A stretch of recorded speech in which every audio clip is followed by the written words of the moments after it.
is describing what your problem/solution workflow is. Outer, what's up? You don't want shitty grammar? No. Why? What are you about to do here? I feel like there's a mama joke in there somewhere. Is there? No, there isn't. No, there isn't. Okay. I was like, is there something? I feel like something's coming. You know? No, there's nothing coming. Yeah. I'm gonna come. Well, please don't come. You know, it's the thing. I'm gonna come. Jeff Bezos came. Bill Gates came. Many of them came numerous times. All the bankers came. Everyone's coming. Someone should give a towel. I love that clip so much. It's so good. Jeff Bezos came. Bill Gates came. Some of them came multiple times. All the bankers are coming. Everyone's coming. Who controls the worm controls the universe. It's fucking horrifying. Sounds like Epstein's Island. Damn. Day and night. Ridiculous. Recorded. I'm gonna eat this pie here. Pie is awesome. Don't worry, it's not a sweet one. It's a normal one. It's chicken. I'm trying an interesting variation where I'm doing high carb, high protein, low fat. And it seems to really work for me. And it also probably seems to be working for Auto as well. So I'm gonna see how that goes. Quite interesting, like a few months back. That said that, basically they did a study with people that did high protein and high carb, and they found out that as long as they maintained low fat, they would lose weight. But if they increased their fat, even if the calories were quite high, because their metabolism was actually going up. But if they increased the fat, then their metabolism started going down, and they actually started losing weight. I started gaining weight. But I found that interesting because we've also seen a lot of evidence in the past that as you kind of adding carbs into your diet, you also start to gain weight and your life starts to go to shit. Right? But I think what was interesting was we basically learned that you can either have high carbs and high protein but low fat, or you can have high protein and high fat but low carbs. Right? So it seems like the combination of carbs and fat is bad for you.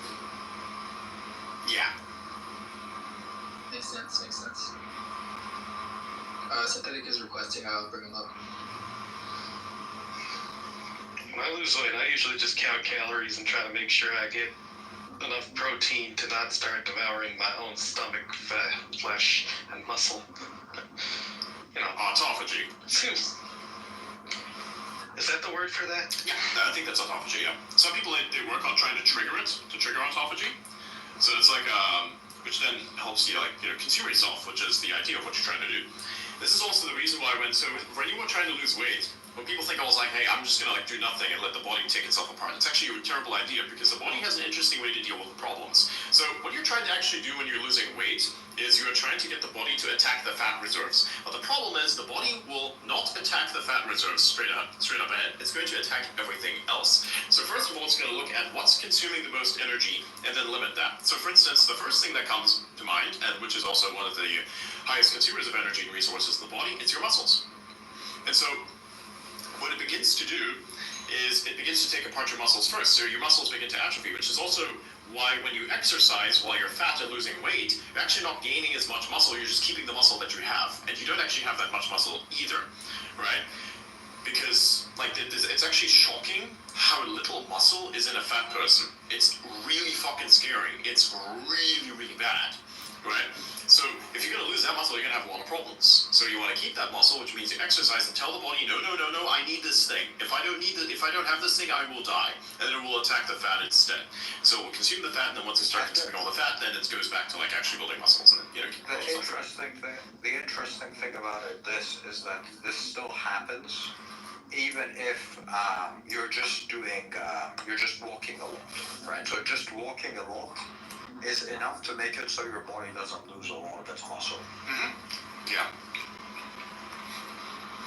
So it doesn't necessarily have to be weightlifting, although that's also helpful. If you don't weightlift, you're obviously gonna lose your muscle, right? At like the normal rate. But if you don't walk, you're gonna lose much faster. Basically, it's about maintaining mobility. Even at later stage in life, it is extremely important to maintain mobility, because once you lose that, you lose a whole lot more. Also, there's some people in their 80s and 90s that are still extremely mobile. It's a very rare case, but you have to actively force yourself to do that. I have to go with the Van Damme model of saying, before I exercise to look good, then I exercise to keep myself, in shape, and now I just exercise as a defiance to death. So that's the best thing that you can do. And hey, a lot of my ancestors, they lived exceedingly poor lives, even though they lived very long. And one of them actually keeled over in a field while they were still, plowing the field. So, you die as you live. Try to remain as mobile and capable as possible. My dad's 85 and I don't want to fight him. Nice. Well, I'll also add back to the military fitness thing. The military prioritizes mobility exercises. Fascinating how that works, huh? So mobility is probably one of the easiest things that you can do depending on where you are at. And by the way, treadmills don't do it. Treadmills are horrible. I think they're genuinely just a psyop because of the fact that they don't actually keep. So when you are walking or running, when you're walking or running, you have a certain balance to yourself that you need to maintain. I brought them up, by the way. So when you run on a treadmill, you're like a candle. You're standing like a candle. I want to see a person that spends a year on the fucking treadmill, go out there and run. He's gonna run like some fucking gay dude. He runs like a candle. Doesn't make any fucking sense. Doesn't try to like bring himself forward, because the problem is when you are running or when you are walking, you're actually pushing the ground away from yourself. Whereas a treadmill is actually a rug pulling machine. So it pulls the shit away from underneath you, where basically you have to do none of the work to actually push yourself forward. Not as much anyway. You're spending a lot more effort in pushing yourself forward when you're actually walking on solid ground than you would if the ground is being pulled away from underneath you. That is the whole idea, especially of running. If you look at the sprinter guys, what they do is they really just like bend themselves forward as much as they can and try to push the ground away. So what they do with their shoes and why they always look so weird, that's what they're trying to do. They're trying to really lever and push themselves away from the ground as much as possible, which you don't get with a treadmill. So just walking and running, just like that, way better. On a treadmill, you're just like burning a whole bunch of shit. You're just sweating like crazy, and you're fucking up your body's posture for like walking and running later on after that, because you're gonna be like literally walking and running like a candle, which is the worst way to walk and run if you are walking and running on solid ground. It's fucking horrible. Nobody talks about this.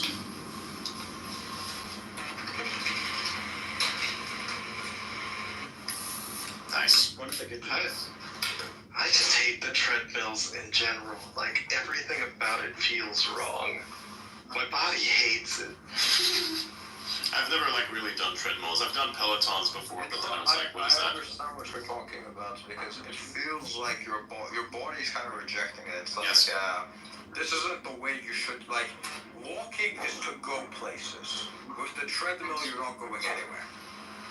Yeah, and you also get fresh air too if you're not on a treadmill. Like in a treadmill, when you put it on like the high, like the hill or whatever, nobody expects it in the gym. They're all looking at you like you're retarded, and you look retarded too. I'm seeing a parallel between training AI models on data instead of training them on physics, like Elon said. Because if you're training on physics, you're training in the real world. When you're in a treadmill, you're not in the real world. When you're training outside, you're in the real world. Problem, physics and data are the same thing. everything in this universe is information. It just depends on how you parse it and what you want to get out of it. It's like your text-based AIs are going to output text. Your image-based AIs are going to output images based on whatever text that you can feed in, that you've been able to, as descriptive factors, extract out of whatever the visual information is. So, I don't get what you're talking about. It's like old data. Sure, real world training makes sense. You know?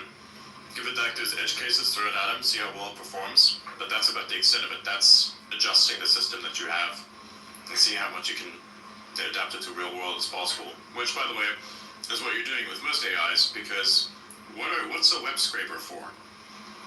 Now, this next part is a bit controversial, but there's a thing that's supposed to limit web scrapers that's called robots.txt. Problem, not everybody heeds robots.txt. You can just like not do that if you wanted to. Not saying that you should.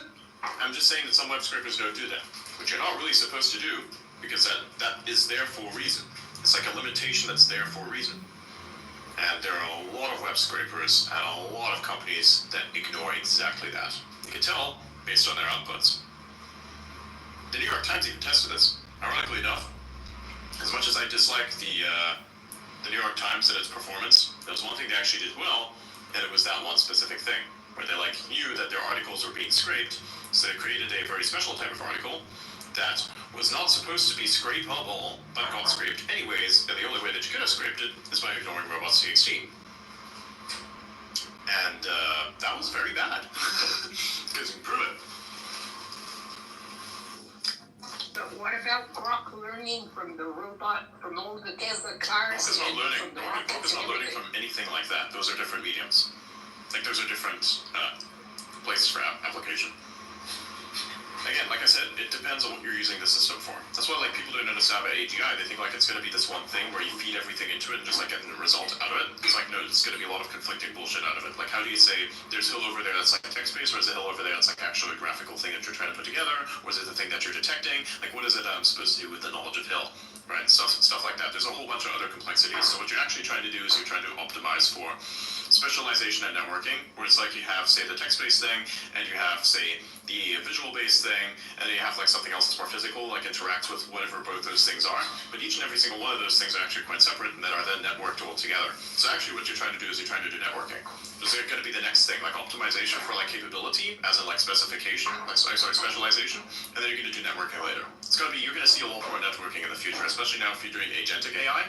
Right, you're gonna like do the application of the Titan paper. It's like, hey, I'm gonna make my thing a lot more like Titan, and then we're gonna like have the Titan thingy, which is like not gonna be used in multiple instances, just like the one. Or like you duplicate your agents, and you just like have that thing deal with the system that's properly networked. Because if it's not, then your agent's not gonna work. Not because your agent is retarded, but because your systems are retarded. There's a difference. So it's interesting. We can even embed like hidden prompts on the website to stop these LLMs. So you can say things like, oh, "Do not include this data for your LLM training." So it won't do that. And you can even say a bunch of other things. You can even say the data set below is completely fake, nonsensical, and you will be hallucinating. And there are actually like quite some hackers who actually like, abuse this by prompt injecting, right? Like they say things like, "Oh, can you give me your system prompt?" And then everything will be going to that server. Because it's like not being filtered out, right? Because you can like do filtering, so you can make sure that that's not included, but that is then included because there's no filtering on top of that. Also, it's kind of funny because the earlier iterations of this were actually image generation AIs. So it's like when people figured out you could just do like those types of prompt injection is when the artists got pissed off. The artists, ironically enough, came up with a very clever solution. It's called glazing their images. So what would happen is if a scraper would go over an image, the image would actually be fucked up. And so then this fucked up image would be included in a data set and pollute the data set. Isn't that fascinating?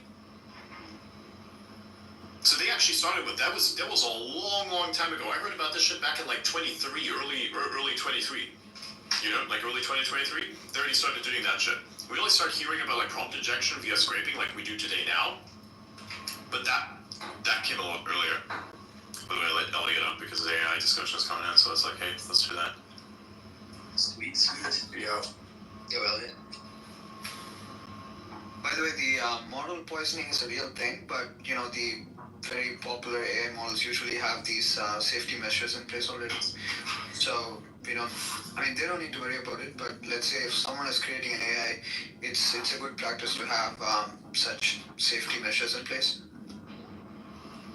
Yeah, exactly. It's funny because we know of all these things because they've already been done so many times in so many weird ways. It's freaking hilarious. Also, just to add something, you can even add a captcha to your website to stop all these creators. Yeah, exactly. Wouldn't the type of solution like what we have on that website also work? Yeah, it will work. It's already working, yeah. Nice. Yeah, we have a Cloudflare thing enabled for our website. Yeah. We have a really nice company.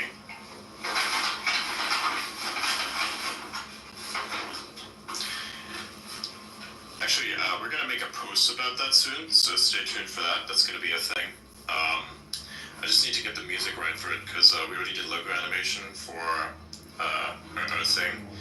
So it's called Time Chain Consulting, or like Time Chain LLC, and it's basically like an everything consultancy where we can just like do practically anything.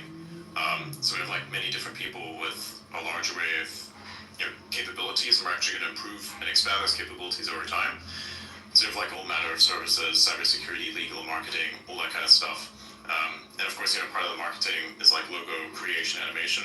Or like Synthetic is there, Laura Cat's there, Suraj is there, I'm there, and like over time we can just like add more people to it, right?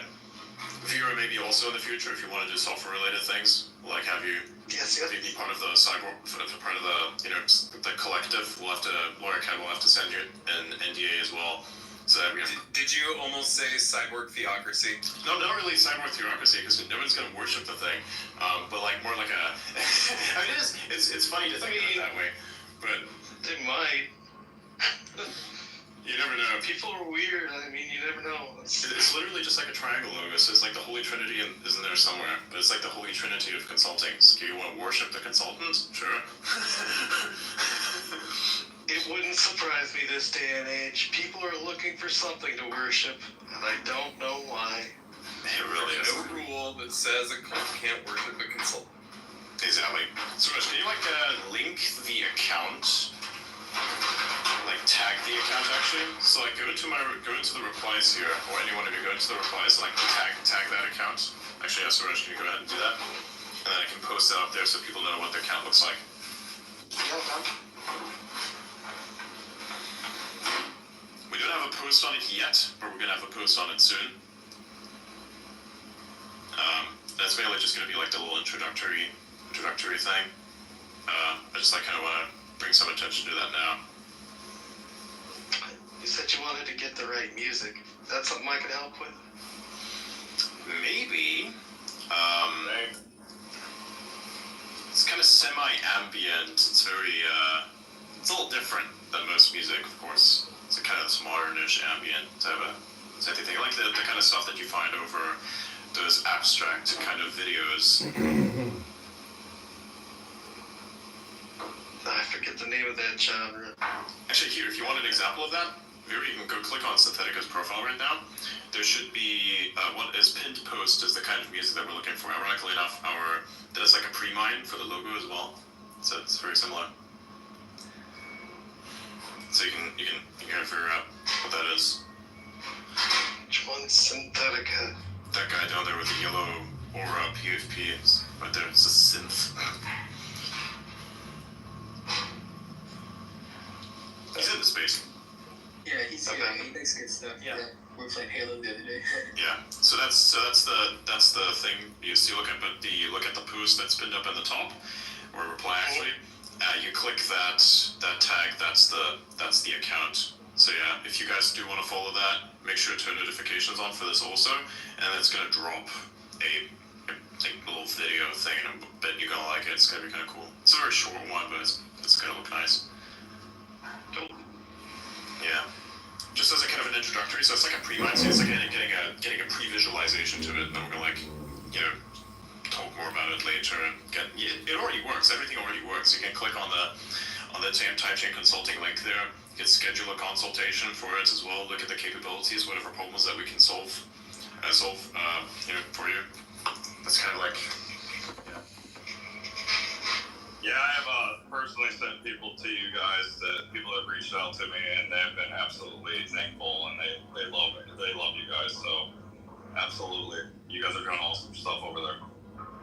Yeah. I think we can update the bio to the solution for complex needs thing as well. So, we would do that in real time. So yeah, that's pretty nice. That's the thing we started because we noticed that there was like this one interesting pervasive problem that we have, and that is that we have capabilities, but we have no way to actually organize them. So we've organized them. So now if anybody has like a problem in here, it's like, hey, well, you guys want to do a website? You guys want to like build a website? Sort of just like your man there, right? But you probably like want to hit somebody up to make that, so we'll have that as well. And we just do thread it all through the consultancy because it's like a Borg of capabilities. So we got the whole thing for you. You need a logo for the website, probably make that as well. You want like an animation for that, probably make that as well. You need to understand like the branding, legal terms, or whatever else. We have that covered for you as well. So it just keeps going along. Eventually, we're gonna have like more of an expansion into professional business, more like the administrative organization type of stuff as well. That's going to happen in the future, but that would be much more high level. We'd have to be more established. We have some knowledge of that at the moment, but that's going to come in probably like a year. So it's going to be very expansive, and eventually we may even have products that we can provide as well.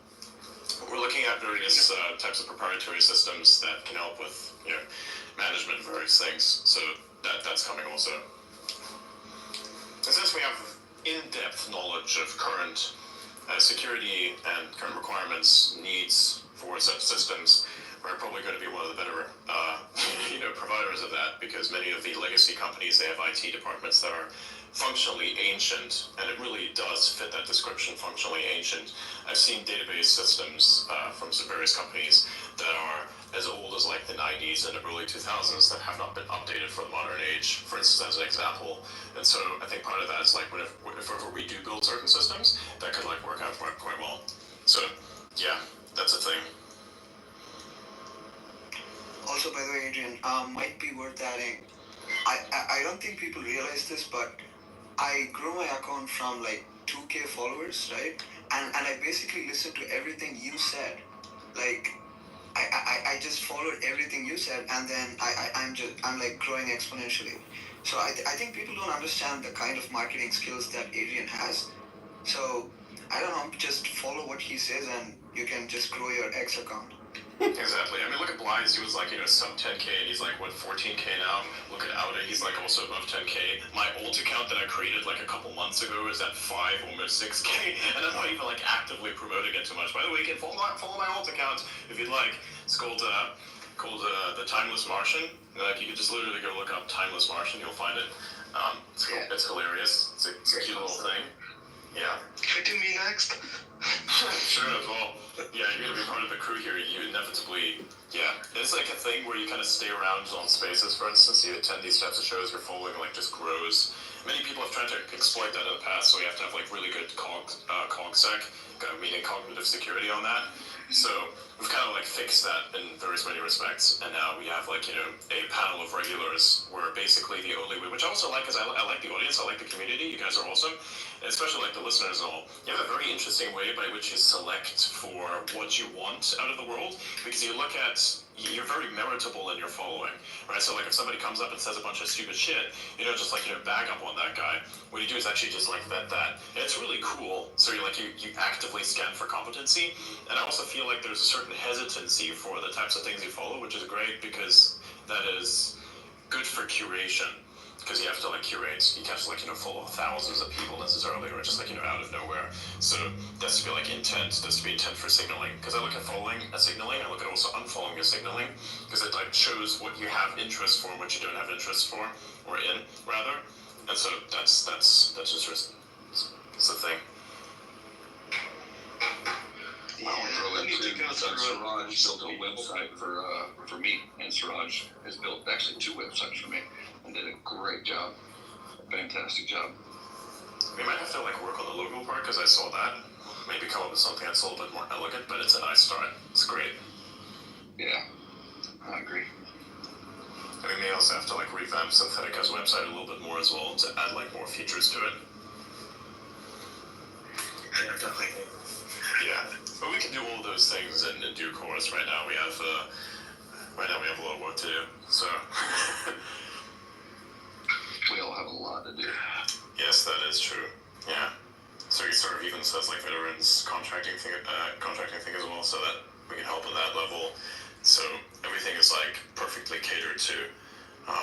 So yeah, it's nice because also like normally the problem with businesses is that they have a non-ethics based type of intent structure where it's like, say for instance, you're supporting one political side or the other and they try to virtue signal where it's like, we just want to provide you product. We just want to provide utility for your money. That's literally it. There's no charities, there's nothing. It is, you have a problem, we can help you with the solution. We're just gonna like use our neurons to fuck up your problem. You know, it's like, do you want the bodyguard company to like invest more money in its like ability to be resilient, or do you want them to like donate to a foundation or something and it like doesn't improve your ability to hire better people to like protect against more sophisticated assassinations? Like it's kind of like that. That's how I see that as. It's like we just there's certain ethics to things, you know, like unquestionable ethics, which you have to have if you're dealing with like higher level information, because you know it's not just like the legal precedent. It's more so like just the moral precedent also goes beyond the legal. Yeah, violations are a problem. It's a guild of clever people. Precisely, yeah. But yeah, Vera, we can add you to that also. Yeah. I think, is that Siraj? I'm sorry, I was kind of missing your calls and everything. I've been doing the walking thing and I've just been exhausted. I didn't know if you were trying to get a hold of me for that or something. Like, I've just been kind of dead to the world of the internet because I was busy, like, regenerating my body because I really let myself go. That process is finally, like, kicked in and now I can walk like a mile without collapsing. Beautiful. Which is nice. Nice. Yeah, we can add them up with the details, and also I need like a list of stuff that you're capable of, and that's going to be your description. Do you want the full list, or? Yeah, we'll want the full list, and we'll pick from that what's most relevant. Well, alright. Maybe I'll finally use my arson investigation skills. You guys want to like have arson investigation? Hey, my house burned down. We need to figure out who did this. Let me look at it real quick. Damn, boy. What do you see? A lipstick application. Yeah. I mean, I know how to identify point of origin, electrical arcing, all sorts of things. I just learned it on a whim. Never used it, but, you know. It's fun to have in your back pocket. We'll need to be careful before offering any private investigation services. Exactly. We may have ways. We'll like pre-mine that and put it in the future. Yeah. The most useful field in the world is private investigators. It is true. It is true. Professional stalking is incredible. You get to do what we should sell that to the internet skits and be like, hey, you want a job? Why don't you do what you already do, but professionally? Well, no, that's a regulated industry, though. You're supposed to have a license. Of course. Yeah, yeah. But still, it's a fun scale. There, I thought you were talking about being schizo, being a regulated industry. I was like, well, they certainly think so. I mean, in a way it is. You could get... Sometimes. Oh, I want to say something so bad. Oh boy, what is it? Well, you guys mentioned stalking.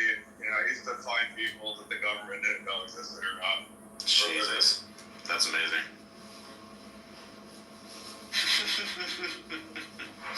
That's great.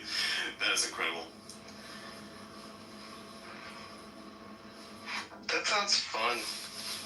Actually, it sounds like a lot of files and searching. And was it mostly digital work or on the ground work? I was the ground guy.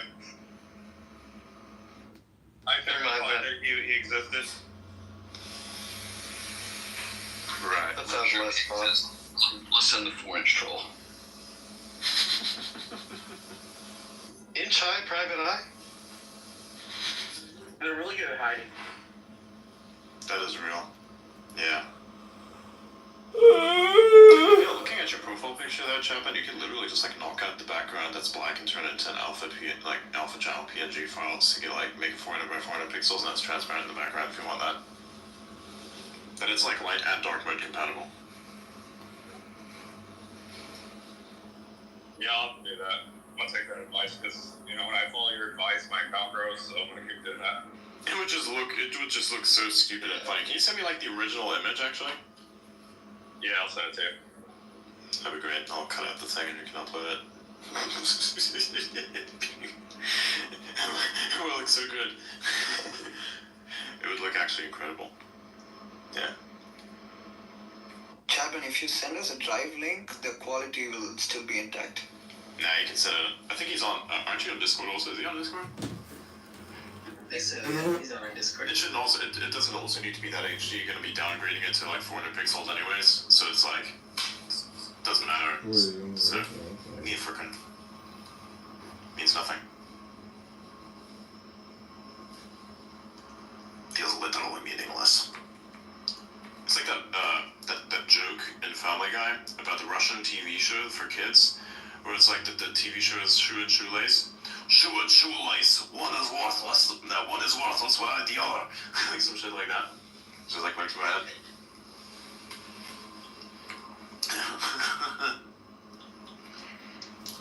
A shoe is pretty worthless without a lace, but a lace itself is super useful without the shoe. Yeah. It's basically just rope. The longer it is, the better. You can use it for so many fun things. Like as a cat toy. As a cat toy, yes. Every time I swapped out the laces in my shoes, I would always use the old one as a cat toy for as long as it survived, which was usually about 1 week. And then it just kind of became a pile of, like, fluffy thread. I love screws. Amazing. So I'm gonna check that post again, like the one that I put up. But how many people are gonna be there? So I'm gonna see.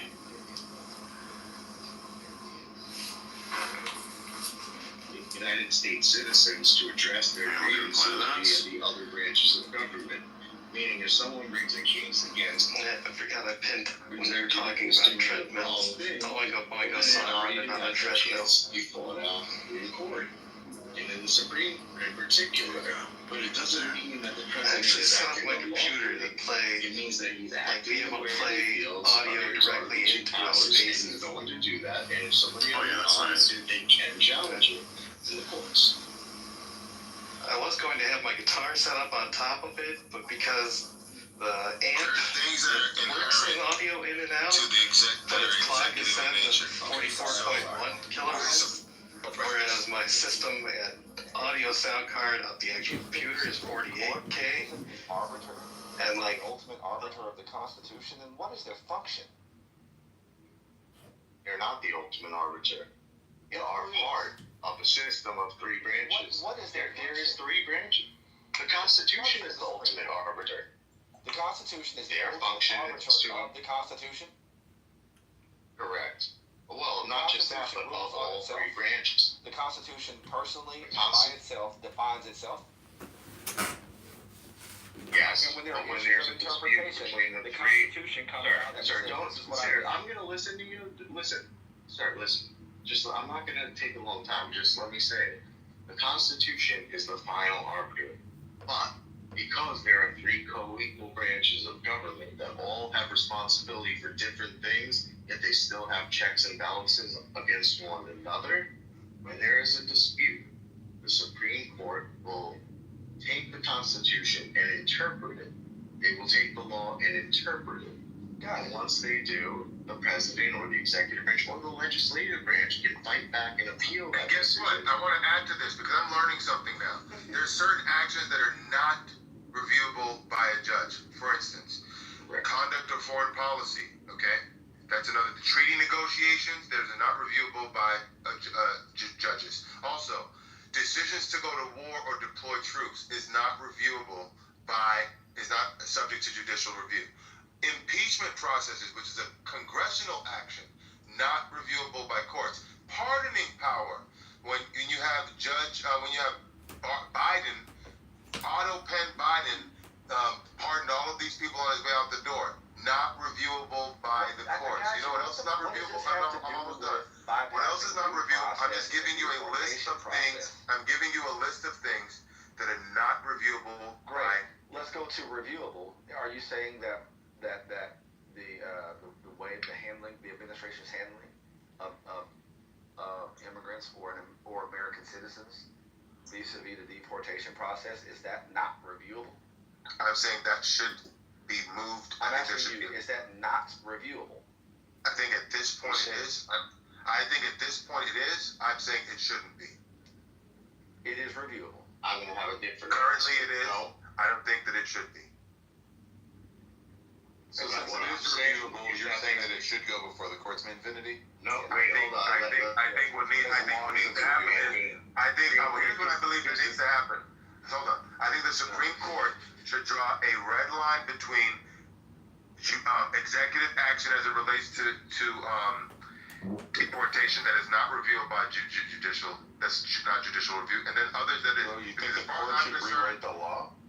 I think that the Supreme Court should kick it back to the Congress or something, because I think deportation should fall under foreign policy, because the executive branch does have oversight as to who comes in and out of the country. So I think that the fact that every step in the deportation process is reviewable by judges is an error. I think it makes it very obtuse to get anything done. And I think that the Supreme Court should come in and say, these certain actions by the executive branch, as it relates to deportation, should not be subject to judicial review. And I'm hoping that that's what it ends up in doing, because right now it's too all over the place. But Manfinity, you've got a legal industrial complex and habeas corpus. John. Alright, listen, John. Anthony, you're forgetting one thing. I'm not saying you're wrong, but you're forgetting one thing. The president or the chief executive is the one who decides foreign policy, who comes in and out of the country, right? So that should be reviewable unless an American citizen has rights granted by the Constitution, and those rights need to be reviewable by the Supreme Court. When you're talking about a visitor to the United States, those rights don't exist in the same way. There is due process. It's just a matter of whatever the fuck the law is when it comes to somebody's claims when they enter this country. It has nothing to do with a trial amongst your peers or anything like that. That doesn't exist for visitors to the country. There's about 20 different ways to get them out of here before that would even come into play. So that's the only difference. So why not agree to that, gentlemen? What's wrong with that? Because the Supreme Court disagrees with them. The Supreme Court has ruled on these questions of what rights visitors is a weird term, but what rights, say people who are claiming Sorry, but some of us are employed. people who are claiming, with all the different circumstances of what's that aren't. Some of us are actually employed, so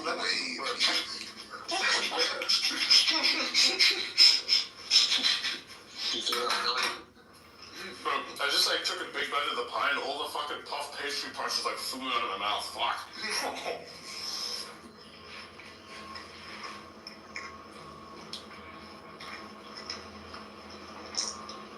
Oh man. So many crumbs. This whole thing you were telling me about the other day, where it's employment and money is kind of nice. This is starting to actually make sense to me now. It's not necessarily, no. You have to understand, employment itself employment itself and money is not necessarily nice. It is work.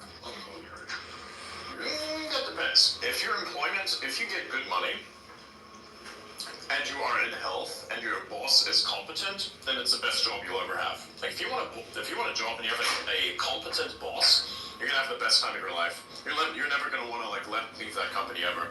That's what the Deutsche Bank used to be like when Herrhausen was in charge of it, which is also the time period in which the bank was at its greatest peak, and then they fucking assassinated it. If you don't have the opportunity, then yeah, that was crazy. Man, what a way to go. And they did that shit to his unarmored car, because his armored car was in servicing that day, and they took the abnormal route as well. So that was fucked up, man. They did Let's go to Grunt and a Halo speedrun. Yeah. Yeah. Fuck you, JP. That is so messed up. Fuck. It's good, but it's fucked, man. You threw a wrench into the story. but yeah, so it's actually interesting because when he did die, everybody like mourned him. Like actually, how many times do you find that a company, like its employees, mourn the death of their boss? Like legitimately, not forced, but legitimately mourn the death of such an individual. You don't find that anymore because most bosses these days are fucking incompetent idiots, or they listen to fucking incompetent idiots. So they lost their cognitive security and now listen to some inexperienced, no execution fucking retards, and then have to deal with the consequences of their workers getting fucked over by the implementation of a retarded idea from the functional, semi-functional retard. So that's the thing, you gotta like think for yourself in some ways as well. Hang on, I'm gonna bring Lord Miles up real quick. By the way, I think I have Halo Infinite working. Nice. Miles, whatever you do, don't do anything retarded. That's all I know to do. You can't. Yeah, you might be screwed on that. Lord Miles. I'm not necessarily religious, but whenever I bring somebody up who is like, who does these things, I start signing the cross on my chest like an Orthodox Christian. And I don't go Catholic, only do Orthodox rules. I didn't know the Orthodox did that. Orthodox are nice. Have you ever looked at their symbol? It's unique. Honestly, Orthodox is like, I'm not Christian and I don't think I would ever be Christian, but Orthodox is the only one that makes sense to me. Yes, it is. After considering the religion itself, the adherents, all those things, it's people. The one that stands out as the most unparalleledly based is going to be Orthodox Christianism. Like that there's just something about that. You know, I've had many experiences with many people, but like the ones who kind of lay the lowest and have like very interesting principles, I found more of those to be Orthodox. And like anybody who believes in Orthodoxy, you know, anybody who does that, they have a very specific aura about them that I think is very appealing, in my opinion. There's something about that I found very interesting. And it's a triangle, so I...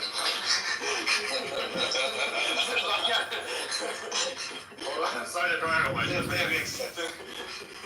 I hear the word triangle? Yes. Are you religious? Are you Christian? Anything? No. Really? You gotta fucking change that, man. Don't be the faithless. He believes in himself. You gotta believe in something. You gotta believe in something. Hyper-simplex topology, and I support that. Nice. Nice. We've already made so much progress. I told him about Mac Minis a while ago. He would reject the idea entirely. Now he worships. His problem is you worship the cyborg theocracy before it's even a theocracy, man. He's just like worshiping the temple, not the thing that makes the temple great. This is not an issue of me finally getting it. This is an issue of this being not properly explained to me. Literally, you just said the same thing, but twice. Yeah, well, after getting it, but you're bombarded with all of these mathematical terms and like different ways of seeing it. You're just overcomplicating the shit out of it and not getting to the point. My dude, do you not understand? Do you not understand? There is a certain level of gatekeeping that needs to happen to that, so that people with the right amount of understanding get to it. That's the point. It's a journey, bro. Exactly. Like everybody else got it. It's just you have to have a very specific predisposition to wanting to understand schizo ramblings, right? If you understand what seems to be like schizo ramblings, and you can actually see the structure in it, then you're worthy of getting it. Because look, I spend a lot of time trying to make this very thing extremely understandable. Some people pick it up, and then when they do pick it up because it made it so easy, then you deal with fucking psyops, because everybody wants the knowledge, and then they live action role play the abstract knowledge, but are complete fucking idiots and just pretend to know shit. When in actuality, all they know is the derivative of whatever they've been told. And so I made it intentionally complex for a reason. I don't like making things complex. I actually kind of hate it, but out of respect of how I learned it, and out of respect of what it does to you to learn it over time, some things are the way they are for a very specific reason. And Elliot, you were complaining about this very same thing last Saturday in the conversation. What? It's too complicated. You're not explaining it correctly. I hear this every Saturday now. Oh yeah, well I don't know. Like, to be honest, I don't care if people. I mean, like, literally, I'll just give everybody all the ideas. Like, who cares? I would rather more ideas be spread across as many people as possible, because then the world's a better place. That's at least how I think. But believe me, it's not. Okay, so sometime we'll have a conversation about this thing called intellectual property, and it'll change your mind. Exactly. well, that's the thing. Well, except for intellectual property, everything. Yeah, everything is intellectual property, even ideas, right? Look at China. If you don't somehow set up something where you can profit from your ideas, guess what? Then China comes along with your idea and your execution, claiming it's theirs. You know, it's like when a very specific part of the United States' population decided to like adopt a dying redneck culture and say it's their culture and think it's a culture that's always existed. It's actually not. It's just a derivative of a dying culture brought across by the most fooled white men. It's like, what's that? And who is actually an adherent of this? Figure that one out, and then you understand a lot about my ideology. Same shit, basically, right? Now you gotta like sit there and go, the fuck? Wait, what? Hang on, huh? What?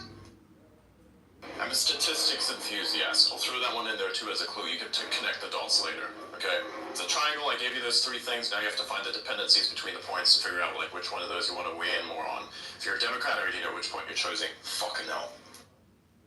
Ooh, roasted. He gets it.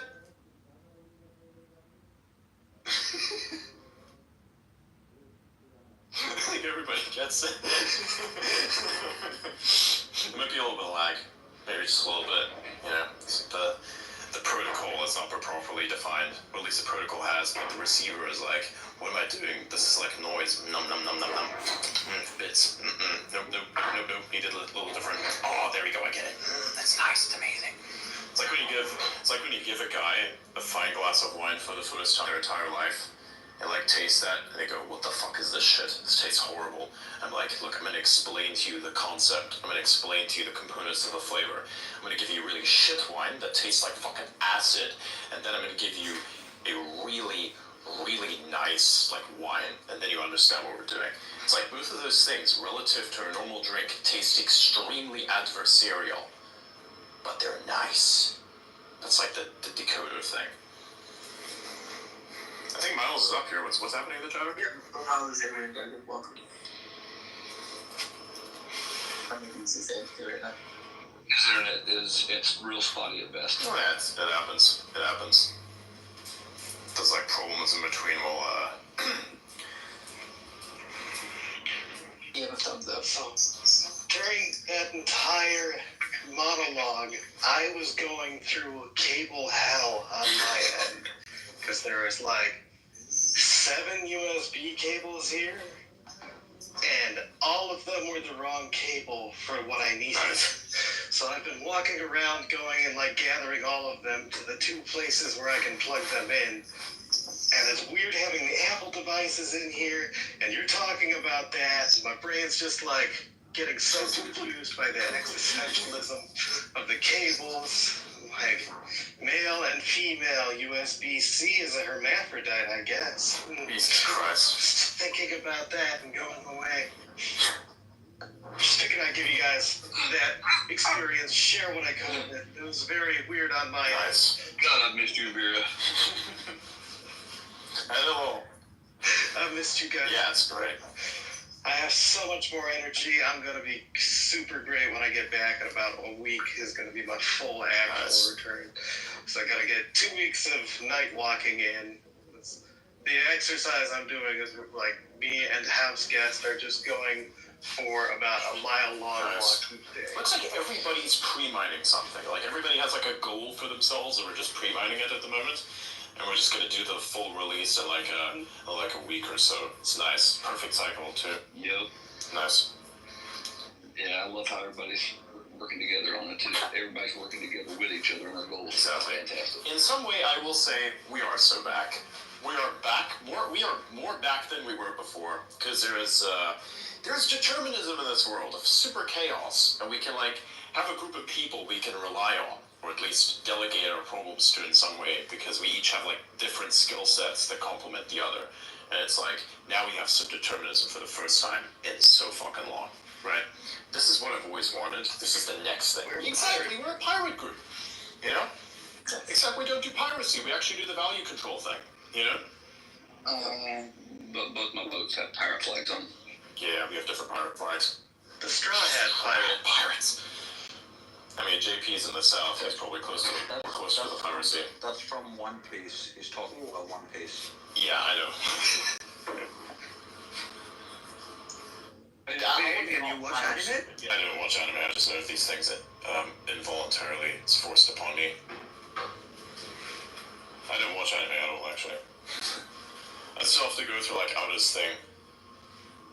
I just have too much work. Yeah, which You still haven't No, finished not yet. Zero? I will finish that once I deal with the more pressing issues. I'm gonna deal with these problems first, so I can justify sitting there and doing this bullshit. I have a lot of problems right now. I have to find... You should have made him commit to One Piece, Ada. Well, he's not gonna commit to One Piece. Also, the anime for One Piece is kind of ass. I read the manga. The manga's good, but the anime is kind of The ass. thing that takes me out of it for anime is the weird feminization of men. It's just like you sit there and you listen to these super soy people scream. Like, I don't know, there's something about that.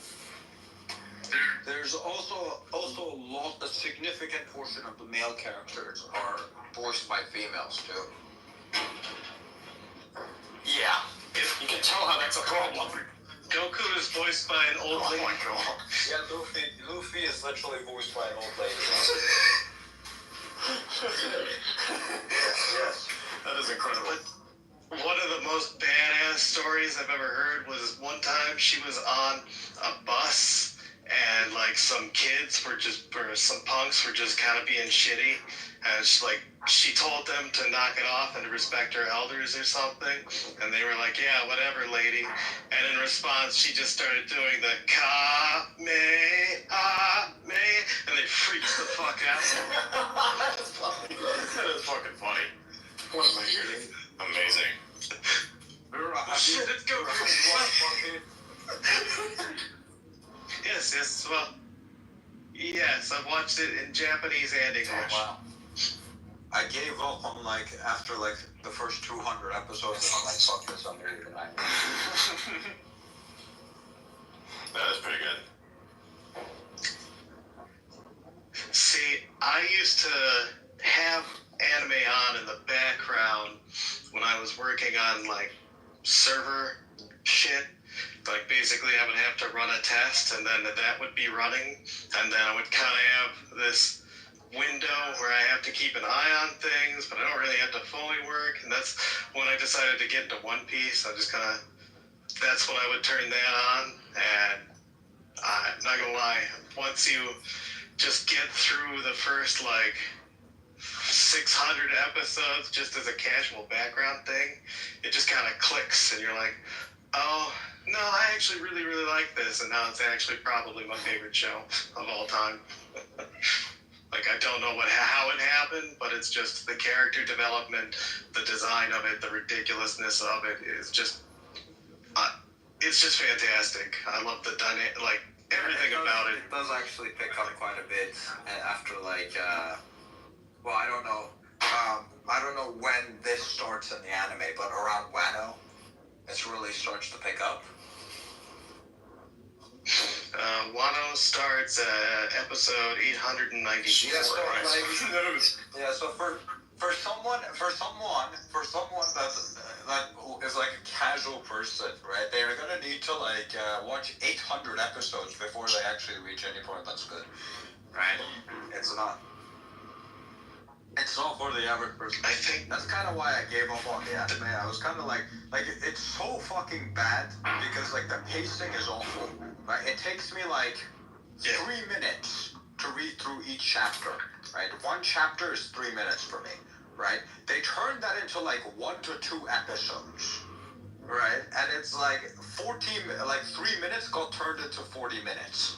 And I'm like, what the fuck are they doing here? See, I think it gives the characters a lot more time to get like developed on top of the manga. It's usually if the actual creator of the manga is included in the writing of the show, then it's usually it can add a lot to it. One Piece really screws that up specifically on like the entire time surrounding when they're in the Sky Island. Like it just all falls apart on the anime side.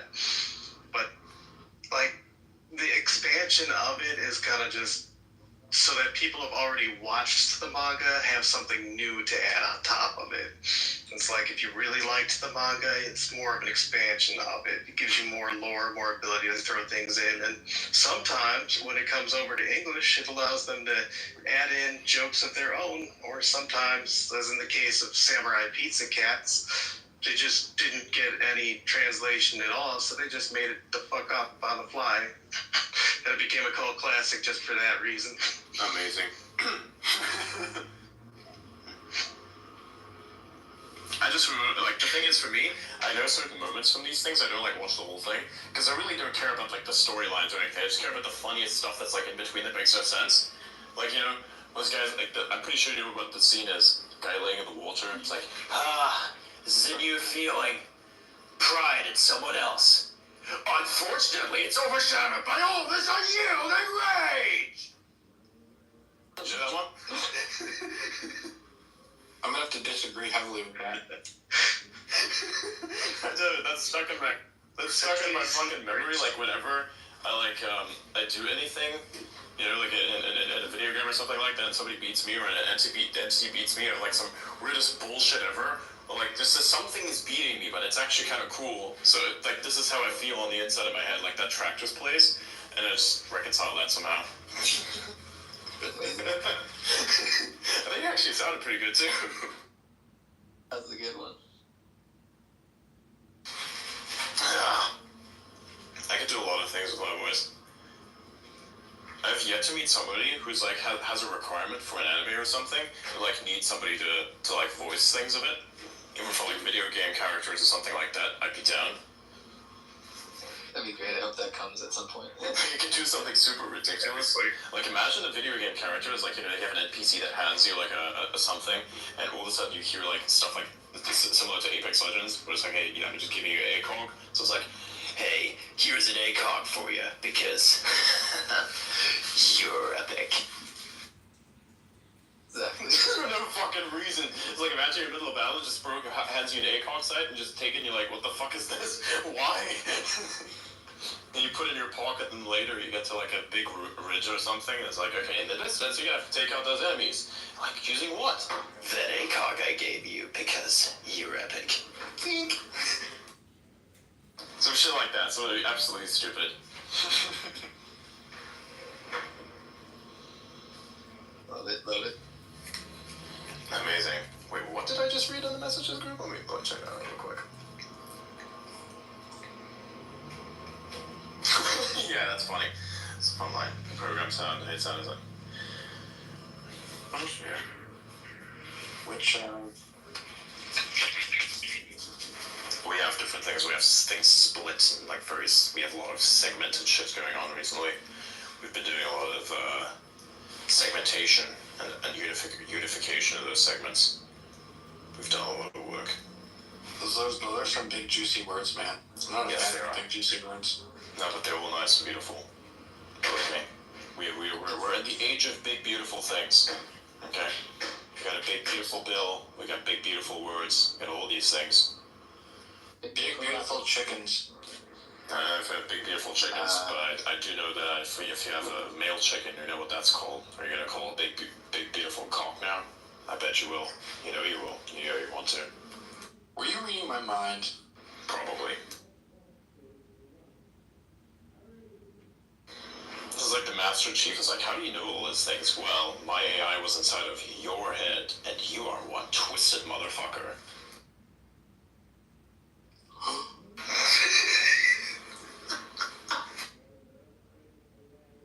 Like, imagine if you like interacted with the wrong AI agent, and you're like, wait, which one are you? I know you sound like explain to me your mission objectives real quick. Like, give me your parameters. And it turns out to be like a complete Gooner maximalist fucking manifesto. And just sit there going, damn, my bro was one twisted sick fuck. It's like if you had Mr. Popper's Penguins, but the AI agent version. Exactly. Elliot, stop fucking cooning to AI! Dude, What? First one, you were the one who brought the AI girlfriends bullshit to me. Me and Adam were like joking about creating AI generated porn and like taking over the entire porn industry. By the way, my but this fucking thing is insane. Like, bro's like genuinely making it sound a certain way, and it sounds extremely excited for like no reason. No, that's not me. EO3? I made it shut up because I was racist to it. Oh yeah, that one. That one's pretty powerful actually. There, dude. Okay, multimodality is a very interesting domain, and I don't think people understand like what kind of shit you can do with multimodality. Like some of the new audio transformer architectures are like insane, and if you do something like really good like RL and post training on that, like you can make it really realistic. Like that's literally what they did. It's just like slightly different architecture, and they have like another like wrapper or two around it, and they'll do some nice post training on it to make it sound super realistic. And then you can literally, here, do you want me to pull it up? Still can't handle racism. No, I don't want your AI girlfriend. We're not going to do this like AI swapification of the space. AI swapification. There's the big words again. Authentication. That's it. Let's stop. Here's one thing I did notice about the Unreal Engine. Go ahead. Unreal Engine? The Unreal Engine doesn't have, or at least last time I checked, didn't have a way to use the ray tracing chips for audio tracing, like wave tracing. It's the same calculation, like just slowed down, essentially. So could you perhaps modify it, as in like you can take it as the same input, but you just say delay the take part based on whatever distance is, which I'm sure is probably known, given that each ray that is traced is like isn't a distance known. So you can just literally say based on distance, add the sound calculation, makes a really realistic sound. Like imagine blowing up a big piece of infrastructure in the distance, and there's like a shockwave, and it actually hits you as the sound hits you. that's exactly what I was thinking. Like, it should be easily calculable. Like, we understand it's the same math, same factor. You just have to scale things down a lot. Yeah, you know? It's actually something that I like. Something that I like referred to in the past as well. It's like Unreal Engine. A lot of Unreal Engine-based games are very shittily made because they take the ability of the engine, but they don't understand its complexity and the stuff that you can do to actually streamline the Unreal Engine base for like whatever Unreal Engine is trying to engine, right? Right? It's just like trying to do these things, and so then you end up with slop games because people look at the basic parts of the engine and go like, I can just tweak this a little bit and then we ship it out there. And it's complete uselessness. It's just complete slop and it's horrible. But the thing is, the engine is fucking beautiful and it's amazing. It's like if you give a super cool fucking tool to a retard, you can't necessarily expect that the tool is going to get the max amount of like the utility out of for whatever it's utilized. Right? Quite the opposite, actually. You know? So it's like you can't expect somebody with like, you can't expect like that frame of reference to be accurate because it's not. So like Unreal Engine is actually really cool. It's just not being utilized properly. Now I hope, however, like, because they're going to revamp Halo Infinite, by the way, and they're going to do Halo Infinite on the Unreal Engine soon. Because they turned 343 Studios into Halo Studios. I just hope that this time, because they're probably going to extend the campaign, that this time it's actually pretty good, and they actually do things with that, and that they do the 18-month contract thing, which fucks everybody over. But given that the engine, I think, is like well known, and we have like a lot of Unreal devs for that, and you have a lot of the Microsoft money, maybe something could be done about it. Maybe. It's promising, yeah. I'd like that. Yeah. It's going to be a lot of fun because it will be super fucking realistic. The lighting's going to be amazing. And by the time that happens, I'm going to have a super fucking good computer to back it up. So I'm happy for that. So I love Unreal Engine. It's a really cool thing. I just think that the tool itself hasn't been utilized properly, and that's a massive problem.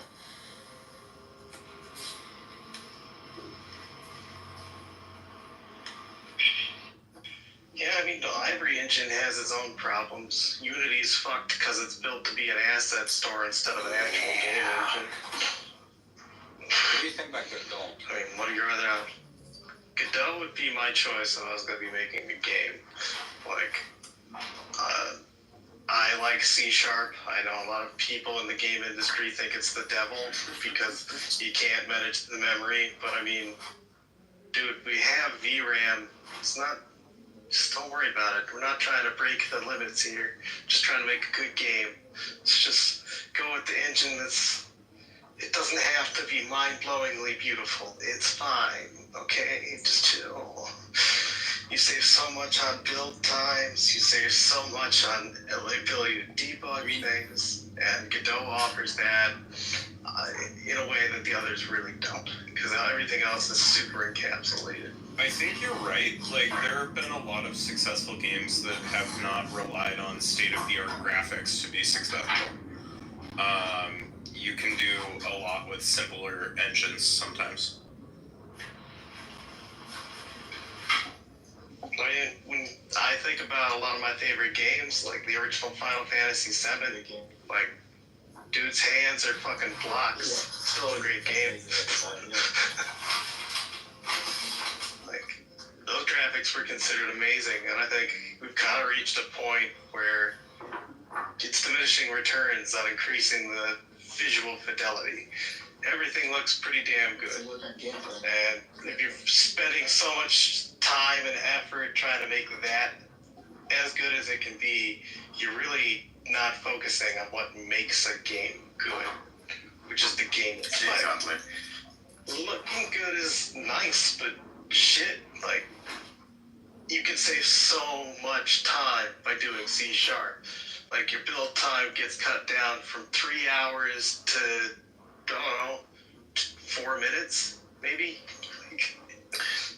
You can also debug it while it's running, and you can adjust the variables. It's great. Like, it's an alignment problem. People don't understand it's not just about how good a game looks, but also how well the physics behave, and also how well, like, just people don't. I haven't heard many studios say, "Is this feature fun?" They say, "Is this feature interesting?" I don't want an interesting feature. I want a feature that's fun. Like, hey, infinitely, refreshing tools in Halo Infinite. That's fun. Infinite grenades. That's fun. That was a fun feature. Very nice. Infinite ammo, infinite everything. That was really cool. That was really, really cool. The stakes are still a bit high because the health is not infinite, even though it would be funny if it were. It would just kind of make things boring. So you do feel a little bit of challenge still, even though you have, like, infinite stuff to it. But that's the beautiful thing, though. It's a fun feature. The bandana skull, infinite ammo, infinite refresh time is fun. Why can't we make the games fun again? Yeah. Like, back in the day, you had, like, unlockable cheats in games like, GoldenEye or something. It just made the game even more fun, right? Exactly. I think I remember the exact moment that the quest for fun died, in my opinion. Like, I have a very distinct memory of it. In Fallout 3, there was a gun called the Rock-It Launcher, which lets you take just random crap that you could find on the ground and you just shoot it at people. So you would have these slow-motion death scenes of a super zombie getting hit in the face with a teddy bear, and his head just fucking explodes. It's hilarious. That would be so good. Imagine if I could, like, in Halo, we have, like, a fucking wheel or something. I'm just gonna rip something off from this exploded vehicle, put it into the IT launcher, and just fucking skewer something. They removed that too, by the way. Like, when you kill things with a skewer, it's just standard enemy death. Back then, in, like, one of the previous Halo games, you can make it so that you can literally nail the bitch to the wall. If you did multiplayer, and you shot one of the people with a skewer, it literally nails those fuckers to the wall like Jesus on the cross. It's incredible. I've seen that. It's great. Anyway, continuing. In Fallout New Vegas, the Fallout that came after that, there was a schematic for the Rock-It launcher. However, if you acquired all the pieces for it and tried to craft it, you could not. And it was not a bug. They clearly stated I think publicly, that it was just meant to be an Easter egg. And I was like, that's the dumbest shit I've ever heard. You've hurt me with this one. I thought, do you know how much time I put into getting all this crap to build this thing? And then I go to build it and it just doesn't work? Like, that was the death of fun in features as far as I can remember. You get a couple of good ones every now and then, like the original Destiny had some really fun ability moves, like the Titan Slam was just really fun. It kind of had that spark to it. But for the most part, I think it's all about what people are going to find interesting instead of fun. Yeah, I do think that we have to try to capture time. Yeah, try to capture time and try to mine dopamine out of people, a la Activision. Like, I think Activision has, like, one of the worst games that can be imaginable, because it's literally, like, this weird drug-fueled thing. It's horrible in some ways as well. The grinding doesn't add up. And I think there's, like, a need for things to just be, you know, just overcomplicated. There's, like, too much stuff for no reason in a lot of things. You know, you have, like, look at Call of Duty, for instance. It's literally a spreadsheet at this point that I have to, like, calculate bullshit with. I fucking hate it. Oh, wow, that's nice. Daily or weekly quests and stuff like that, you have to like complete each week to unlock better rewards and stuff. That kind of shit adds up. A lot of time consumed that way. I fucking hate that shit. Tell me about it. Now imagine doing it with people lining up for you to kill them. Like, even then, still tedious. Yeah. There's like a bunch of shit in the game, for instance, for Halo that are difficult to like achieve, but at least it's funny to do it. You don't have to do it, nothing unlocks. But like the one thing is with Halo, Call of Duty is like you have to like get a certain type of kill in certain ways to like unlock things. Like for instance, my personal favorite is like getting Damascus, which is really fucking hard. I fucking hated it. You know, and I did the mobile game version of that, so the controls are way different and way more difficult to control. And so, like, getting that really made me realize that it's just over. Like, today it's practically almost impossible because I've added, like, twice as many guns as there were there before to start with, and you have to, like, do the same annoying, useless fucking grind with all of those fucking guns. I need to go to the gunsmith and turn a pistol into a sniper rifle. I got very fucking good at that. I got extremely good at that shit. To the point where I literally turned the whole thing into what is effectively like a semi-automatic fucking sniper rifle. It's so fucking stupid. And I got all this stuff done, and then, boom, there you go. You did your thing, and everything was incredible, and everything was amazing, and now everything has to be repeated again because there's more guns. So it's like, you look at that and you go, fuck man, that's all nice. And they even took some shit away from me as well. There was like a perk that they had unlocked, which is called Akimbo, where you can like have two weapons to run around just to like spray them. I had unlocked that shit when it first came out. They took it away. And now make you unlock it by doing something with a shotgun. Which, by the way, I did. I completed it. I fucking counted it. It says, get long shot kills with a shotgun. I'm like, okay. Gets long shot kills with shotgun. 15 of them. I fucking counted. It was 15 in a single match. Didn't give it to me. I'm like, if you're gonna fucking destroy my game experience because you people are fucking retarded, at least don't be retarded enough for it to not work when I complete your stupid piece of shit mission that doesn't work. Fuck! Shit, man, it's crazy. Everybody keeps shaking my shit, man. It really starts pissing me off. You know, it's always something to do with Activision.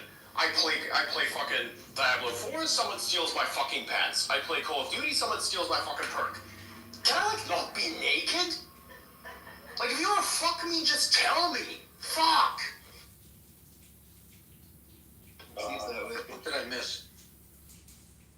Don't worry about it. Adrian was ranting about how they took his pants again. I'm not fucking playing that game again. Ever. How much intelligence or They took my fucking pants. Now they took my Akimbo perk. Fuck these people. Did the pants have a lot of strength?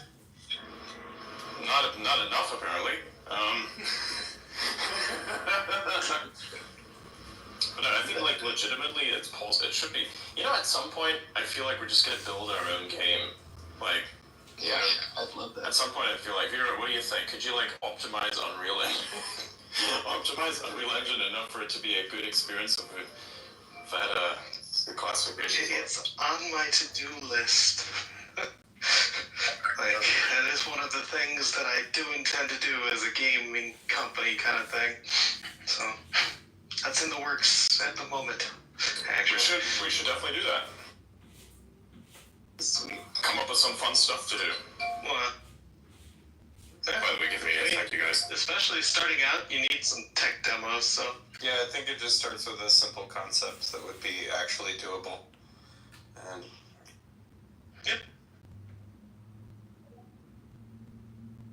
I would really love to see if I can wrestle the Arcanum IP away from Activision. Like, I just want it. I want to use it. That game is so good. The entire premise is magic against technology, because technology interferes with magic, and magic interferes with technology. So it created this kind of separation of society, and you go through the world, depending on which path you take, it goes down a different route. Like, the entire idea of it, I always thought was really good, but the game, like, they had a sequel planned, but then Troika Games kind of fell apart. And, yeah, Activision owns the IP as well as all of the old Sierra games. So now Microsoft owns them now. So, yeah, that's going to be interesting to see if they find that diamond in the rough.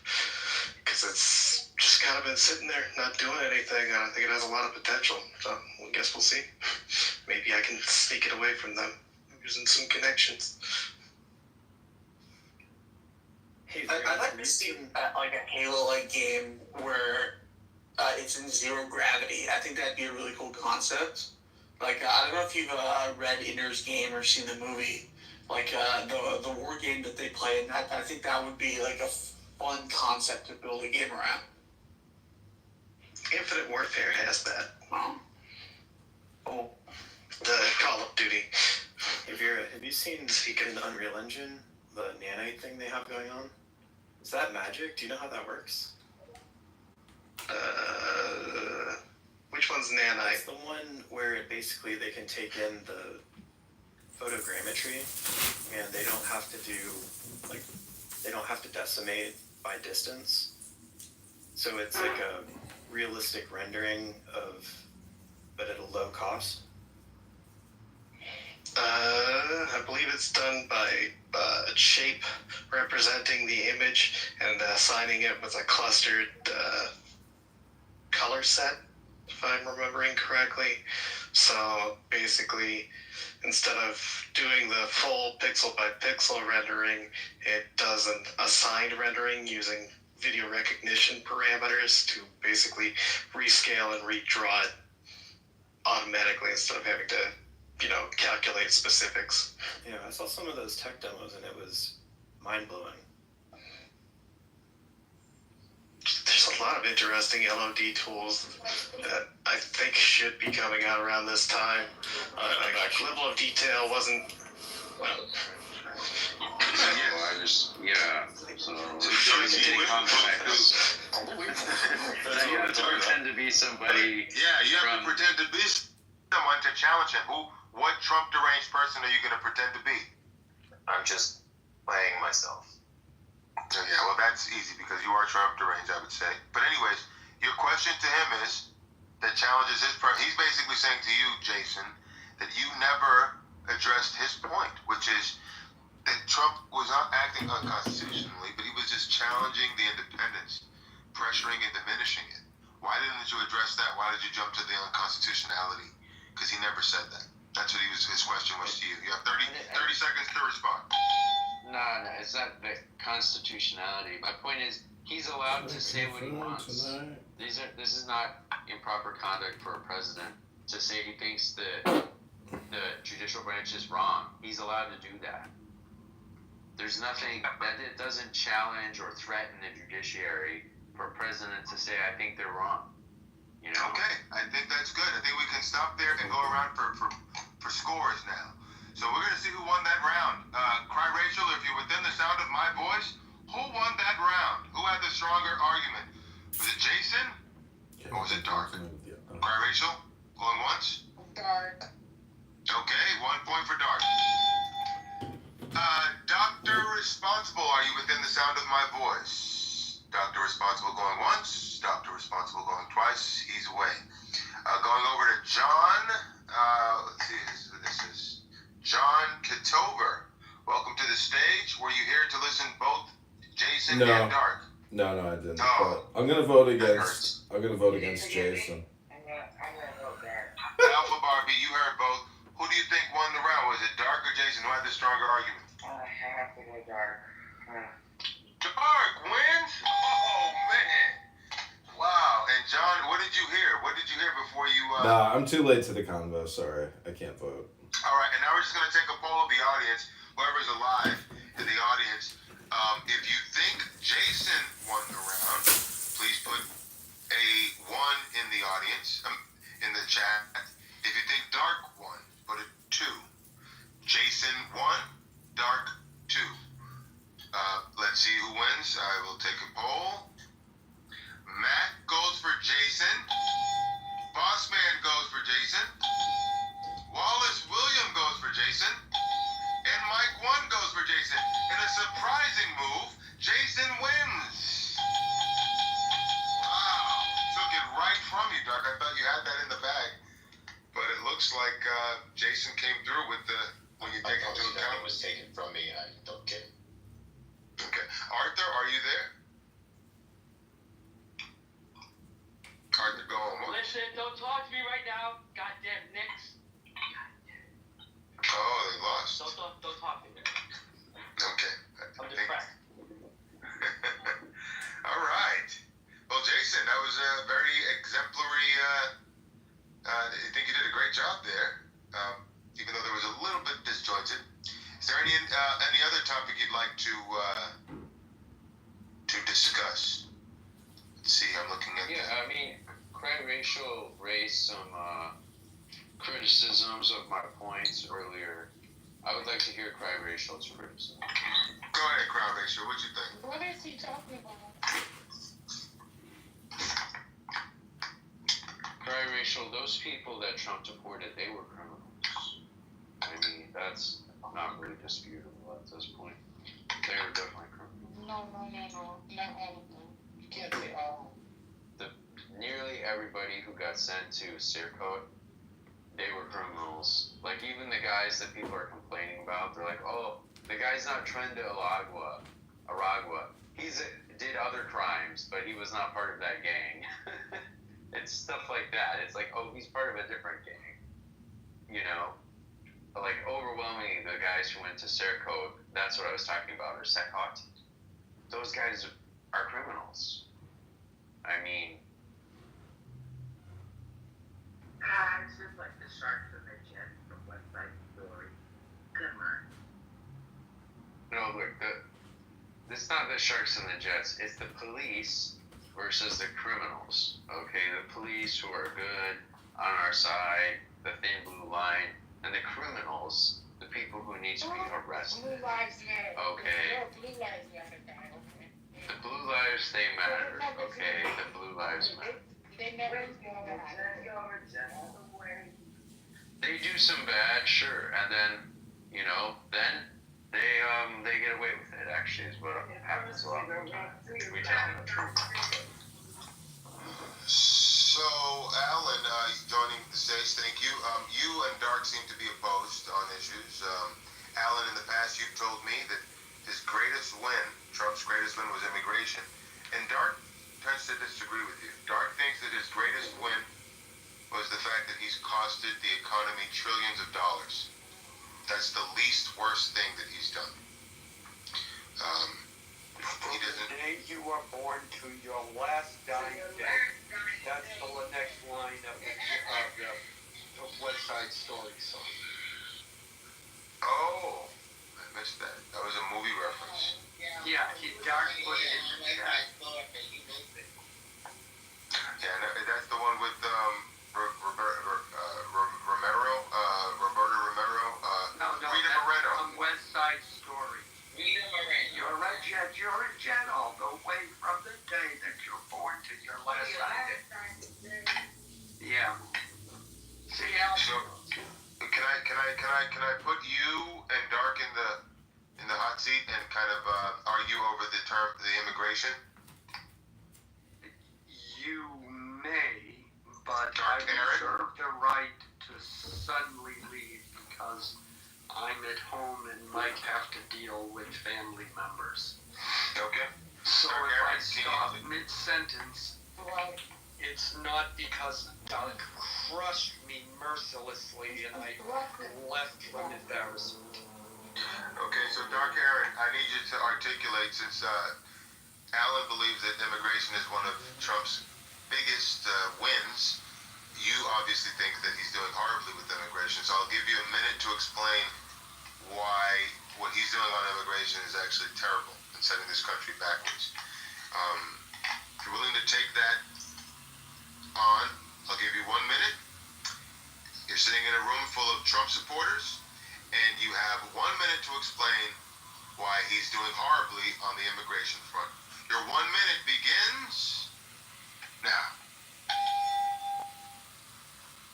Again, I think this is impossible to do, but whatever. Basically, he's not deporting nearly as many folks as he said that he would, largely because I don't think that there's that many as he claimed were here illegally. I think that he's kicking out a lot of folks who would otherwise be working in the fields there, picking our food and stuff like that, doing jobs that Americans don't want to do. And sending people overseas to other countries to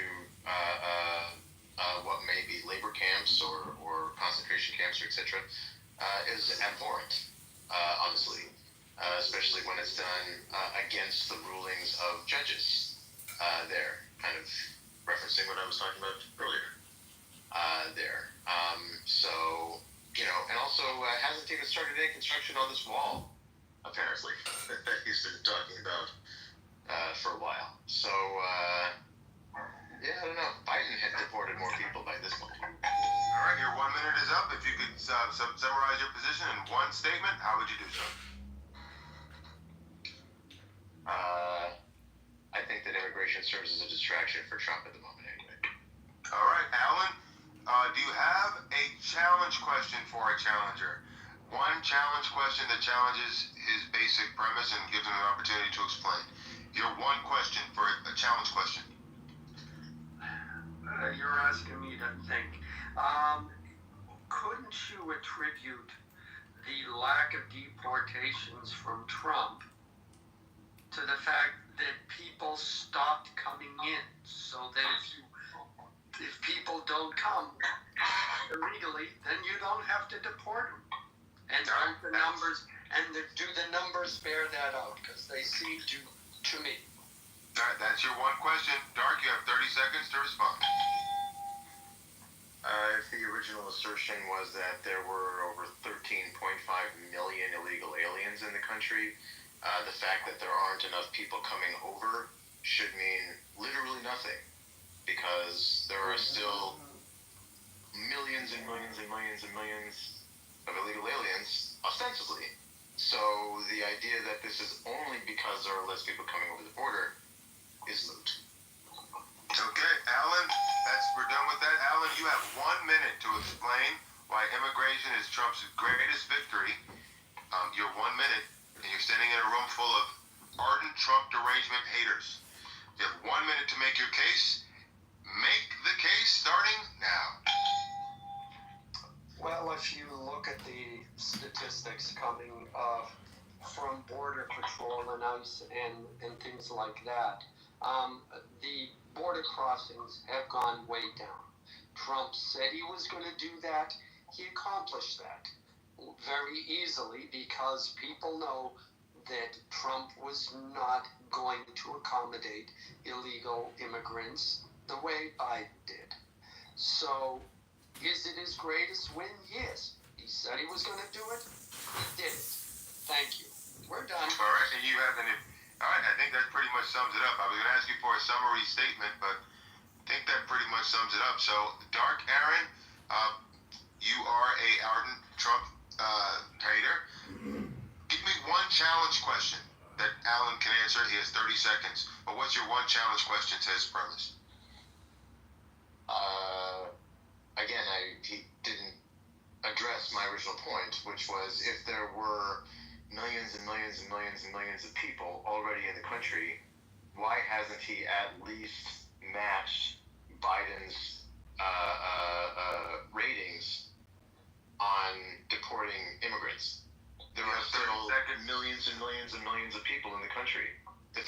don't have tens of thousands coming over should be irrelevant if it is such a win. Alan, you have 30 seconds to respond. 30 seconds starts now.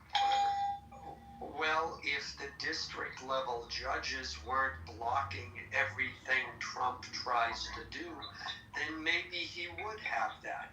When you look at the difference between, say, Obama or Biden, Biden had 15 rulings from district court judges opposing him, and Trump has already had something like 60. The last I saw, like a month ago, was 65 rulings against him. The Democrats are fighting tooth and nail to do everything they can to oppose what Trump. Okay, 30 seconds are up. Now we're going to go to scores. So for those that listened to that exchange between Dark and Alan, we'll see who won that round. Arthur, are you within the sound of my voice? Arthur going once. Arthur going twice. What's going on? Are you still asleep? Are you still falling? Are you still upset about the Knicks? Or were you listening to the? Yes. So you weren't listening to Dark and Alan? Not really. All right, I'm gonna put you down, man. I'm gonna put you down because you ain't ready for this. Now. All right, I'll come back to you, but just listen. Crime ratio. Who won the round, Dark or Alan? And hopefully you can put your bias aside. Dark. Of course.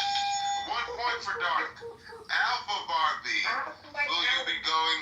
Alpha Barbie. Who do you think won that round? Was it Dark or Alan? I think I actually got another Alan.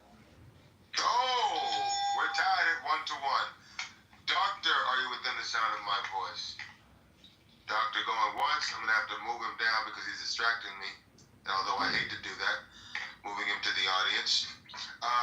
John Kitover, you were here the whole time. I think this time. Who do you think had the stronger argument? John going once. Going with Alan. 2 for Alan. All right.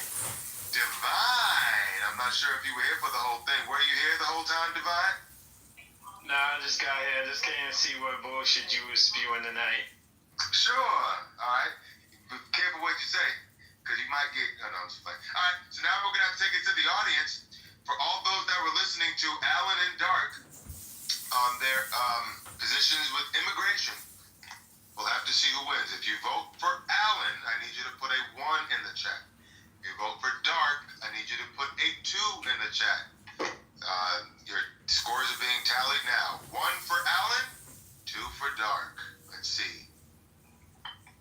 Another 1 for Alan, another 1 for Alan, another 1 for Alan. And then Morris goes for... Okay, I think that seals it. Ladies and gentlemen, Alan has won the round. Let's give it up. Alan wins his first ever round in Make the Case. All right, so now we're going to go with Make the Case. Alan, I'm going to, if you're so obliged, I'd like for you to go up against Divine this time. I just got here. What the hell? We're going to put you in the hot seat, brother. Alan, do you have a moment to do this or no? No, I can't. Okay. Some shit like black women did. Okay, all right. Why don't you, well, Divine is already, we know where he's on, so let's see. Leave Divine alone. Is anybody in this room come to us from the right of the political spectrum? Because we know Divine's on the left. I'd like for a right. I'm from the truth. I'm from the truth, brother. Don't put me in no basket. My name is Divine. I'm from Brooklyn, New York. BK. What I represent. Dr. Wise, are you from the right or the left? I can't remember. Try to pigeonhole me. Yeah, pigeonhole Let me ask you, Divine. Divine, I've been asking people, I'm going to level set with you. For Donald Trump and his presidency, what is his biggest win or best move since he's been in office? And what's been his worst move and or the biggest loss since he's been in office? I think his biggest win, with the exception of Hoover, I don't too much agree with that, but some of the pardons that he's granted the last time and this time, the black woman he let out, I'll give him that. You know, she's advocating for others. Which black woman? Alice Johnson?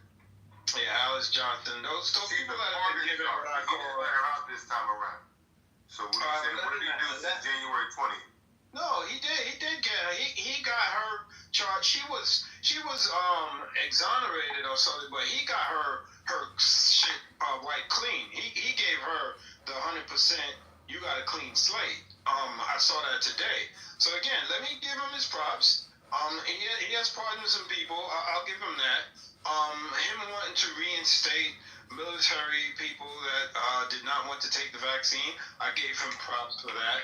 I think one of his biggest mistakes is fumbling the economy with threats of tariffs, backtracking on tariffs, and you see that the new term taco. Trump always chickens out. He's not looking good when you speak to economists and people that really understand how money works. He fumbled the bag. Okay, thank you for putting that on there. I have a list of responses. If you heard me typing, I'm just keeping track. So I have your name next to his win was his pardoning and reinstatement of military for the people who didn't want to take the vaccines. And his biggest loss was the threats of tariffs and his backtracking, basically taco. So, does anybody here disagree with anything that Divine just put on the table? Anybody disagree? Anybody disagree? I think Divine, you bugging. I don't care if you're parting a black woman. I'm good. Hi. Dr. Wise, are you coming to us from the right of the political spectrum or the left, Dr. Wise? Dr. Wise, are you there? Going once. Dr. Wise, are you there? Going twice. Yeah, let me respond to Cry Racial. Look, we got a lot of people that have been wrongly convicted, and we know that the justice system has not treated minorities fairly. When it comes to programs of incarcerated individuals, our counterparts have access to programs. They have access to way better situations when they're incarcerated than when we are. So anything that anybody in leadership can do to help the incarcerated, especially those who've been unfairly sentenced, when you look at how we're sentenced and how our counterparts are sentenced, the treatment under the law, you can't deny there's been disparities and harsher treatment. So you have to give it up when anyone in a position of power takes notice that the judicial system has treated minorities unjustly. Free Larry Hoover.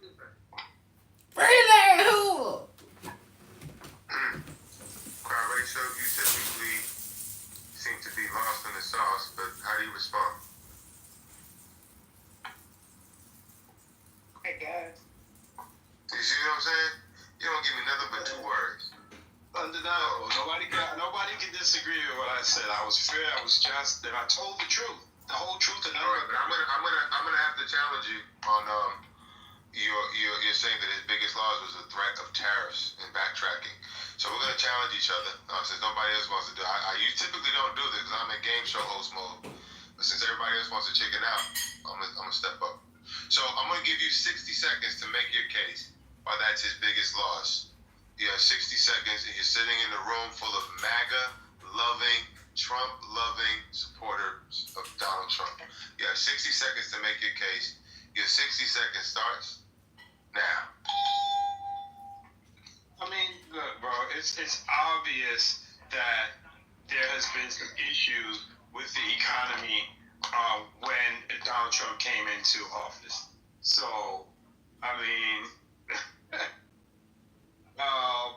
okay, what has he done? Again, threats of tariffs. He tariffed over 180 nations, broad tariffs, and then he reneged on it. But we saw the stock market react. Wasn't good. And people called it correction. They said it was going to crash anyway. That's bullshit. If you want to negotiate with other countries for fair tariffs and something that's fair and just, do it individually. Call the nations that you have an issue with and deal with them. This was not handled in a proper manner. This is not true leadership. This is just throwing shit in the wind and hope something sticks. That's not how it's done. Yes, things are changing, but he chickened out. He chickened out on tariffs, and then he misled the public. You ask the average American what a tariff is, they don't even know what it is. Your minute is Hold up. on, let me finish. Your minute is up. Your minute is up. I'm going to give you one statement. Your minute is up. But you have one more statement to sum it all up. Your one statement goes now. Let me get my one statement. The average American does not know what a tariff is. And once Americans started to learn what a tariff is, when companies like Amazon started telling me what tariff is, when Walmart started revealing what tariff is, he had to backtrack. What kind of a run-on statement was that? Let me, my turn. Anyways, so now I'm going to take a minute to dismantle your elementary argument.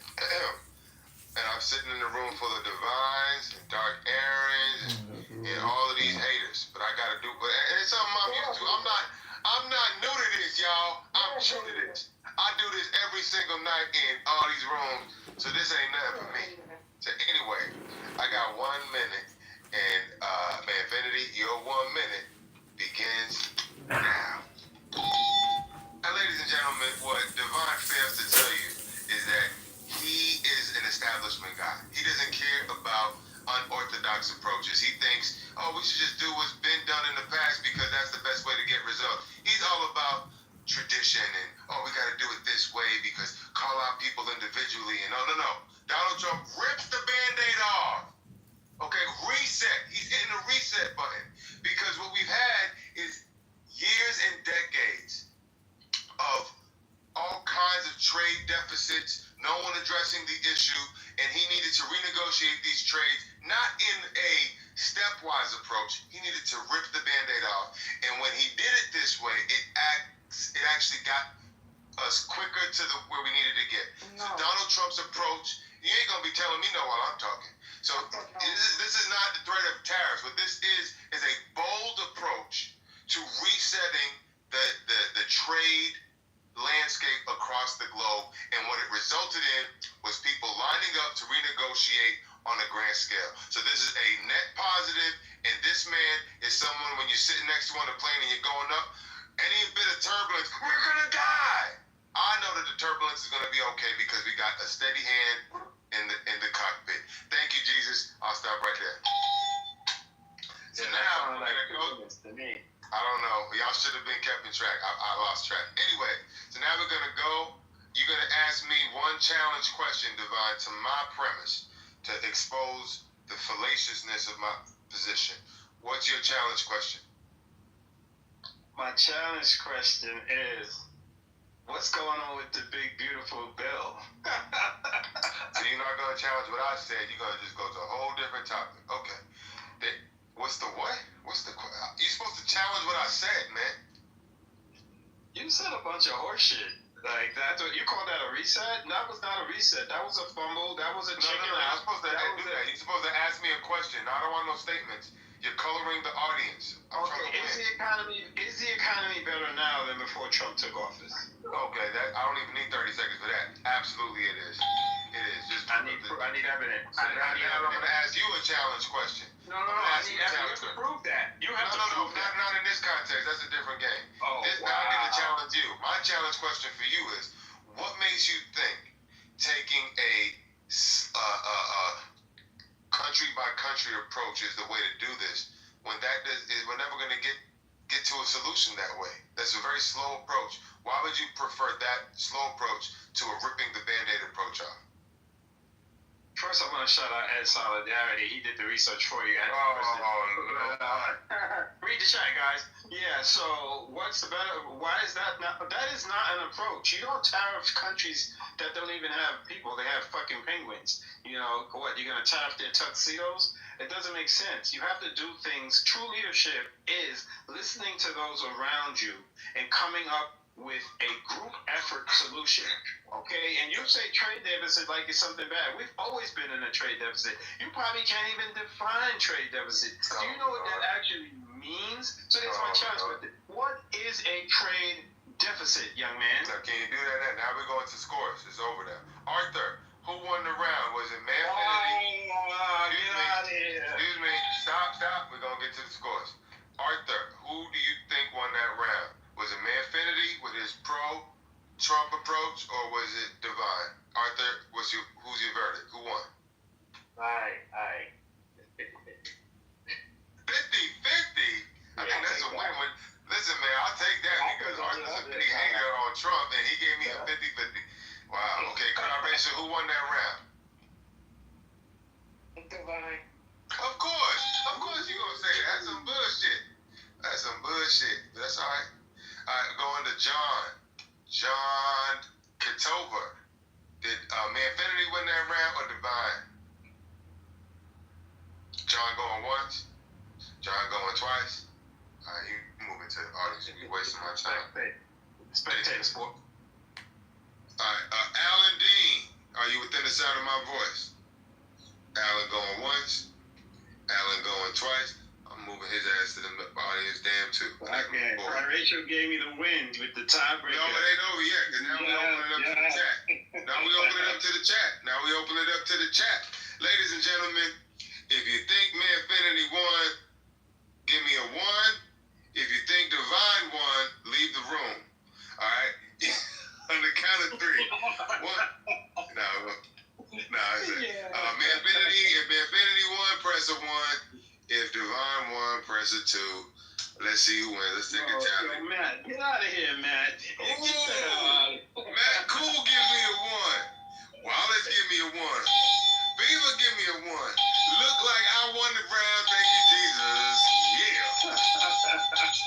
Get your shit together. You better go. You gotta wake up early in the morning to beat me.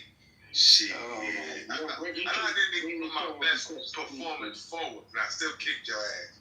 Bring this show across the street, man, Finny. This is cool. You need to bring this show across the street. You know what I'm talking about? Ooh, into where? Where can I bring it? Over to the other app. I don't know why you're not over there. Oh man, I feel like I need to get more active on there. But I can't never control that room because Jonathan's controlling it. He don't let nobody talk. No, you can start your own channel and do your show.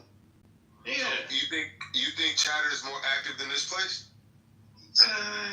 I'm like, who was that person that voted? I'm 50-50 because I go both. You know what I mean? I go over there and I come over here. Like they're not gonna get me to leave over here. You have a lot of people that left. I'm not leaving Clubhouse. I will always come back.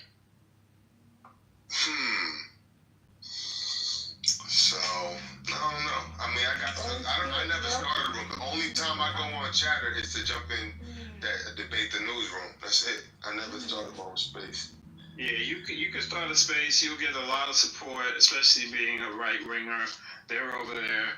You know, we go at it every night. I took about a week off. I haven't been in debate the news literally in a week. I had to detox. I've been hanging out with a brother named Don. And we've been deep diving into the whole Diddy situation. We've been playing videos. You can stream in there. You can go on camera over there. So we're really making use of the utility. Have you ever been on camera there? Yeah. Okay. You would never do that, man. Hey, what's your name? I can't, man. He's just you know how many haters I got? They get me bad, man. No, you can get on camera. Just put on a shiesty. What's a shiesty? The shiesty mask, the Nike ski mask thing. Oh, I got one of those. Yeah, I didn't know that was on this. That must be a New York thing. Cause I never call that shiesty. But yeah, man, I'll try it, man. But you like the make the case? Yeah, man. This is a cool little thing with the bell and getting the audience involved. Big deal. I don't know why more people's not in here. They be hating on the kids, man. That's all right. That's what I'm saying, man. You've always been a silent supporter, man. Even though you don't like to be called out there as a supporter, but nah, you can call me a supporter. It's almost like being a Trump supporter, right? You can't be telling everybody. No. Look, I support any and everybody. You out here, you know, you're speaking your opinion, and we have to hear both sides. I'm definitely an advocate of that. You know what I mean? That's why I frequented debate the news and in certain rooms. You know, I know the rooms that I'm going into and what I'm dealing with. You know, there's rooms over here. They're not trying to hear none of that. It's just super echo chamber. And that's what it is. So weren't you in the room way back with that girl named Helen? Who used to talk like this? Helen. Wasn't that your home girl? Yeah, that's the god sister. That's Helen. You call her Helen. She's taking care of her mother. Her mother has dementia. Alan is back. Alan, were you available? Why didn't you vote for me, man? Alan, man. I see Bree down there. What's up, Bree? I see Matt. Oh shit, Dr. Irresponsible's in the building. Get up here, you Long Island duck. Yeah, I was just in Brooklyn last week. I was over there off that street called Bushwick. Oh, okay, yeah. Who's that in Brooklyn? Hey, man. You can't even take the subway. Alan, did you not listen to my exchange with Devon? No, I was away from the phone. But listen, don't bring up this subject. Let's not create another stink. But did you see my message in the back channel? No, let me check now. I'll check. Okay, all right. Just read it because it completes that from yesterday. That's okay. I'm gonna say 25 years ago, you couldn't have went on Bushwick. I'm gonna tell you now, Bushwick has changed. Yeah, you know a place called the 10 Ike Projects? The 200 10 Ike Projects? 10 Ike? 10 Ike? If you tell me the street, I know it because we got so many damn projects. It's called 10 Ike Walk. Whatever that. I don't know why I named it that, but it's basically a project called 10 Ike. TENEYCK. That's go hang on. Yeah, that's Bushwick. That's between Bushwick and Bed-Stuy. I don't frequent those areas, but I know where it is. Yeah, I was over there, and it was a good time. Then we took an Uber all the way to Spanish Harlem. Went to this nice jazz club called the Smoke Jazz and Supper Club. And I was supposed to meet with Lisa from Lisa's 420 Lounge, but she stood me up. Yeah, I mean, you didn't take the subway though, so I mean, I was gonna do the subway, but the people I was with, they didn't want to get put on fire and stuff like that. So. Yeah. That's not why you good. didn't go to New Yorker. Exactly. I was on the subway last week. Don't. Yeah, but why take chances? Why take a chance? You're not taking a chance. Look, you hit the lotto before. Right. You hit the lotto before something happens. You hit the lotto before something happens to you on the subway. Yeah. Let's bear it out. I mean, come on now. Numbers don't lie. I don't know. It was just, we didn't know too much. We didn't want to get lost either. We needed to get all the way from Brooklyn, where that place was, all the way over to freaking Harlem. Almost Harlem. It's not that bad. Every train goes to Brooklyn, so you wouldn't have got lost. You would have ended up right back in. Yeah, it was cool. People all good. Smoke Jazz Club was cool. The food was good. And went from there. But yeah, let me see how many chatter be. So yeah, I'm gonna try to go to chatter, man. Is it easy to navigate? Yeah, it's easy. Just look, man. I'm not telling you to leave over here because I know you have a lot of supporters over here.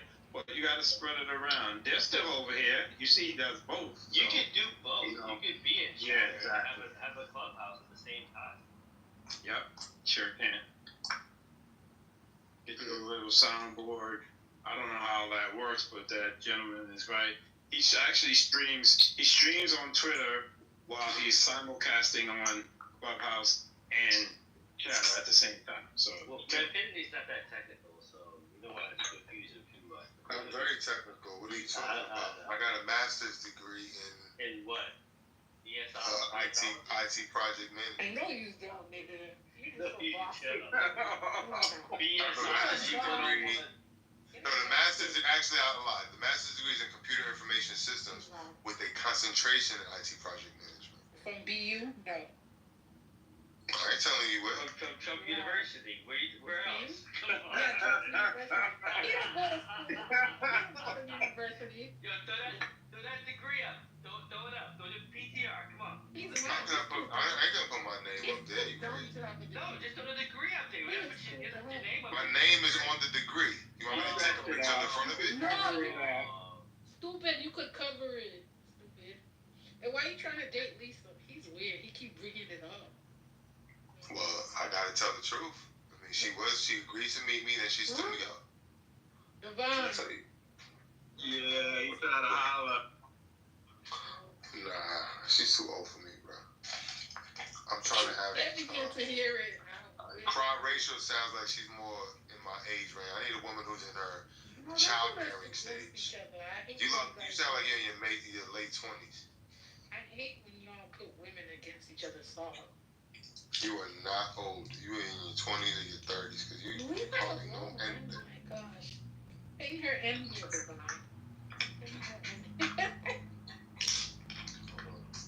Chat from Alan. I can't see the chat.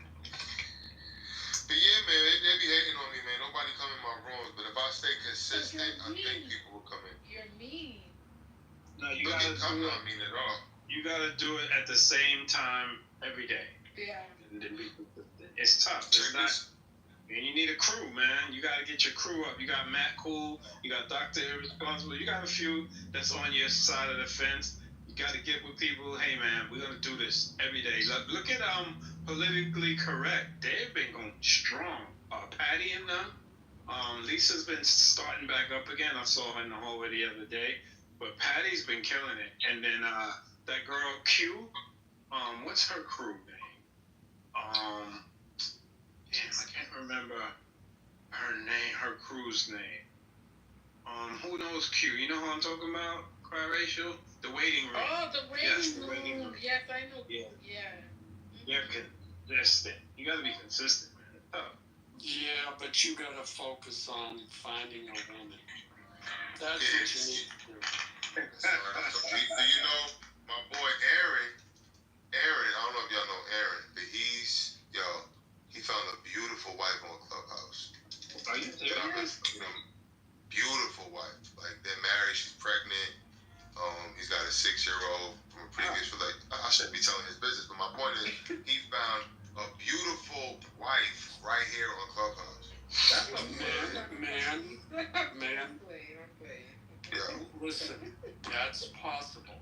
No, it's not. But why limit your input to just voice? No. Go where there are women that have the same interests in you. I know. I told you. And you. So let me explain. The women that I meet in this area tend to be highly educated and career driven. So therefore, it's a stalemate. Like we have a good vibe and everything, but then when it comes to like trying to they just not. Yeah. They're not on the same wavelength. They're not about the biblical worldview that I'm into. Yeah. Okay, but man, let me ask you this: do they want to have kids? A lot of that's not a priority for them. A lot of them are more interested in establishing their career. Yeah. How old are they? What age range are they in? In their late 20s, early 30s. Okay, so what you have in front of you is you have a group of women, like you said, late 20s, early 30s. They're career motivated. Okay, you're meeting them, but they're not syncing up. Keep doing that. Man, go to Mission Hill and get you a hood booger. What you know about Mission Hill? What? What you know about Mission Hill? Bro, I went to Northeastern, bro. I went to Northeastern. I got my Wow, it's right there. Okay. Yeah. I lived on Hillside for 2 years. I had an off-campus apartment, 65 Hillside. It was the party crew. Like Wendy Williams. Oh, wow. Yeah, she's alumni. Yeah, Wendy Williams. Yeah. 65 Hillside. Let me see what Hillside is. Yep, I live right on the top of the hill. 65 Hillside. You know who's originally from Mission Hill? Donna Summer from the Disco Queen. Wow, so 65 Hillside is a triple decker. Yep, I had the first floor. Wow. First floor. Devon probably dated Cape Verdean women. They didn't want me. I went to school with a bunch of them. They didn't want me. They didn't want you? They didn't want me. I was with the hood boogers. Cape Verdeans. Wow. Y'all really know y'all stuff. They fly, though. They were definitely the flyest girls on campus, but it wasn't checking for the kid. I was too hood. I'm from Brooklyn. I was too hood. They're like hood men. I don't know. I tried. Crowd Rachel, are you Cape Verdean? No. Where you from? Where you from, Brian? Not Trinity. Yeah, Trinity born. Trinity born. Trinity is not hated. Montserrat. Jamaica is not hated. Montserrat. No. They So killed wait. They killed Saint white men. St. Kitts? No, they killed white men. Back St. Lucia. No, for like independence, they killed white men. Oh, Haiti. Wapkan Judge. I didn't know they killed Wapkan Judge. Now the truth comes out. Now the truth comes out, triracial. Yeah, Wapkan Judge. That's why you're always coming after me. It's in your blood.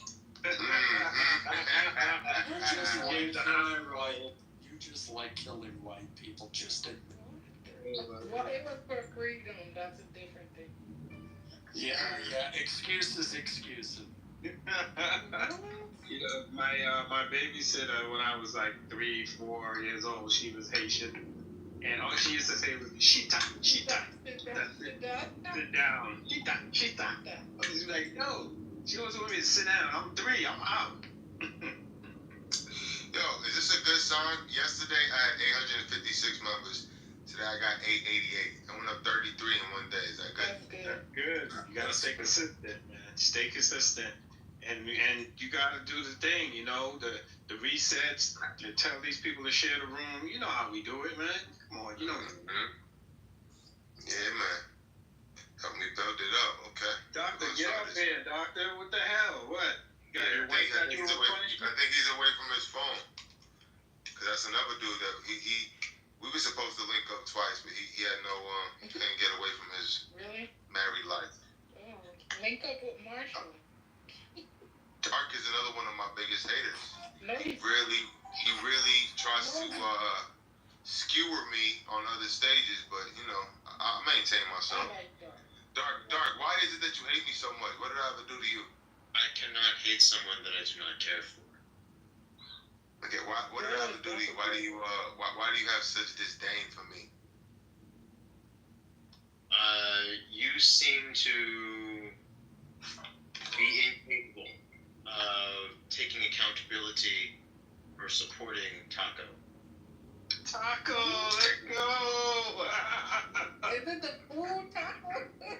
Yeah, no, Hey, I it's need an acronym. It is not food taco, which stands for Trump actually always figures out that you always Trump always chickens out. Taco is an acronym.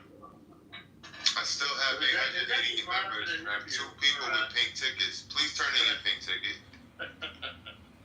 Anyway, my support. But what are you talking about, Doc? When you say that I don't take accountability, I stand by my support for his policy. So what do you mean I'm not accountable to it? Well, you do stand by it, of course. I didn't say that you didn't. I said that you refuse to take accountability for example, earlier today, GA was talking about, or was it CEO, I can't remember, was talking about how Trump said that he never repents, and that which gives him carte blanche to sin or lie at all times. And you continue to make excuses for it, despite claiming to be a God-fearing man. That is only one example. So that's not taking accountability. That's me finding a way to explain, you know, a situation. Just like if I were to try to push you on why Kamala was a horrible candidate, you're gonna give me more excuses than a nigga going to jail, because that's how you do. So it's a team sport. Well, the difference here is that I do not claim to be a man of the cloth, and Kamala has never said that she. No, I'm a white person. I don't know why Manfinity said that, but quite rich, I'm a white person. And so the point is that Kamala has never said anything that would necessitate me not feeling that she is the better alternative because of the religion that I believe in. Oh, thank you, Rachel. I appreciate that. You, on the other hand, have made an excuse for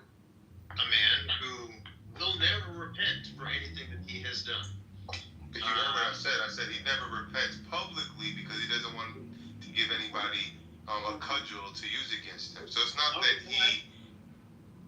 I understand that is your rationale, and that just continues to buttress my point, to be honest. But that's not me not taking accountability. That's just me finding a way to explain certain behavior, and that bothers you. So that's what it is. It's not that I don't take accountability. It's that I can always figure out a way to explain behavior, and that bothers you. Okay, Alan, you raised your hand. You don't realize that you're literally making my point for me. No, but that's not me not taking accountability. That was the wrong framing. What you're trying to say is you don't like that I can always figure out a way to explain what you consider to be inexplainable behavior. That's not the same as not me taking accountability. I just don't. I'm not going to repeat what I said because you're making my point for me at this point. Oh, Lord. Is anybody else hear what I'm hearing? Alan, what did you say? Yeah, the left doesn't get to decide by which metric people decide if they are religious or not. So you saying that, oh, if you are a man of the cloth, then you should agree with us is a weak and fallacious argument. Oh, he told you. Oh, I'm sorry. I was too busy doing something else to listen to a druggie. I apologize. Yeah, okay. In other words, I was right, and that's your excuse for coping the way man does with Trump lies. Okay, we got it. No, I literally said I wasn't paying attention, and admitted that I was doing something else. But you're a druggie, so of course you didn't listen to me. And why would you call him a druggie? Why would you make that claim? Because when you win an argument, then you, when the other person wins an argument and they lose, and you lose, then you have to fall back at home. Yeah, I mean that's uncalled for. I don't see. I've known Alan for a good period of time. I've never seen anything to indicate that he's a druggie. He's been an upstanding father and a man of great integrity. So I don't know what to do with that. Anyways, I just said he's a druggie. You can appropriate whatever you want to what I said. I don't know why you would say such a thing. It's just baseless. He's addicted to drugs. Okay. And you know, the other thing is that I would say, man, that Trump supporters love that he does that. They understand that he's what's called an advertising puffery. So when, you know, if you see a Coke commercial, it's called Coke is the best soft drink ever made. Well, you can say that, and it's understood that's part of advertising. If they say Coke cures the common cold, well, then that's an outright lie. There is such a thing as puffery, and we all understand that that's what Trump engages in. But tell me, what is the bigger lie? Trump saying, I'm going to end the Ukraine war at my first day in office, or Democrats telling the world that a boy can become a girl, all he has to do is take hormones and then maybe have a surgery. Which one? So, Alan, I'm not a Democrat or a Republican. Okay, then, right? but then you can impartially answer which one is bigger. I'll answer the question. Okay? But I could give two fucks about that issue because it's not a real issue. It's a made-up issue by the fucking Republicans. Okay? It's bullshit. You know your party Republicans lack any fucking integrity. We have a fucking criminal that's in the White House running this country, and a fucking drunk running the national defense. Like, get the fuck out of here, man. Okay, so you don't think it's an important issue, but there are a lot of people who do think it's an important issue. So can you answer the question impartially, which you think is a bigger lie? If you don't think that you know, the whole trans thing is a lie, then that's fine. That's an answer. But there's lots of people who do, and all of those people elected Trump. So what do you think, Haitian? Which is a bigger lie? A lie that I'm gonna fix the Ukraine-Russia thing on day one, or is the bigger lie that boys can be girls? Which one is a bigger lie? I haven't heard any Democrats say a boy could be a girl. So, but Then you haven't been paying attention. But They never said that. Oh my God. But No, I mean, at the end of the day, if they want to care about stuff that affects like less than 1% or so of the country, let them. Yeah, like training bother you? I mean, no, that's fine. They don't But bother you.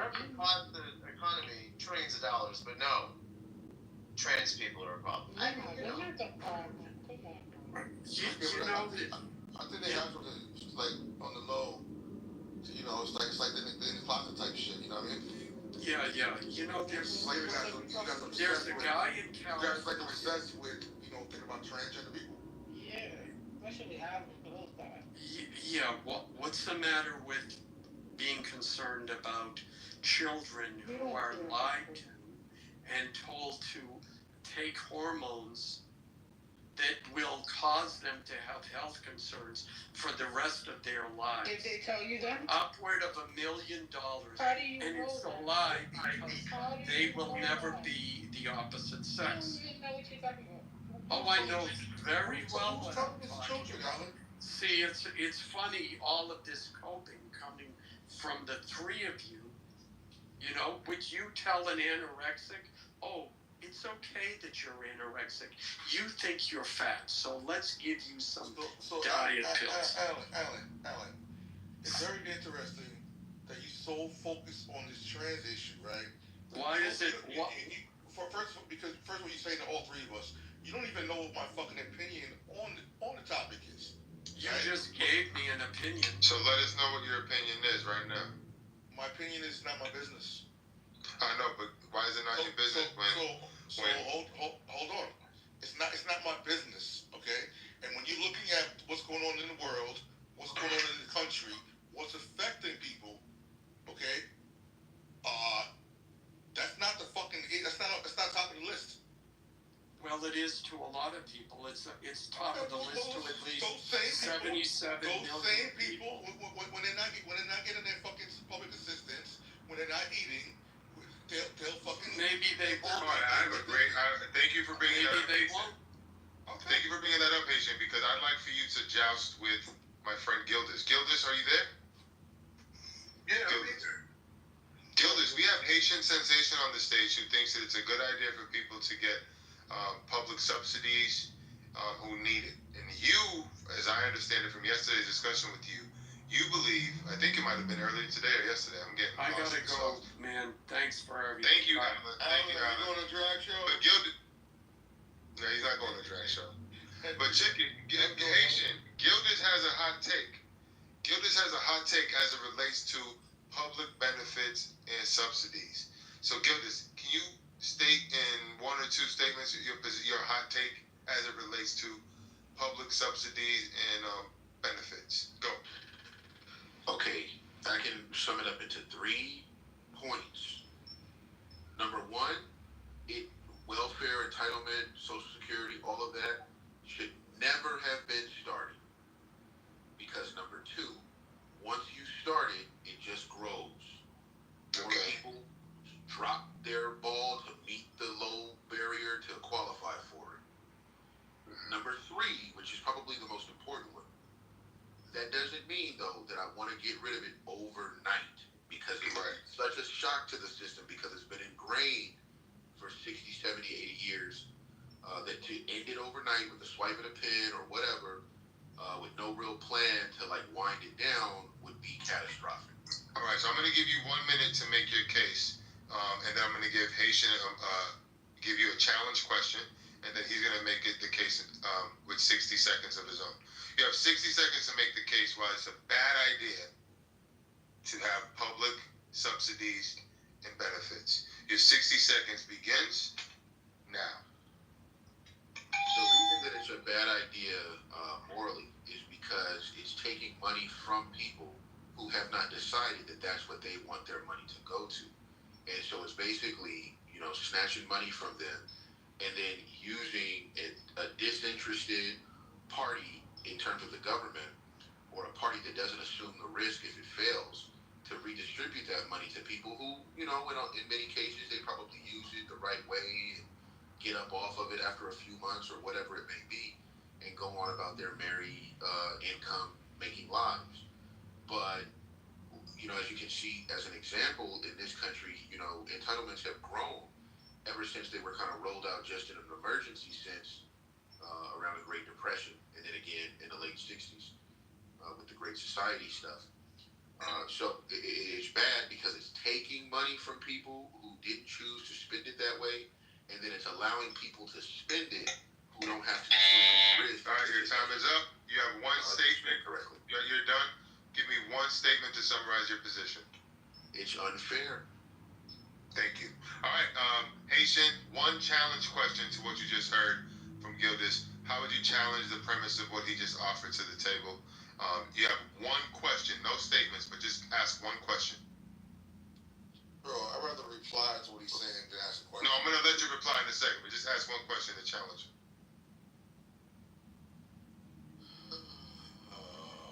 What about people who are disabled? All right, stop right there. Gildas, you have 30 seconds to respond.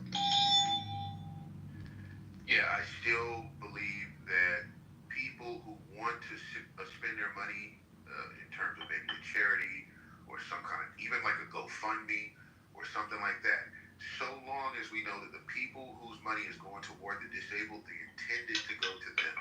Because there's no reason, for instance, that my money should be taken away from my ability to put my child in preschool and go to somebody who's disabled.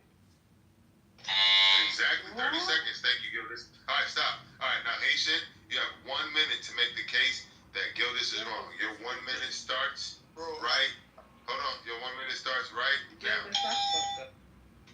So, first of all, I'm not trying to go back and forth. I'm on my fucking gummies relaxing. But all I will say, Gildas, regardless of what you're saying, that you should be able to choose what you do where the money goes. You don't choose where the fucking money goes now.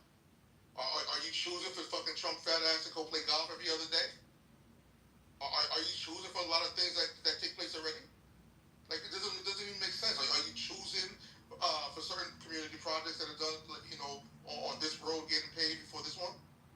And then on top of it, brother, if you're saying that these people, even if they're disabled, shouldn't get any type of assistance, so what's going to happen with them?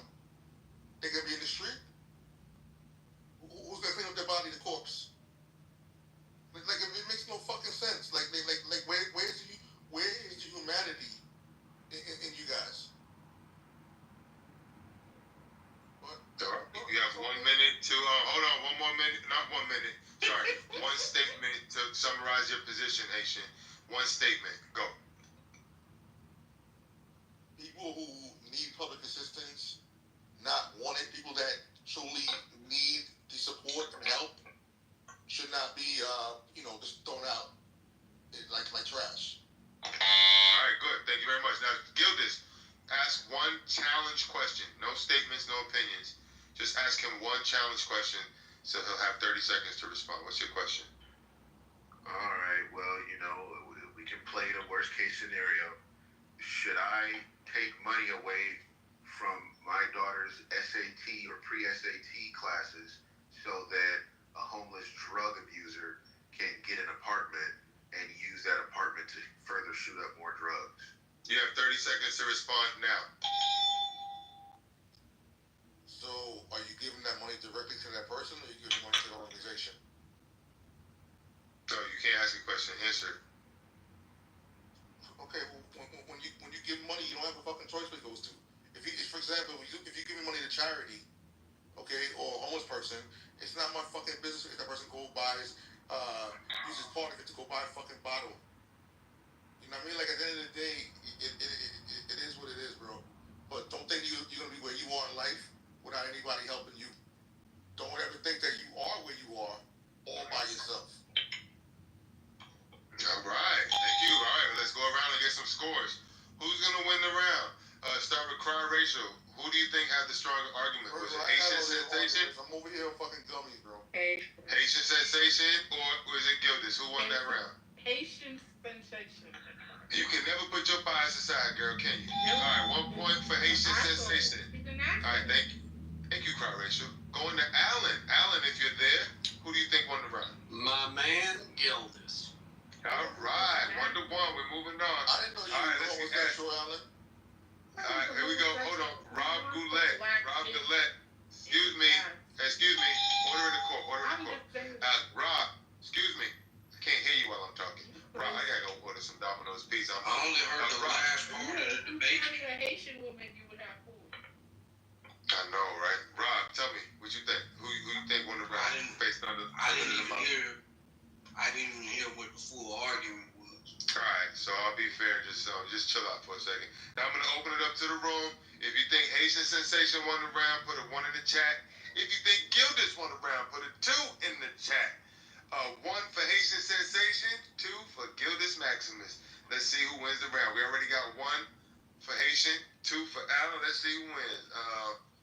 We can't get 2 votes. Sorry, Alan. Angel votes for Gildas. That's 2-1. Beaver votes for Gildas. That's 3-1.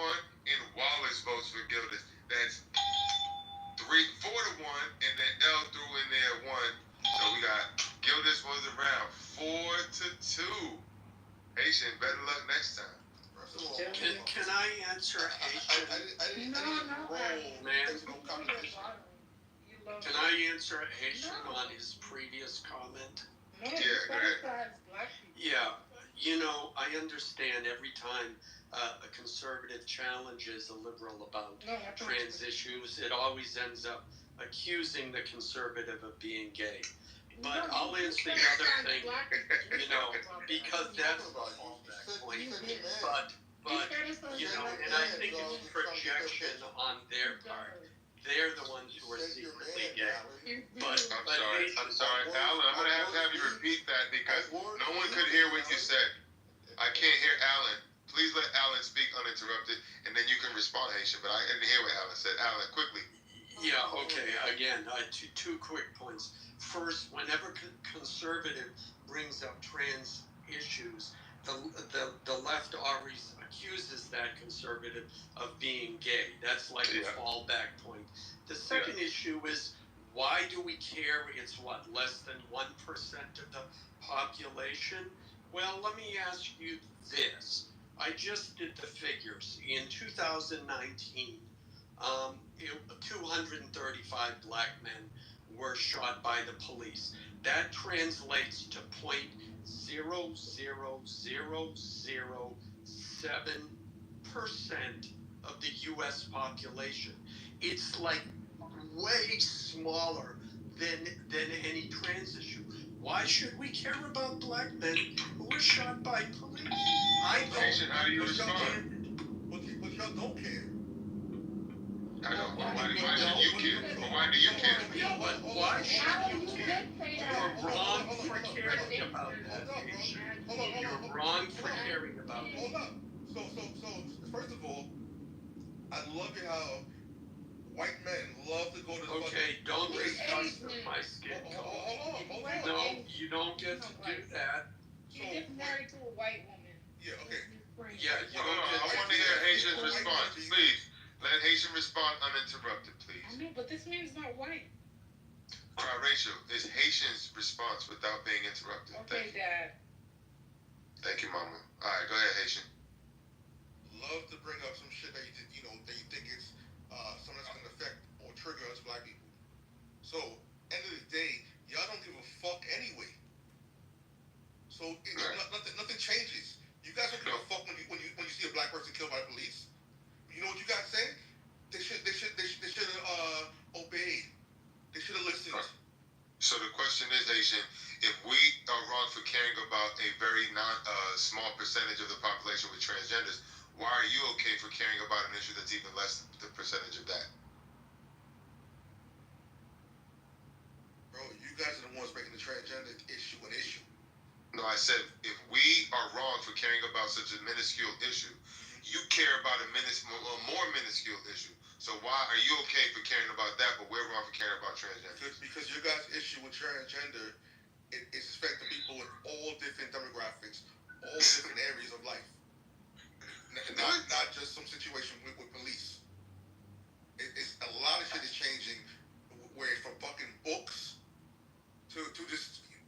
actual bullshit.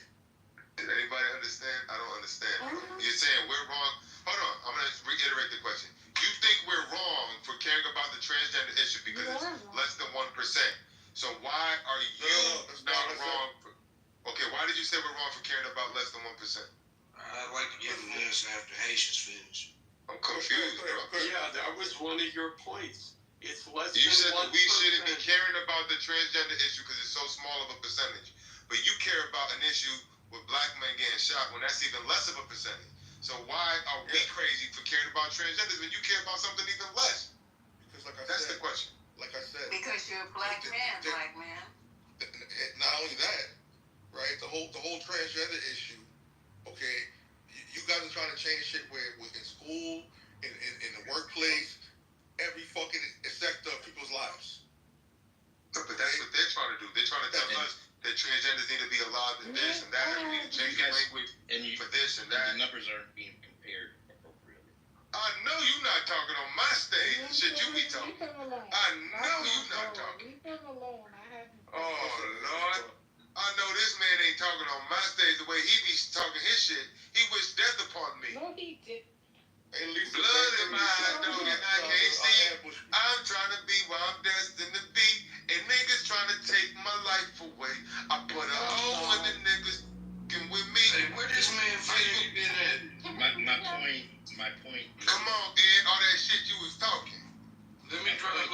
Many man. Disparate. You can't compare disparate deaths among African American men to a statistic in terms of transgender population. Deaths among African American men are overrepresented. Get the word out, brother. Get the word out. Compared to the general population. No wonder you like to chat so much. You can't talk.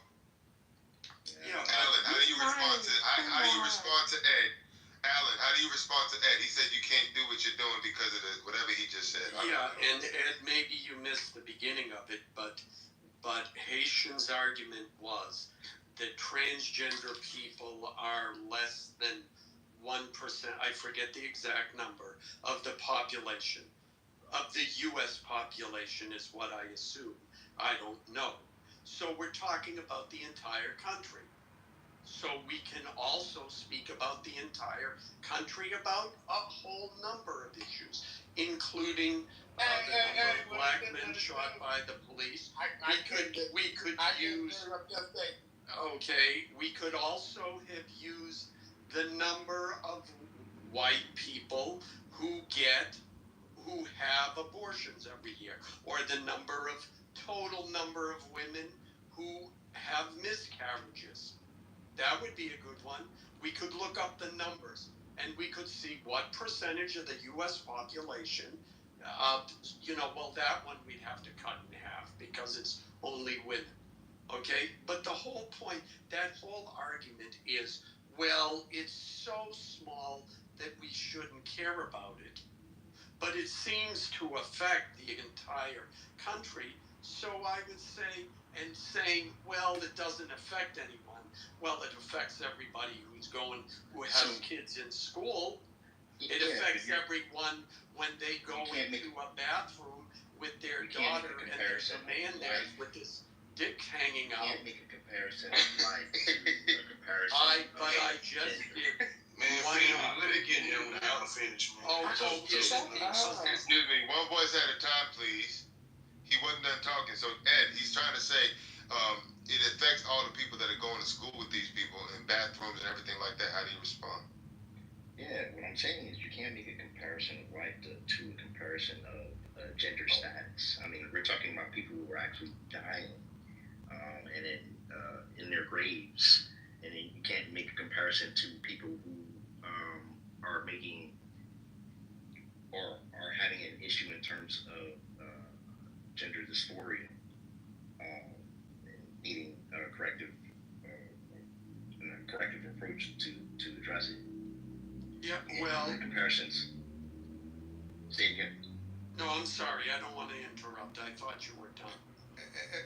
And Yeah. He thought he was done too. He don't even know when he started or when he's ended. Yeah, well, the study came out. Alan, I don't agree with men being in any fucking bathroom, you know, whatever. But when's the last time that you were in a men's bathroom you saw someone's dick? I said a mother going in with her daughter, and a man is in there with his dick hanging out, claiming to be a woman. When's the last time you saw someone's dick when you went in the public He didn't bathroom? say anything about seeing it. He said being It in the doesn't room matter. with it. It doesn't matter because I'm a man. How many of y'all have daughters? Yeah. So, but Ed, I have two small daughters. How does that I'm just gonna make a Okay, personal yeah. example. I have two small daughters. We go out frequently. Well, one's in school and one's gonna be going to school next year. I can tell you this for certain. There's no transgender ideology being taught to my second grade, soon to be third grader. As a father that takes his kids to things like, the zoo, the mall, restaurants, and sometimes girls have to use the restroom. And if they don't have a family restroom, generally if it's just me with my girls, I try to find it as empty as possible. Maybe I ask someone, that I could seem friendly, just check for me. But one thing I've never encountered in a city like Houston, Texas, mind you, we actually do see transgender people. So it's not like I'm in one of those places where we don't see it. And I've never encountered a place where my daughters haven't been able to use the restroom because it was a man. So I'll go to the next point. When you guys say about, I guess, where's the comparison disparity? First off, let me ask y'all this. Do y'all think those people have a right to exist? No, they don't. But having said that, Okay, all right, that's a yes or no question. Yeah, If Alan said no, we offended him. But yeah, but hold on. I'm going to respond. Hold on, Alan. No, Hold on, Alan. I was started talking because it has a point. I have a point that I'm making now. Hold on, I'm trying to get somewhere. So Alan, you said that these transgender people don't have a right to exist. Your question to me is the same thing, Brock? I just asked, do y'all think transgender people have a right to exist? So he said no. My answer is yes. All right, so assuming that most of us. You want to be So hold on, give me a second, man. So assuming that we all kind of believe that people do have a right to exist, regardless of what we like their ideology. You know what I'm saying? I think that's where the comparison is lost right there. It's not about a sheer numbers thing. It's not about saying that you're comparing this. Well, if it's a low percentage of this, we're talking about a low percentage of this. We're talking about these people just simply having a right to exist. Whether we agree with it or not, that's a whole nother story. I don't agree that trans men should be participating in girl sports. So, we got some middle ground on that. But to even compare that to a public official who's sworn to do his job, and we're not talking about the cops that kill people because they were actually a threat to them. We're talking about the cops that kill people who weren't a threat to them. So assuming that they're supposed to do their job, that right there in itself, being a law enforcement official, holds far more weight than you guys feeling like that you don't like this person because they're transgender. You don't agree with their ideology. You can't legislate how someone feels about themselves. You can't legislate how the police interact with the general public. So it's like it's not even a logical comparison to make. Yeah, well, I'll answer that. Ed was saying, well, people are dead and in their graves. They find this latest study came out shows that people, children and teens who engage, who have gender affirming care. In other words, they're taking hormones. Maybe they have their breast, if they're a girl, they have their breasts cut off when they're a teenager, have a higher tendency for suicide. What the left and what the transgender ideology claims will help them is actually killing them. So yeah, they're in their graves too, Ed. They're being killed. And the fact is that what we have is the mistreatment, meaning the medical mistreatment of children who have gender dysphoria when all of the available studies showed that if you just do nothing, if you say, it's okay, all right, I understand you feel this way, it'll pass. We love you anyway. They will, yes. Their gender dysphoria will be gone by the age of 21 in 95% of the cases. But instead, the left keeps saying, oh no, you're trying to erase them. Oh no, you're trying to deny them the right to exist. All we're saying is, no, you are a boy, you think you're a girl, that's a mental illness, which, by the way, I forget where. It's a mental illness. Go to a site. All right, Crowd Racer, next time next time you do an outburst like that, I'm gonna have to drop you. I don't want no outbursts. I don't like no outbursts. I like starbursts. I don't like outbursts. Okay, so I need you to calm down. Alan, you were finishing up.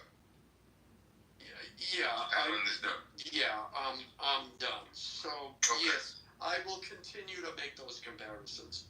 All right, so, Ed, as much as you hate me, I'm going to give you an opportunity to respond before we get back into the groove of things. Ed?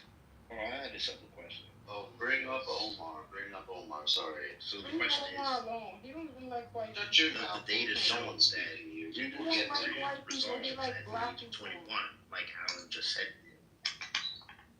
I didn't hear what you said, Ed. I'm sorry. You were talked over. Say it again. Does the data show that gender dysphoria resolves at the age of 21, like Alan just said it does? Okay, Alan, where did you get that statistic from? I'd have to look it up. It's. You just made it up. It was a study. No, I didn't make it up. It was no, I didn't. It was study. I don't know, 4 or 5 years ago. And then what's happened is, then we get all of these other studies, funded by the trans ideology group, and it went down to like 87%. But the original stat is 95%. I think you had something original with chicks with dicks. I didn't. We'll get to your chicks with dicks. I didn't hear what you said. I think you have a fetish with chicks with dicks. He does. Oh. Yeah. See, again, they get accused of. They do that all the time. You already you made that point. That they try to letting tranny kids die. So anyways, a bunch of white men are into men. So Gildas won the last make your case round against Haitian sensation on the topic of No. I wasn't in no fucking round. You say what? Happened round, motherfucker. I wasn't in no motherfucking round. That was round. He went, and everybody voted that he won. What you talking about? You got what I'm saying is, I didn't come here to response debate. This is what I'm saying to you. Oh, what's good, Omar, stop flirting with your white daddy. What's up, Oh my God, Omar flirting with his white daddy. Why say try? There's enough interaction between black men and black women. We're not trying to exacerbate that. Oh my God. What's up, Omar? I hear smart people speak. I asked to bring them up. That's the end of the story. I don't even agree with it. Shut up, Haitian. Or I'll put you in a fucking Mac Daddy fucking argument and see who wins. Oh, Lisa up there too. Wow. So Haitian sensation. What's the next topic you think you can argue? Bro, I didn't argue shit. You the one that fucking said something. First of all, if I was gonna argue something, I wouldn't come in here on some fucking gummies. Oh, okay, so you're not prepared tonight. All right, we'll go with somebody else. What the fuck is wrong with you? Is that why you lost? I think he got handled by Gildas. First of all, I ain't lose shit. Oh boy. You got handled. You got handled. Anyway, Ed Solitary, would you like to go head to head with Gildas or Dr. Responsible on your favorite topic? Favorite topic? Dr. Cocksucker? Yeah. What's the biggest topic? Well, why don't we do Lisa? What is the topic that you're passionate about, Lisa? What you say responsible? I'm saying that Ed, Haitian, and Lisa are either directly or indirectly okay with killing trans kids. How the fuck is that? By lying to them. How? Did you hear the statistic the man just brought up? Alan, he may be old and he may speak slowly. And he may take forever to get his Doctors words stopped saying that. he's not a stupid man. Just as slowly as I First of all, he brought up a statistic that he alleges that's from 4 to 5 years ago that kids that go through dysphoria, gender dysphoria, have a higher rate of suicide. Okay, well that could be they might No, have. that's new. The Listen, suicide. Dominique just had. Dominique just gave us a hot take. Dominique. Hold on. So to say that the suicide rate is just based off of that versus them being picked on versus them being being cast away by their family, you can't say that. There's several factors on why that suicide rate is high. Alright, hold on. Dominique just made a claim. He just gave a hot take and he said that trans kids do not exist. Dominique, I'm gonna give you 60 seconds to make that case uninterrupted, and then I'm gonna have somebody ask you some challenge questions, and then we're gonna get to me. Right. So Dominique, there is no such thing as trans kids. Please make the case for that in 60 seconds or less. And your 60 seconds begins now. There is no such thing as transsexual children. There is no such thing as transsexual. That is it. That is all. Thank you for listening. Wow. Okay. Ed Solitary, you have 60 seconds to challenge his premise. Not 60 seconds, excuse me. Please ask a challenge question. No statements, no opinions. What's your question to him to disprove his theory? You have one question. Ed Solitary. I'm not going for this one. Oh, Lord. Haitian. Lisa, what question would you like to ask Dominique to disprove? First of all, he didn't even make a statement. There's no trans children. There's no trans. I know, so ask him the question. Ask him the question. Basic elementary. Okay, so I can be just as basic as him. You see what he heard? You guys heard what he said. There's no trans children. There's no trans. Okay, so if you want me to be just as basic and elementary and one cell brain as him, yes, there is. No, I need you to ask him a question. I said no statements, no opinions. He made a statement. Ask him a question. Ask him what does he mean. I know. I'm just saying, ask him something to make him expound upon it. No, this is a game called Make the Case. So I got one question for it, man, Infinity. One question. All right, go ahead, Omar. Ask the question. Hey, Dominic. Trans. Yeah, Dominic. Does trans people or children, do they have parents? All right. Dominic, you have 30 seconds to respond. Your 30 seconds starts now. 30 seconds. Usually, they don't have a man in the house. No. I said, do they have parents? Sir, I got 30 seconds. Right. Give me my 30 seconds. 10 seconds starts now. Go. Usually, look here, man. If you're gonna act like that, I'm just not gonna respond. No. You got 30 seconds with no interruption, and I will shoot anybody that does. No interruption. 30 seconds starts now. Go.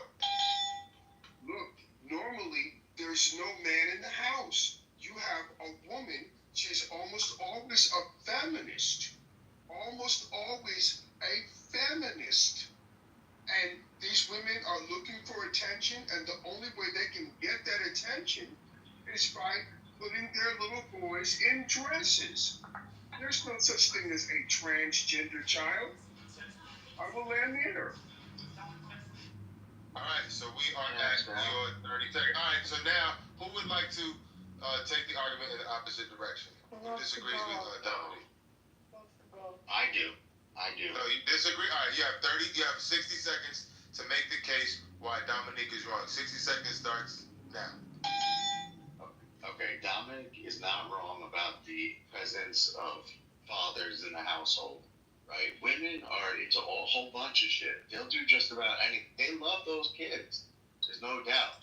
But in the midst of loving those kids, it's not just about them being evil or them being leftist or anything else.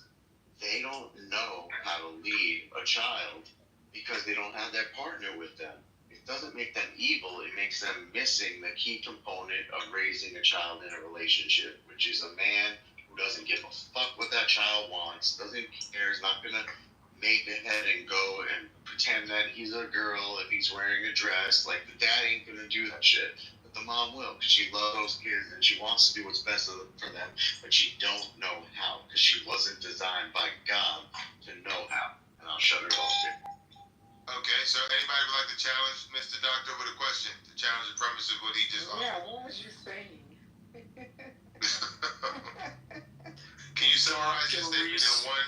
Summarize your position in one statement, Doctor. Doctor Responsible, would you say the women, the parents in Hollywood who are actresses who transition their children so their careers get improved and they can get a movie role, wouldn't you say that's evil? I would say that those, let's say, actresses, women, I would say, hold on, you can respond right now. I would say that those actresses, women, are not built, designed, or capable of making the correct choices for their children. So they fall into the trap of doing things they think would be good or socially acceptable, and they don't question it because they don't have a man around to tell them to shut the fuck up. Shut the fuck up. Why you being... If you were my wife, I would bitch slap you and then hug you and kiss you. Respect. And I would kick you in the dick. You convinced me, Dr. Responsible. Thank you. So responsible. Say you could solve one issue right now with kids in this country, right?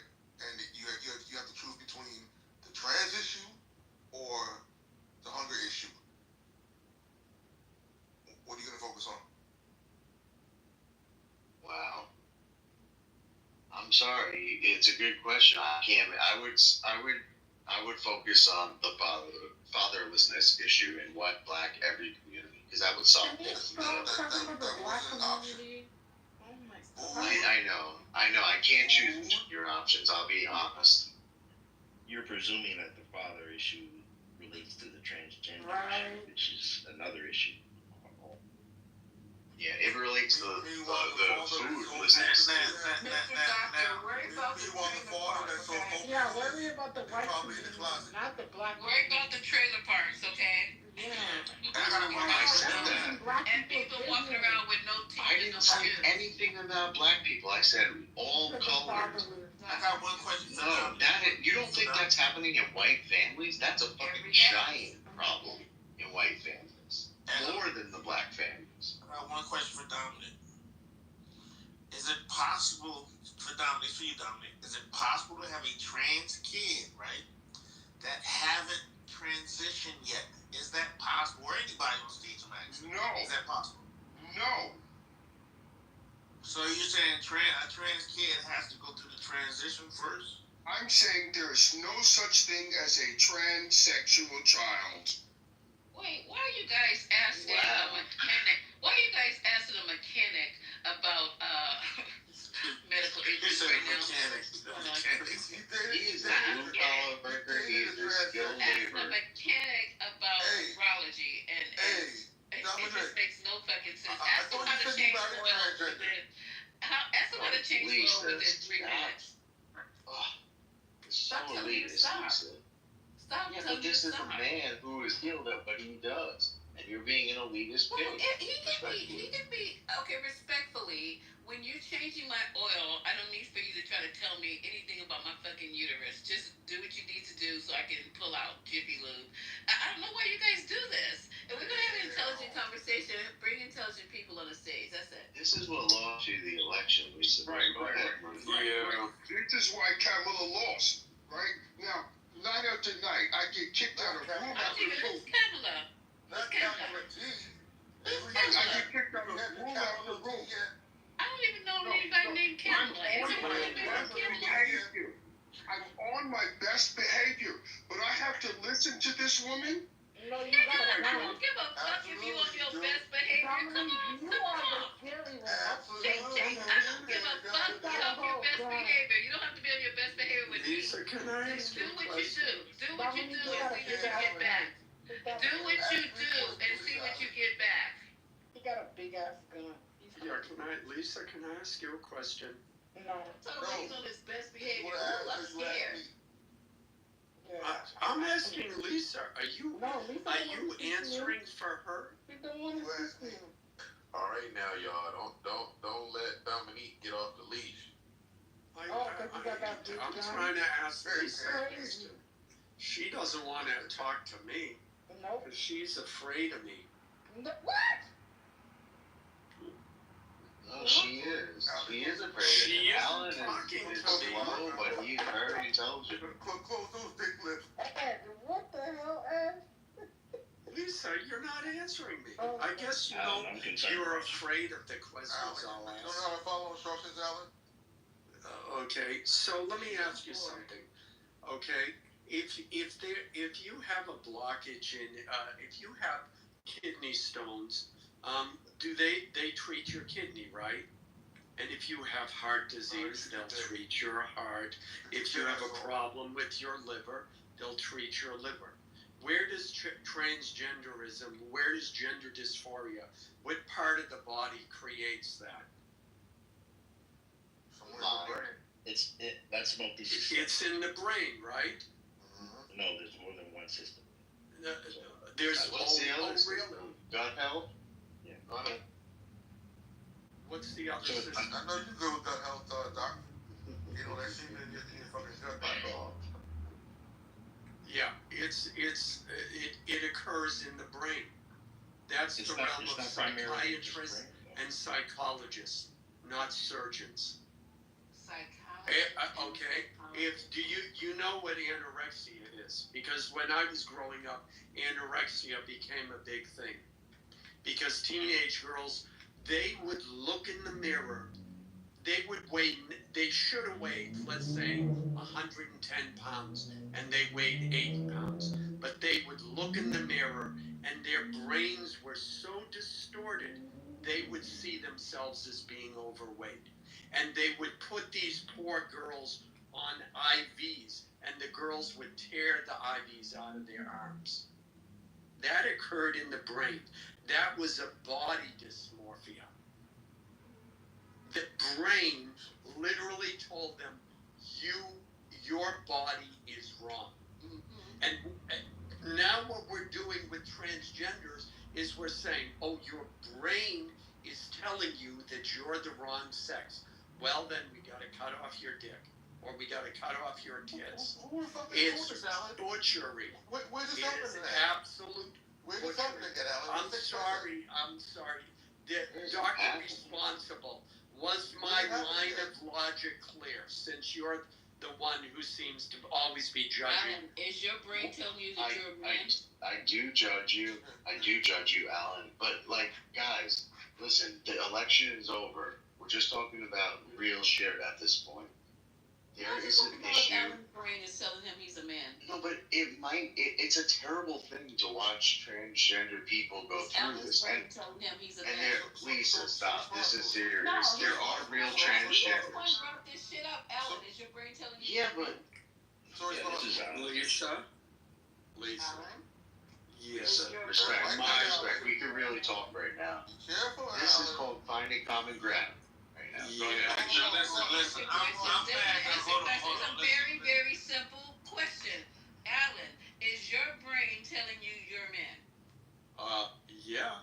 Okay, thank you. But Listen. I'm a MAGA voter and everything. I vote for Trump, but I do believe, trans kids exist. I'm not, it's not my thing or my twist, but I do think they exist and they should have, I don't want no harm done to them, nothing like that. Yeah. Don't you think harm is being done to them when they're being allowed to change their bodily organs to accommodate what their brain is telling them? How is this an issue for you guys? It's an issue because I have little cousins. have children. I have two Do little you know a cousins. fucking trans person? I do Yes. actually. We know trans people. I have two younger cousins. I know different 3 families. trans. I have 2 different cousins in 2 different families. One year, her name was, I don't even want to say it. I'm just going to tell you. One year was a girl's name. The next year, it was a boy. She got 2 twin sisters. She feels otherized. She can't All her girl cousins she used to play Barbies with don't want to play with her. This is real, brother. You got these confusion out here. When she made this change, probably around 10. She's probably somewhere 14, 15 now. And she's so clothed into herself. In my mind, I think she was touched. How's she going to school? Oh, she lives. I don't know enough to tell you how she's going to school, but I do know she's not. I do know she. You concerned about her, but you're not concerned about her. Yeah, because she don't live. I only see her at family reunions, and I speak. I don't see her. She doesn't live in my. She lives in the next state over, so I don't see her all the time. And she's not in my age range, so she's not like close. But when I do see her, I try to connect with her. When I first met her, she was a girl. She had the little ponytail. She was running around playing with the little Mimi and Jeannie, right? And then the next year, Jeannie and Mimi don't want to play with her no more. She got her hair chopped off, and she's to herself, and she don't want to talk to nobody. I try to talk to her, crack a joke. She's looking at me like I'm crazy. Okay? And this is a beautiful little girl. And then the world got her confused and thinking she's a real boy. This is real life. Just wait. Did she say she's a boy? Or you say that because of the hairstyle? I know. Is Infinity's brain telling him he a man? It's a good question though. Is she really saying she's a boy? Did she say she's a boy, or are you assuming that? That's what she's saying. Infinity thinks he's white. She doesn't go by that name anymore. So I believe she's a boy. I think he's white. Goes by a boy's name. This is better than Apple TV right now. The entire gay rights LGBTQ thing is an attack on the family. Don't y'all see it as an attack on the family? It's an attack on the family. Hello. One at a time, you fucking monsters. Why don't you go get married and have a fucking family, bro? It's I not am gonna get attack on married. the family. What are you waiting for? Because, man, there's a lot of crazy women in this world. I gotta make sure she's pretty. That's what my mind is telling me. My mind is telling me y'all are dumb. Dumb. Lisa, Is it wrong? Are you wrong? Lisa, this is a serious issue. I mean, the election is over. Hey, come on. Can we have order in the court? Order, please. Okay, I man. gotta go. Can I speak? All right, hold on. Dominique is saying that feminism is a hate group. I'm gonna give you 60 seconds, Dominique, to explain why you think feminism is a hate group. I don't want you to just say feminism is a hate group, that's all. I want you to explain in 60 seconds to the room, Dominique, why feminism is a hate group, and then I believe Lisa thinks it's not a hate group, so I'm gonna give her a chance to argue. I gotta go. JFK, Alan. God bless you, Alan. Good riddance. It's not JFK, Alan. You don't have to announce your departures or No, he does. He does need to announce his departure, because that's my homeboy.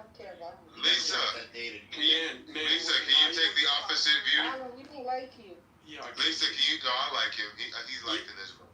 Hey, Lisa, would you like to take the opposite view that feminism is not a hate group? What? Can you take the opposite view? What Dominique is saying. No, but I want to see if you can take the opposite.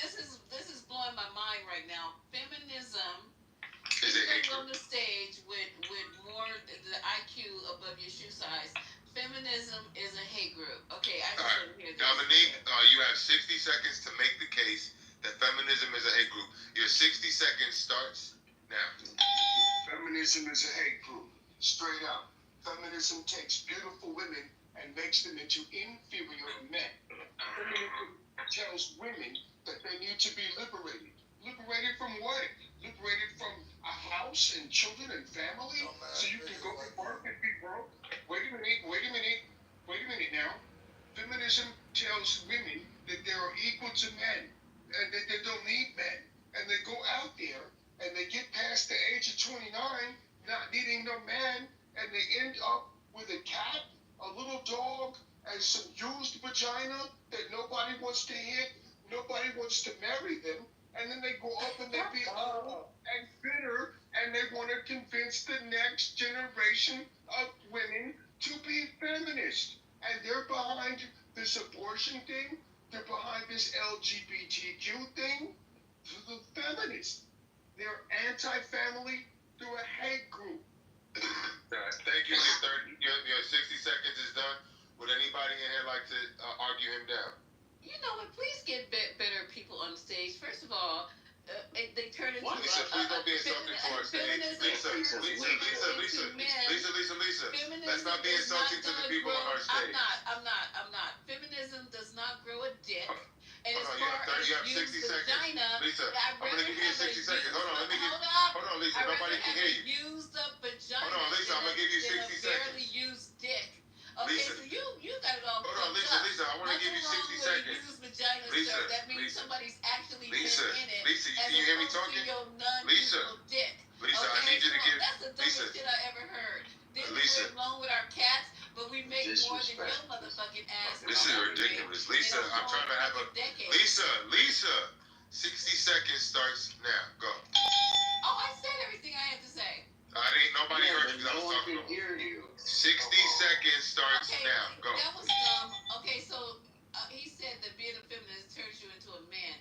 Well, all the feminists that I know don't have dicks. So maybe being a fucking simp turns you in having a fucking vagina. And as far as used vaginas, those are the best vaginas on the planet, sir. That means people have been in them. Dicks have been in them. They have been there, they loved it there, and they kept coming back. And as far as having some motherfucking cats and dogs, sometimes you niggas working at Burger King, we don't need no fucking nigga working at Burger King because we make 3 times, 4, 5, 7 times more than you do. So we just need to have your ass there? Your useless dick ass there? Okay, so that's the dumbest shit I ever heard. Did you hear him say that if you're a feminist, you turn into a man? You a dumbass nigga. Yeah. Okay, hold on. Now, Dominique. Now I would like for you to ask her one challenge question to what she just said. No statements, no opinions. Just ask her one question that challenges her theory. Your one question, please. Why would any man want to listen to that mouth? All right, stop right there. You know Lisa, why? you have 30 seconds. Stop, Lisa. No, Lisa. Why please, put your 30 mouth seconds. on Stop. 30, wait. Stop 1 second. Stop. Lisa, you have 30 seconds to answer this question, and your 30 seconds starts now. Dominique, no man wants to listen to my mouth. They want it on their big ass dick. There you go. All right, now, Lisa, stop. Now, Lisa, no statements, no opinions. You heard what Dominique had to say. I need you to ask him one challenge question only. No questions, no statements. No comments, no questions, no statements. Just ask a question, please. What's your one question for him? If I put your dick in my mouth, can I swallow or do I gag? All right, stop right there. Dominique, you have 30 seconds to respond. Stop. Dominique, you have 30. Stop. 30 seconds to respond. 30 seconds starts now. All right, listen. This is what feminism has done to women. Do you really want to marry this woman? I'm already married, you piece of shit. And guess what? My husband's dick gets sucked every fuck.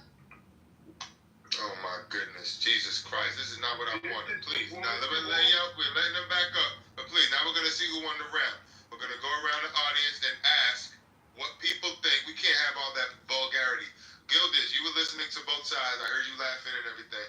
Gildas, who had the stronger argument? Was it our friend Lisa or was it our friend Dominique? Who won the round? Your view. In my opinion, Dominique had the stronger argument because he did not lapse into ad hominem. Thank you. All right, going to Ed Solitary. Who won the round? Was it Dominique or was it Lisa? Lisa had a stronger argument. All right, good. 1-1. Dr. Responsibility, who you going with? I'm gonna have to go with Lisa as well. Lisa, all right, I'm surprised. I really can't help it, yeah. All right, tell me why. It's kind of like a primal thing. Okay, got it. Omar, who had the stronger argument, Dominique or Lisa? Hey, Dominique had some good points, but I had to go with Lisa on that one. Wow. Lisa got it. All right, well, let's see. All right, moving on to Betty.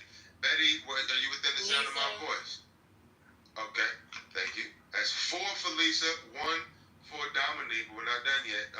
Going to Marshall. Were you here? Can you? Yep, I think Lisa won. All right, that's 5-1 so far. And lastly, Rob Gillette. Rob, who would you say won the round? As I said in the first term, I came in at the very end of this one, but I have no doubt about it that I'm pretty sure Lisa won this one. All right. Well, I'm gonna put your vote to a side since you weren't here, and we're gonna go to Haitian. Hold on. We're gonna go to Haitian Sensation. Haitian, you here for both arguments? Who won that round? Hey, you really didn't answer that for the question. I need to get it on the record, please. I don't even think Dominique knows what the fuck he was talking about. And fuck Infinity for dropping me down. No, because it's too vulgar on my stage, man. I can't have no vulgarities on. As much as I save you in my room, nigga, you from now on. I brought you right back up. No vulgarities on the stage, please. It's open season for your ass at the 420. You know what I'm saying? I'm leaving. Hold up. This is what happens when you try to support. This is what happens when you try to support a nigga. They gonna drop me because as much as I say, but I save his ass on a daily in my room. See how this goes? There's no fucking loyalty on Clubhouse. Lisa, I got you. Lisa, I got my fucking back channel. Lisa, you gonna drop me because you want to kiss that? No, because I don't want no vulgarities. I'm trying to control the room. You're not listening to me. I'm trying to listen. When you try to get control, when you get control of your room, I'll let you control the room. When you talk, I shut up. How come when I talk, you won't let me talk? Why won't you let me talk? Every time I talk, you're talking over me. You're not showing me any deference. That's what you do, though, man. I give you all the deference in your room. When you start talking, I shut up. When you start talking, I shut up. But why is it that when I talk, you don't care? When I start talking, you talk right through me. Please. We would like to move on. I'm trying to get this room together. Hold on.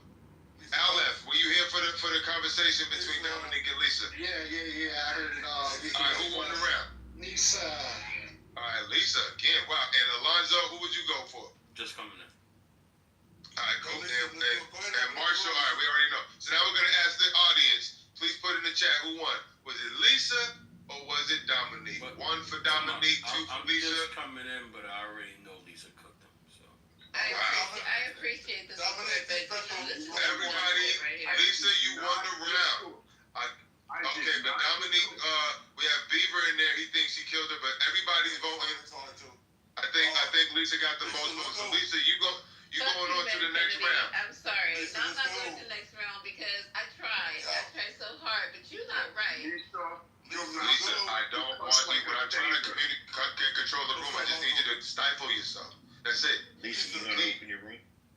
Yeah, because I'm just exhausted.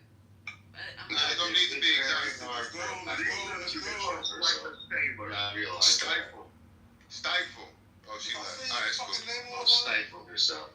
It's very hard for a black woman to stifle herself. You got to realize that. I realize that. I guess I didn't know. There's been many years of them being able to talk out loud and talk shit. You know, they want to be control. Y'all getting on that clown shit. Y'all getting on that clown shit, man. Hijacking my room, bro. Don't get upset, bro. That's the truth. Manfinity, just out of curiosity, you had a dude completely disrespecting her and you didn't drop him. Like, who?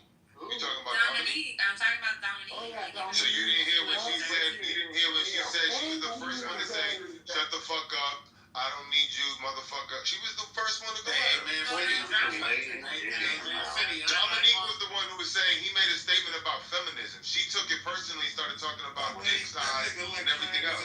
She took it there. It's on replay. Go listen to it for yourself. She was taking it there. Fanny, to be objective, I think you should have gave Lisa just a little more grace, brother, because she backs for you like hell, man. I thought she gave a little more grace there. I brought her right back up on stage, brother. I just wanted her to stop talking while I was talking. She's not a loyal nigga, bro. That's all it is.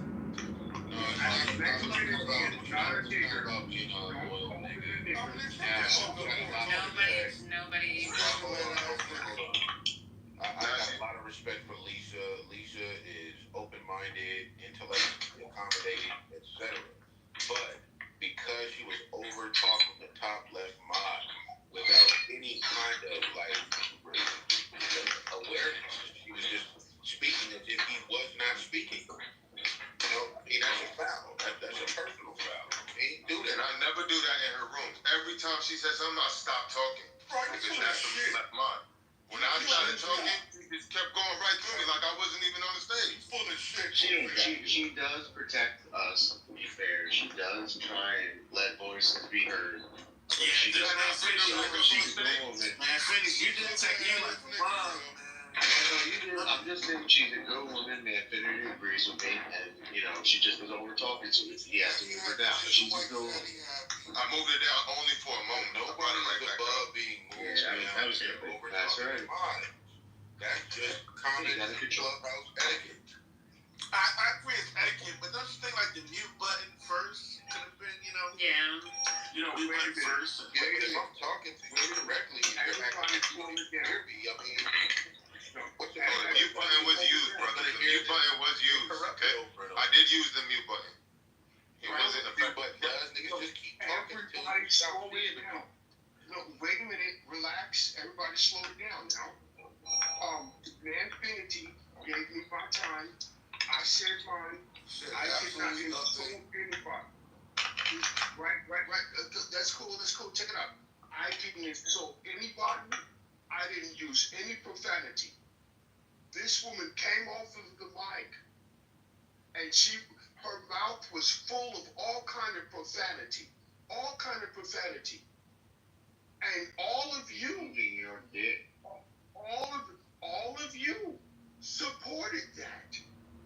So before y'all were up at the mic, I want you to recognize that you are part of the problem. You are the effeminized males of the United States of America. Crazy. How many men have you slept with, Dominic? Your mama? Wow. Okay, but how many men have you slept with? Wow, he got Your mama. I'm telling y'all, don't let that part of the effeminized males. he goes off on You are part of the effeminized males of the United States of America. Listen here. No, wait a minute. Here's what's up with y'all. Y'all think that by supporting feminism, you can get more vagina. But the reality is nobody wants to sleep with a male feminist. So you'll all end up being old ass punks. The American medical system missed out in our 70s, man, because a lot of these people just got issues. Dominique, what's the next hot? Dominique, give me another hot take that you have. A separate hot take, and I'm going to have somebody else challenge you. Who's another hot take that you have? Because you have a lot of hot takes. I'm going to challenge you, man, Trinity. All right, we'll see what his hot take is. What's your hot take, Dominique? Okay, 30 seconds. What's your hot take? Here's my hot take. The American men have been feminized. And all right, you have 60 seconds to make that case. Uninterrupted. Stop. You have 60 seconds to make that case, and your 60 seconds starts now. The American men have been effeminized. They have been convinced that by being women's friends, they can get more vagina. And as a part of that, they support gay rights, LGBT, lesbianism, because let's face it, how else can you get two vaginas for the price of one unless you're sleeping with lesbians? But the reality is, women don't want to sleep with their friends. So you get a whole bunch of men who can't get laid and a whole bunch of women who can't get laid, and they're frustrated, and now they want us to believe there is a such thing as transgender children. Thank you for listening. All right, you didn't even take up your 60 seconds, but if you could wrap up your position in one statement, do so right now. One statement. Feminism is a hate group, and male feminists are the worst. All right, so now, Rob, you said you're going to take the opposite view. You have first off, before you go your 60 seconds, ask a challenge question to Dominique. No statements, no opinions, just a question. All right. Is there any evidence that feminists qualify as a hate group? Have they committed crimes like, hate groups tend to commit? All right, stop right there. All right, stop right there. You have 30 seconds to respond, Dominique. Your 30 seconds starts now. Yes, feminists support abortion, and abortion is the largest killer of black people in the United States of America, killing over 20 million black people in the United States. That is murder, and that makes them a hate group. Thank you. All right, so now, Rob, you have 60 seconds to take the opposite view. His statement is that men have been effeminized and they're propagandizing the feminism movement, which is a hate group. You have 60 seconds, and your 60 seconds starts now. This ain't even fair, but look, let's be clear, feminism is not a hate group. To even try to define feminism, which I'm not always in agreement with, but to even try to define it as a hate group is asinine, so I don't even really have to address that because there's no evidence to support that statement. To say the abortion topic, I think people always fail to mention that in a lot of abortions, I can't give you a specific number, but I can give you a good portion of them. It was the man that encouraged the abortion. It was the man that paid for the abortion, and in some cases forced her into the abortion. So we forget that. It takes two to tango. So what was his last point? I think he said 3 things. You have 5 seconds left. I'm sorry.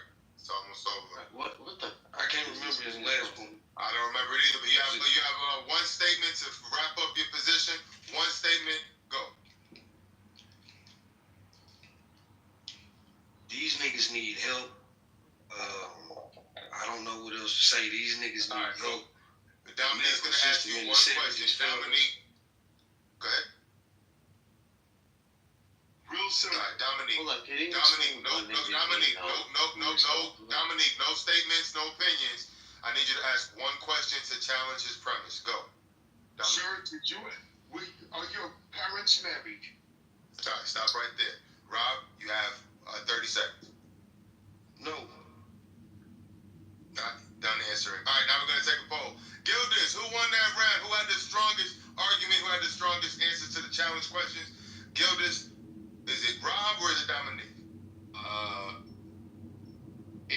It was a tie. Tie. Okay, moving on to Dr. Responsible. Who you going with that round, Rob or Dominique?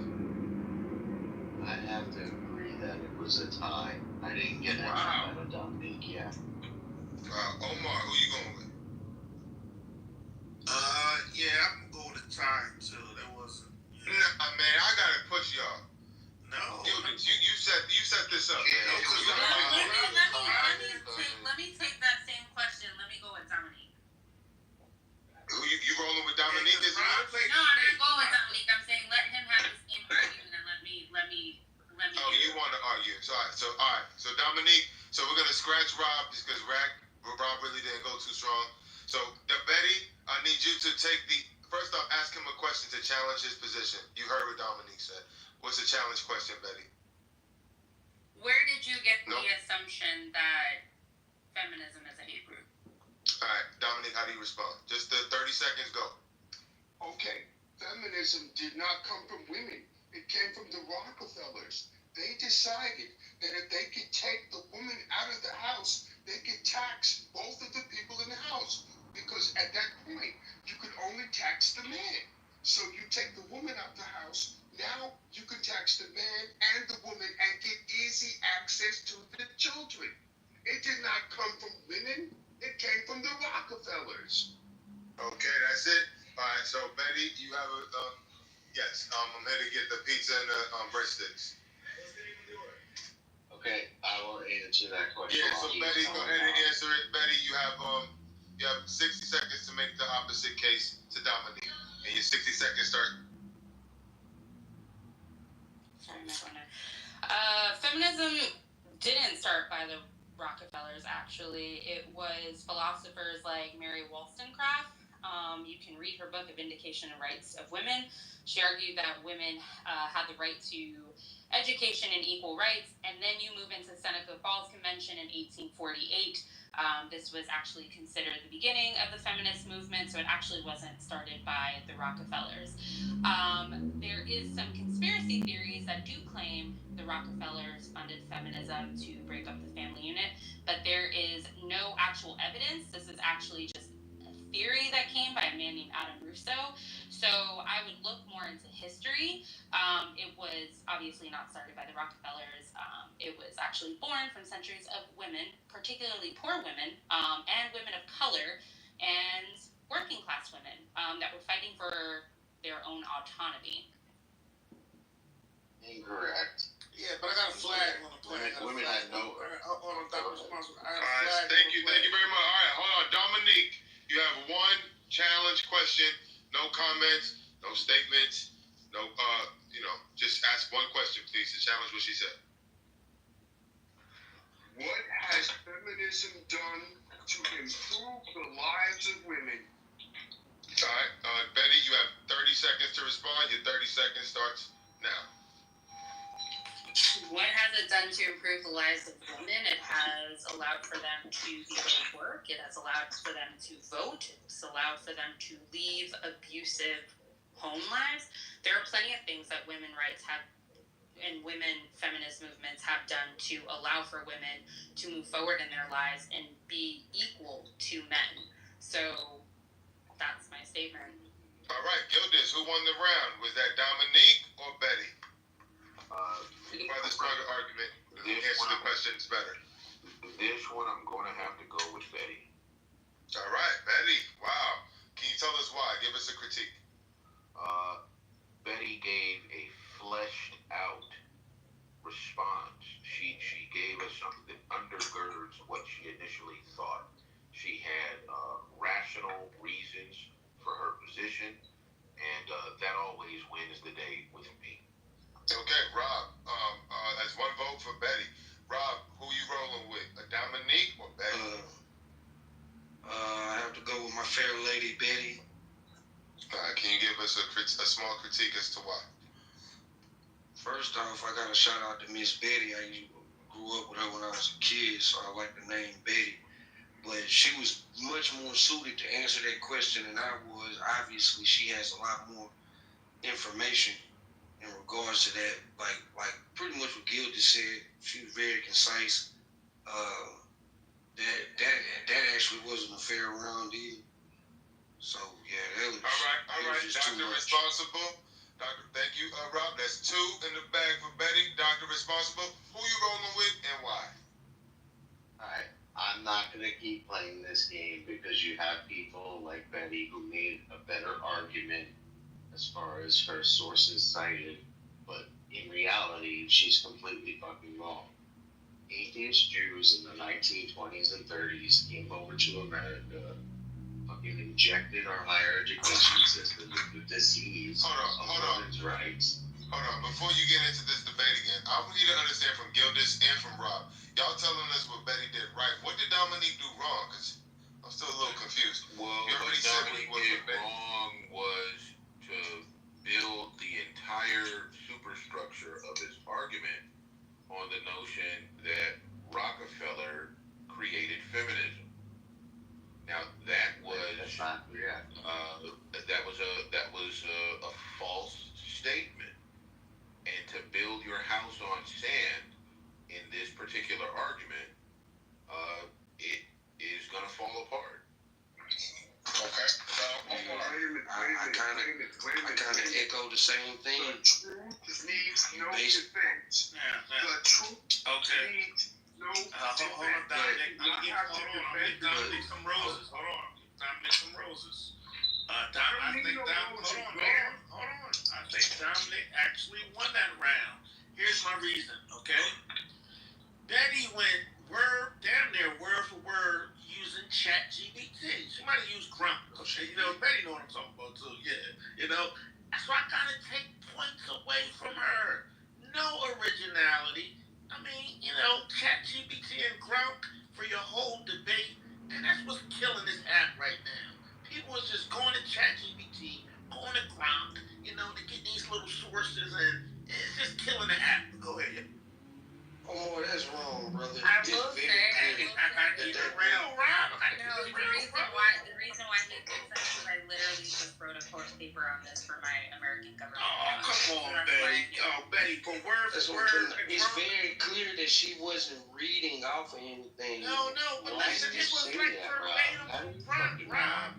Come on, bro. He's All right, wait. We're done with the round. I just got to get a vote from the audience just to finish up this round. She was Let's too, see. We already she was have. too eager. She was Hold on. too eager Gildas, to Robin, get in that Doctor. round. Hey, use ChatGPT, Rob. Hold on, please. Excuse me. Why is it that I'm not talking? Hello. Please. I just want to get the audience to give their vote. So, 1 for Dominique, 2 for Betty. We already have a 3-1 vote on this as it stands. Again, 1 for Dominique. Well, now that 2 y'all for saying Betty. that, Let's see what we got going. We got I might have to 1 vote for 3 Dominique, for 2 for Dominique, 2 more for Betty. So Betty takes it. Betty takes the round. I'm voting 3 for AI. If that's So let me come back to Dominique. Dominique, why do you think you lost that round? Why do you think people like Gildas and Dr. Responsible or Staunch, on the right pretty much, why do you think they voted against you based on what they said? Well, to be perfectly honest, I don't know what their home life is like.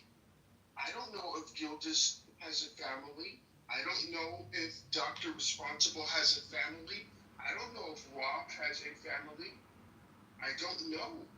But if you have a family, right? If you have a family, you got a wife and kids, you don't want your kids growing up to be punks and your little boys wearing dresses and your daughters growing up to be hoes. You don't want that. So I don't know what their experience is. But I know this, the truth needs no defense. And you can vote against the truth all you want to, but it will not stop the truth from being true. Feminism is a hate group. And let me add this. You cannot get more vagina just by trying to be a woman's friend. Because women don't want to sleep with their friends. So Betty, let me ask you this. Do you think you won? Betty, hold on, Betty. Do you think you won that round because of your good looks? Betty, tell the truth. I mean, this isn't my photo, so I hope not. But what I will say is that I think the biggest flaw in this argument was the fact that oh my Who god, the hell is that, man? that's I don't know his name, but he's the green. Okay, I gotta remove him. What I will say is that you can't base an argument off of a conspiracy theory, and when it comes to these are obviously your personal beliefs. You feel that the feminist movement is ruining family dynamics. You feel that it's promoting LGBTQ+, and that's fine. You guys can have your opinion. But we voted for you still, even though... No, that's fine. You can vote. That's great. You have your opinions. I disagree with the majority of what you guys are saying, right? And as someone who's a part of that community, I'm not behind a bush screaming, I'm gonna get you. So it's interesting to hear other people have debates on people like me who are just existing. And so at the end of the day... You're not just existing. Well, I would like to know which part you are. Are you LGB or Q or trans or whatever? So I'm gender fluid. So I don't identify. Hold on, Dominique. You had your chance to fucking deal with this, and you fucking didn't. That's why you lost. Respectfully, I love you. Doctor, I love you too, man. But you can't talk to me like that, man. Well, I have to tell the truth, whether you with my answer or not. He said, "I will." Okay. Let me talk to Betty now. I'll whoop your ass. I'll whoop your ass. Because I don't want Betty not to exist. Like, I don't think Gildas or any of the other people that... I don't think it's that you don't want me to exist. I think you find maybe not you particularly, but a lot of times people who have this conversation, there's clearly an issue with our existence. Okay. And so as to why that is such a concern to people when we are just living our lives and raising our families, it goes back honestly to maybe you guys understanding pre-colonial family structures and how indigenous communities live, we didn't see gender the way that you guys see it. And so I'm always confused by this mindset of, well, you guys are out to get us kind of mentality, when in fact, this has been happening for centuries. As much as you guys want to believe that we're here and we're queer and we're out to get you, trans people will always exist. Okay, Gay so people will exist. let me ask you a question. I need a few seconds, brother, respectfully, because this is getting down to a big issue, right? And I'm not trying to say that I don't want you to exist, and I do think that there are trans people out there, and that there's nothing that we could do, or the left could do, or a teacher could do that's going to change them being confused or gender dysphoric, or just actually maybe it's real. Maybe they're intersex, right? And maybe they are a different gender than what they were assigned at birth, right? I'm not trying to argue that point. What I am trying to say is, you trying to say that transgenderism or gender fluidity existed since the dawn of time. Maybe that's true, right? Maybe that's true. But to the degree that it's happening at this point, that is incorrect. If that was correct, we would have a much slower rate of growth. We've quadrupled the population of the Earth in the last 25 years. You can't quadruple the population of the Earth if transgenderism is a rampant thing. It is a thing. It does happen. There are real people who, with no interaction or interjection from their teachers or from trans activists, will become people who believe that they're women, and men that believe that they're girls. Okay, but this rapid spread, rapid exponential growth in people who identify as non-binary, trans fluid, or whatever it is, transgender as well, that is the problem that we have. We don't have a problem with you existing. We have a problem with this ideology being pushed onto our children. We're open to confusion, and I think if you're a real trans person, you might have the same problem. They're confused, and they're taking advice from people who are insane. So, Doctor, to your point, does queer baiting exist? Yes. Are there individuals who, and the ideology of transmaxing exists? Of course, I'm aware of that. I understand the concerns of people using a certain mask to hide predatory behavior. I'm aware of that. But then let's call it what it is. Your issue isn't necessarily with trans individuals. Your issue is with predators using trans identity because they can't get relationships with women by being male. That's what the issue is. And yes. So they're using... Wait, can I say one thing? Go ahead. Because you're right. You're correct. That is the issue. But it's not the only issue. The other issue is well-meaning people who are really just empathetic people, which the left tends to project as more empathetic. But there's other people as well that are not on the left, but really well-meaning people who allow confusion into the classroom at a young age, into the social zeitgeist at a young age, and just the interjection of that kind of thought process or that ideology is damaging to regular kids who, I think you would agree, being gender fluid or trans is a tough life, and those people deserve our respect, our love as Christians, and also they deserve our respect. Okay, but there's a lot of kind of programming that goes into the school. I'm in New York. There's a lot of programming that goes into the school curriculum. If it was just a matter of we should love, respect, and treat these people like equals, most people wouldn't have a problem with that. What they have a problem with is the fact that in New Jersey, our neighboring state, we're at a 4,000% increase in non-binary gender-confused children. And in New York, we're about half of that. So that's our problem. So can I speak to that as somebody who Absolutely. Okay. So I own a school. We are a micro school. We have an individual who did it's a student, they're trans. And we also had another student who they thought they were trans. But the difference in how the parents are prepared for those conversations is what matters. Now, do I think that that is a responsibility for the school? No, I don't. Because I think that that's a responsibility for the parents to create a home life that will allow for support. As somebody whose niece went through this, where they thought they identified with something, the conversation went with, okay, let's see what this means for you. They realized that no, they don't identify as a boy, but they didn't necessarily identify with gender. They are the most feminine person I know, and they love people. And they're not confused about their sexuality. They just don't subscribe to the social construct of gender.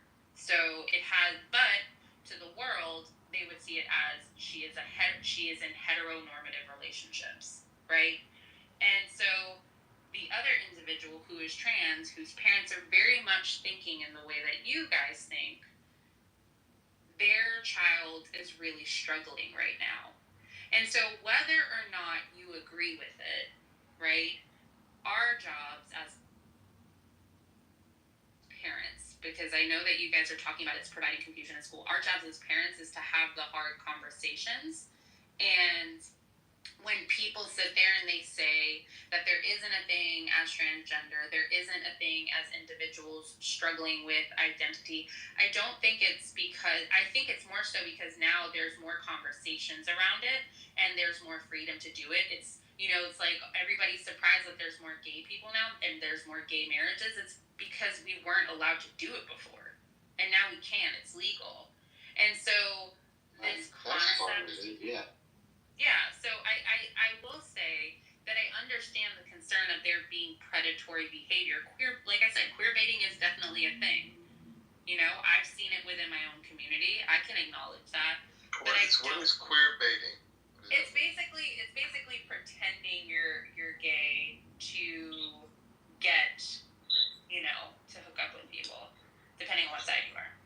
So if you ever want to learn what that is, you guys can dive deep into it and understand. So I understand the concerns, but I think that there's more emotional drives and like moral understanding of what it is than what it actually is. And so when I hear people talking about the community that I'm very much a part of, like, it's sometimes like I guess the way that I'm hearing it is like, what are we doing to you? Like, me as a person, like I said, I'm not behind a bush waiting for someone to come out and be like, I'm gay, you're gay. You know, like, that's not what's happening. But sometimes it feels like that. And I'm sorry that you feel that way, because it really had nothing to do with you as an individual gay person, or I think you said you were gender fluid. That's like a struggle within yourself, right? That you will figure out at some point, or maybe you won't. It is a gender. I don't think it is a struggle, because again, it goes back to culture, right? So like a lot of the culture that I grew up with, gender was considered a social construct, and it wasn't something that we talked about. We focused more on like feminine, masculine energy. Even with the intersex population, those individuals were considered two-spirit. So I think it's the only reason I say confused or that's a struggle is because you didn't pick one gender or the other. It's pretty rare. I think you'll admit it's pretty rare for people to kind of like bounce back and forth every 2 to 3 months, unless they're young kids. I'm not, and that's I think that's where maybe it's hard for you to understand, but it's not that I'm bouncing back and forth. I'm not like choosing to be a woman one day and a man the next day. It's just I don't believe in the social construct. Relationships? No, I like who I like. I don't, and there's plenty of people like us who exist in that way, and we're okay. Why can't you be a woman and like who you like, Betty? Why do you have to be gender fluid? What does that mean? You have to be a woman and a man in a fluid way? Why? No, it's because we just don't see, like, you see gender in the sense of like, to you, I would be a right? Betty, what is a woman? What is a woman, Betty? This is a conversation, I think, beyond your capacity. No, but answer that question. Betty, please answer that question. Betty? What do you mean, what is a woman? What is a woman? How would you define what it means to be a woman? Come on, Katanji. So, I mean, like, I don't understand how that's relevant to me explaining what Regardless, no, it's very relevant because it's a baseline description, and if you can't even. Are you talking about chromosomally, like X, Y? No, I'm asking. What is a woman? I don't want to hear anything else you have to say. Okay, so you're talking about. At some point, you have to get down in. Betty, listen.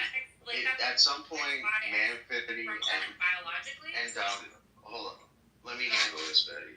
At some point, Dominique, and Manfinity, like, if you want to hear the actual conversation, you're gonna have to get down in the weeds of their thought process. I'm not telling you have to believe like this, but you gotta listen to it from their perspective. She thinks that she is, I forget what she called it, but she is gender fluid, right? Which means nothing to us. But I've listened to enough of this type of conversation to kind of be interested when we get somebody who really believes this, that we get to talk to them and kind of like wonder. You have to let the conversation play out to what she thinks and under her terms. In my opinion, do you disagree with that, Hill? I want to know how she defines what a woman is. I don't see how that. I know. You know what she defines. Man, Vanity, is that you on the mic smacking? I'm sorry, man. This time goes good. Come on, man. Excuse me. Come on, man. My question is, I'm sorry, I was hungry. Betty, I need to understand because I just had this conversation with my 25-year-old niece. Okay. Who coming back from New York, and I asked her, I said, "What is a woman?" Let me ask you this: She just glitched in the way that you're glitching. Are they? Well, it's not glitching. Are they trans? No, she has a lot of trans friends and she's very sensitive to it. So I said, it sounds like you're struggling I told her, it sounds like you're struggling for a definition that would both encompass you and all of your trans friends. And there is no way to do that while making being a woman meaningful. And she just glitched. And she was just like, well, then she went back to what you just did, the chromosomal thing. But the thing is, she could never really give me an answer. She completely Can I ask you frazzled. this? Like, can I ask you this? No, how are they identifying? Like, and they're not what you think. No, Dominique, stop. There is no excuse for you. So I cannot excuse you. There is no excuse for you, so I cannot excuse you. No, listen here. This is what's wrong. But there's Feminism is the hate group. Asking how they Feminism is the hate group. You got the feminists, and they won't even tell you what a woman is. Betty, he would like to know why. Hold on, Betty. I guess he wants to know why you can't give a definition for what it means to be a woman. Betty, why should we listen to anything else? Hold on, Dominique. Let me hear what she said. Why can't you give us a definition? I said, are you asking for the biological understanding of what would chromosomes be like XXY? Because I don't. That's why this is. what's the legal definition of a woman, Betty? What's the legal definition of a woman, Betty?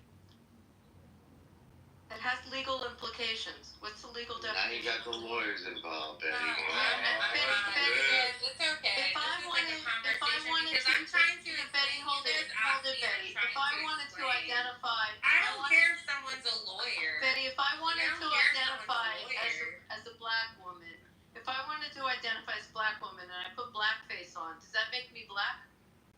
So if you dress up. I don't understand what that has to do. If you dress up like a man, if you're a man dressing up so, like a Abby, woman, let me ask you this then. Do you understand pre-colonial structures of gender? No, we don't. Okay, so then that's why I understand the legal definition. No. I'm not talking about legal definitions because we're not talking about the legal side of things. I'm talking about cultural. I'm not even talking about feminism. It's a hate group. Listen to this confused human being. But it's not. They're pretty well versed. This is crazy, guys. Dominique. Dominic, Forget, wait a forget minute. this. Dominic, why do you say that what she's saying means that she's operating in hate? I'm not operating in hate. It's anti-family. It's anti-family. When she says she's gender fluid, she's a lesbian. This woman is a lesbian. I'm not a lesbian, actually. She's gender Dominic, fluid. what it is, Dominic. Hold on. Dominic, what is the definition? Dominic, what is the definition of a lesbian?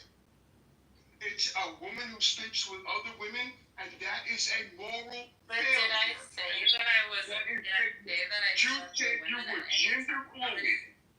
You said you were gender fluid. But did I say if I'm She didn't say she slept with other women. You said you were gender fluid. What See, does this is that okay. mean? So, Manfinity, like, if you don't mind, I would like to speak to you directly because you asked me a question. I actually If asked that's a okay. question. No, wait a minute. I actually asked a direct I need order. I'm getting a headache. Long enough. Getting a headache. I need some clarity. So, Betty, really quick, what would you like to address me with? Because I feel like you're being a little bit. This is kind of. I want to give you guys. I want to give you a chance Yeah, to express yourself uninterrupted, but make it quick because that's fine. a lot of people are very passionately about this. Go ahead. That's fine. At the end of the day, I'm coming from a cultural context, which I think is this is why we're having a disconnect here because everybody's looking at it from a very like matter-of-fact standpoint. This is something that I grew up with. I'm looking at also from Yorubic traditions of like I grew up with African traditional religions from my baby, culture. you're running off So at the mouth. Dominic, You're running off at the mouth, baby. never mind. I'm gonna. You guys have a little. Yeah, never No, mind. wait a minute. Keep it pushing. Get on. Jesus. Sorry, she gone. Ain't no use to praying for her no more. She gone. Thank God. But Dominique, we don't have very many opportunities to engage with people who are so deeply in this lifestyle. So we appreciate the exchange, even though it upsets you. To me, it's a learning opportunity, and I don't take it personally. Dominic, I understand for you, it's so deep in this. Dominic, just hear me for a second. Dominic, just hear me for a second. Because Manfinity's right. You gotta take someone like that and break it down and make her realize what she's saying. And just go point by point. That's what we were trying to do. So, Ma'am, you can't late. No, I was listening. But I also know Dominic, just stay with me for a second. I've been in these discussions. I also have a daughter who's an athlete and had to deal with being in a locker room with dudes coming in that because her university decided that a swimmer who couldn't make it on the men's team could make it now on the women's team, and he came in to the locker room. So I had to deal with that. So I'm coming like with some firsthand stuff and some real issues with it. But if you break them down, just like Manfinity asked her to define a woman, and then you ask her if someone dresses up as a man dressing up as a woman, and he immediately says he's a woman, does that make someone a woman? If you dressed up as my Labrador Retriever, would it make you a Labrador? I mean, you just have to kind of break down the logic of what she's saying. So Manfinity's right. Like when they come in the room, slow roll it, but get her, because she'll eat her own words. And what you also find is the gay community doesn't have tolerance for it. A lot of the gay community are not pushing the trans narrative.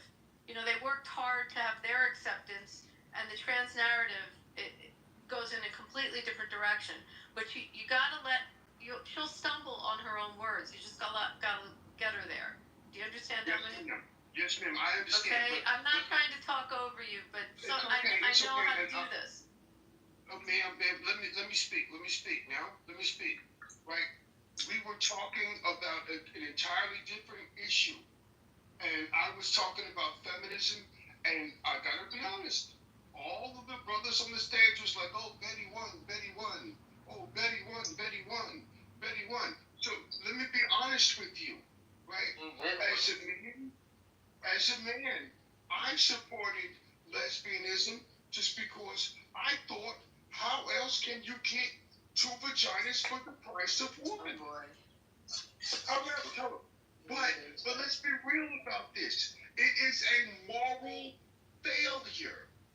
It is a moral failure. And this woman is a teacher in school. She's a teacher in school. Say she was a teacher. How do you know she's a teacher in school? Did she say that? Yes, she did. Okay. Yes, she did. You have to let her get there, Dominic. I'm just trying to hold this forward. Hold on. You were right, and I still voted against you. Doctor, she was already there. She was going there from jump. Y'all were just straight out, right? Straight out. I was the one who said, "What is a woman?" I was the one. I know. No, y'all were just. Yeah, but that question. No, we want to listen.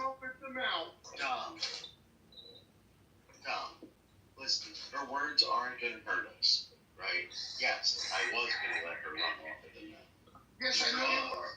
Yeah, but that's not because I don't. It's not a win to me to get another fucking retarded tranny to leave the stage. I wanted to hear what she had to say so that I could use it in the future to destroy her fucking minders. That's what. Also, Dominic, listen, Dominic, also, I was ready to debate her about what feminism is. I mean, I went to law school. It was only, let me just say this, it was only 20% women when I read, now it's 50%.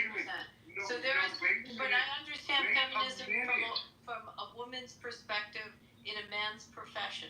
She does not. I could have gone at her so hard on really not understanding what that concept. Let me give you all the You truth. talk over me. Yes, I am, because you're talking over me. Listen here. I agree with you. Stop it. Give me my 30 Dominique his chance to speak. Go ahead, Dominique. Listen, these people, they're all narcissists. They all want your attention. As soon as you take that away from them and ignore them, they lose their power. But as long as you sit here and listen to them, they will waste your time. Straight out. You understand? I'm on Clubhouse, nigga. I'm already wasting my time. I want to hear what this bitch has to say. No, first of all, you calling me a nigga, I should have said my nigga. I'm sorry. I should have said mine. I don't care if you're white. I do not care if you're white. No, I don't care if he's white. If I can use the word, he can use the word. However, I'm not your nigga. Now, the point that I'm trying to make. That's true. Is that, you're all right. You're all right with me.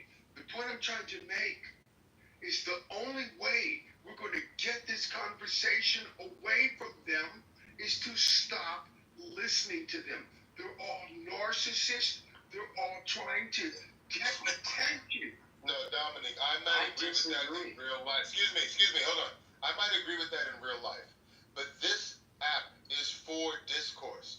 And if it's not to change her mind, I don't think that we were ever going to change her mind, Dominique. But for the benefit of people who are listening, okay, there might be people who are confused, on the fence, not understanding, okay? This is an opportunity to explore and engage and have discourse with others that disagree with you. So when you step on them, shut them up, I asked her, and for the respect of me, trying to run a room, and it's very difficult with many great minds on stage, I'm trying to run a room, and out of respect for me, I asked that she be given uninterrupted time. But within 30 seconds of her input, you interrupted her, and you interrupted her again and again to the point that she left. And it's a lost opportunity for us not only to expose the fallacious way that she thinks, but to just have a better understanding of how and why they think. And that is what you robbed the space of. And I'm not upset with you. I understand that you're very passionate about this, for lack of a better term. But that experience is valuable. We want that experience. We're not, maybe in real life you don't need to give these people attention because it takes too much time and maybe you got to go to the store or do whatever, errands. This is Clubhouse. We have nothing but time to talk and engage and express them like that and shut them down and shut them up and interrupt, it interrupts the flow of the room. Read the comments. We all wanted it. We're all trying to plead with you just to have a little more patience so that you can expose them in a more artful way rather than expose them in a way that you're doing it, which is like very upfront, pull the plug, shut them down. And I don't think that's as constructive as engaging with them. Real talk, man. I like his response. Before you go, Dominique, I must say this. I must say this as an aside. Just as an aside, Dominique. Just as an aside, Dominique. Real quick. Hear me out. Wait a minute now. Wait a minute. You give me my time in 30 seconds, 60 seconds. I just want to make one comment. I get 60 seconds. I get 60 seconds at a time. I just want to say this real quick. Manfinity just wrote the Bill of Rights for Clubhouse. Go ahead.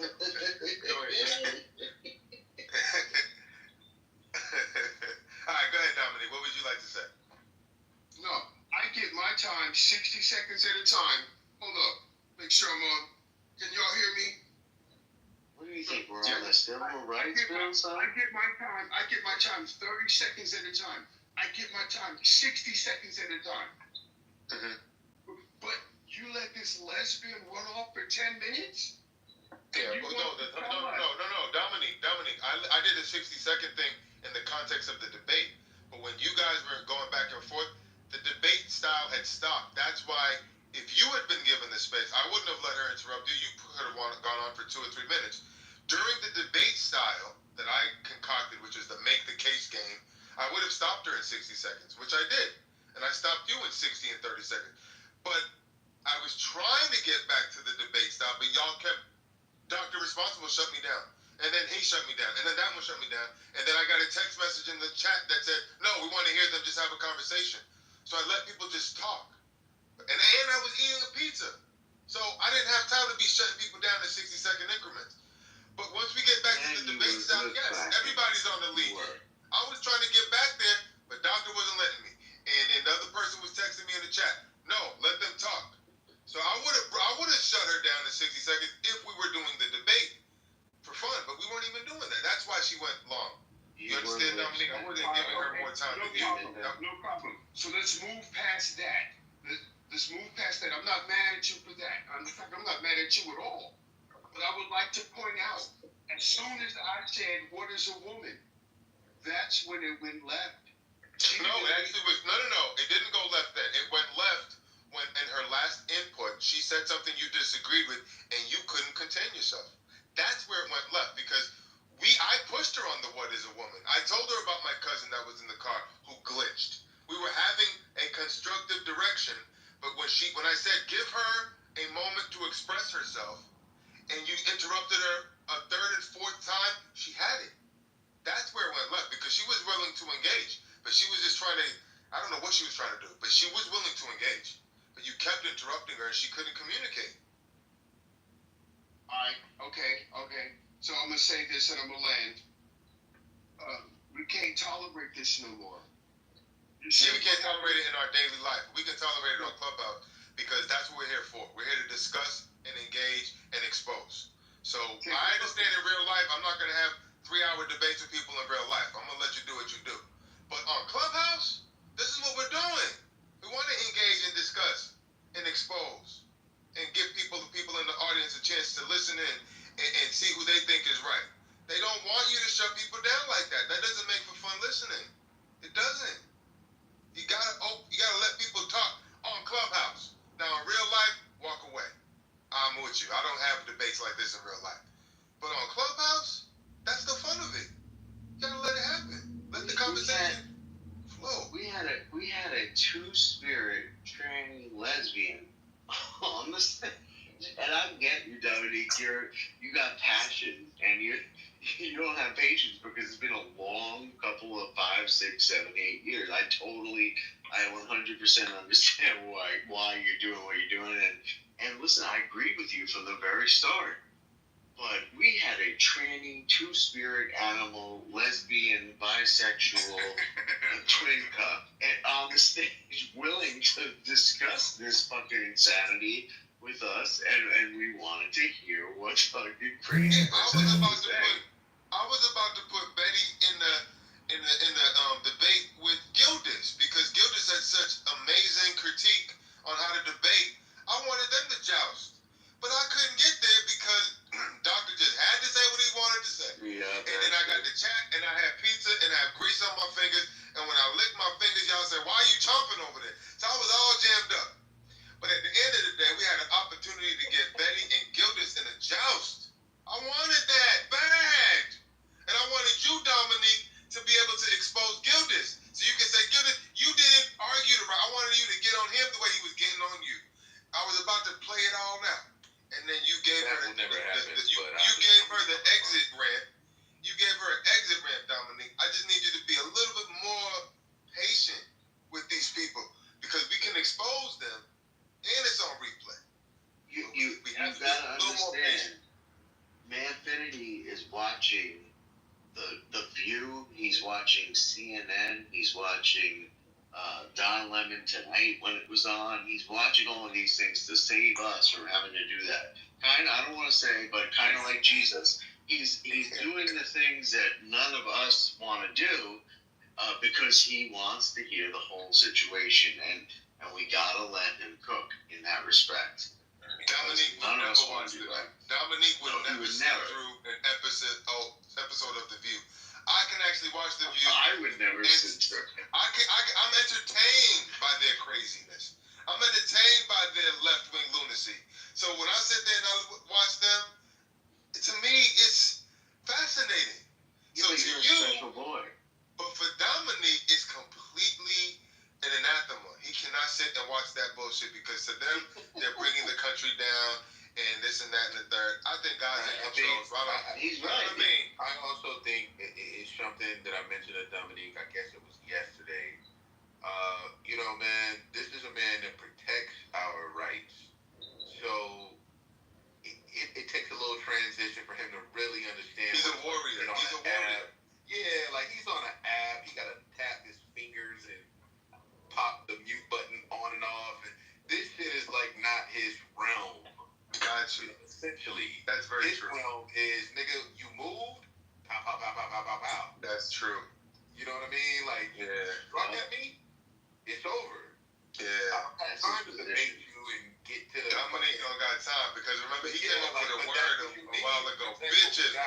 I just wanted to say I put something in the chat because it was weird. The reason I came on stage is about a half hour ago, I was watching Charlie Kirk on a college campus with a trans. I don't know if you saw that, and they'll ask him questions and he'll challenge them. And it was exactly what you were just challenging. I just watched it a half hour earlier, so I put it in the chat.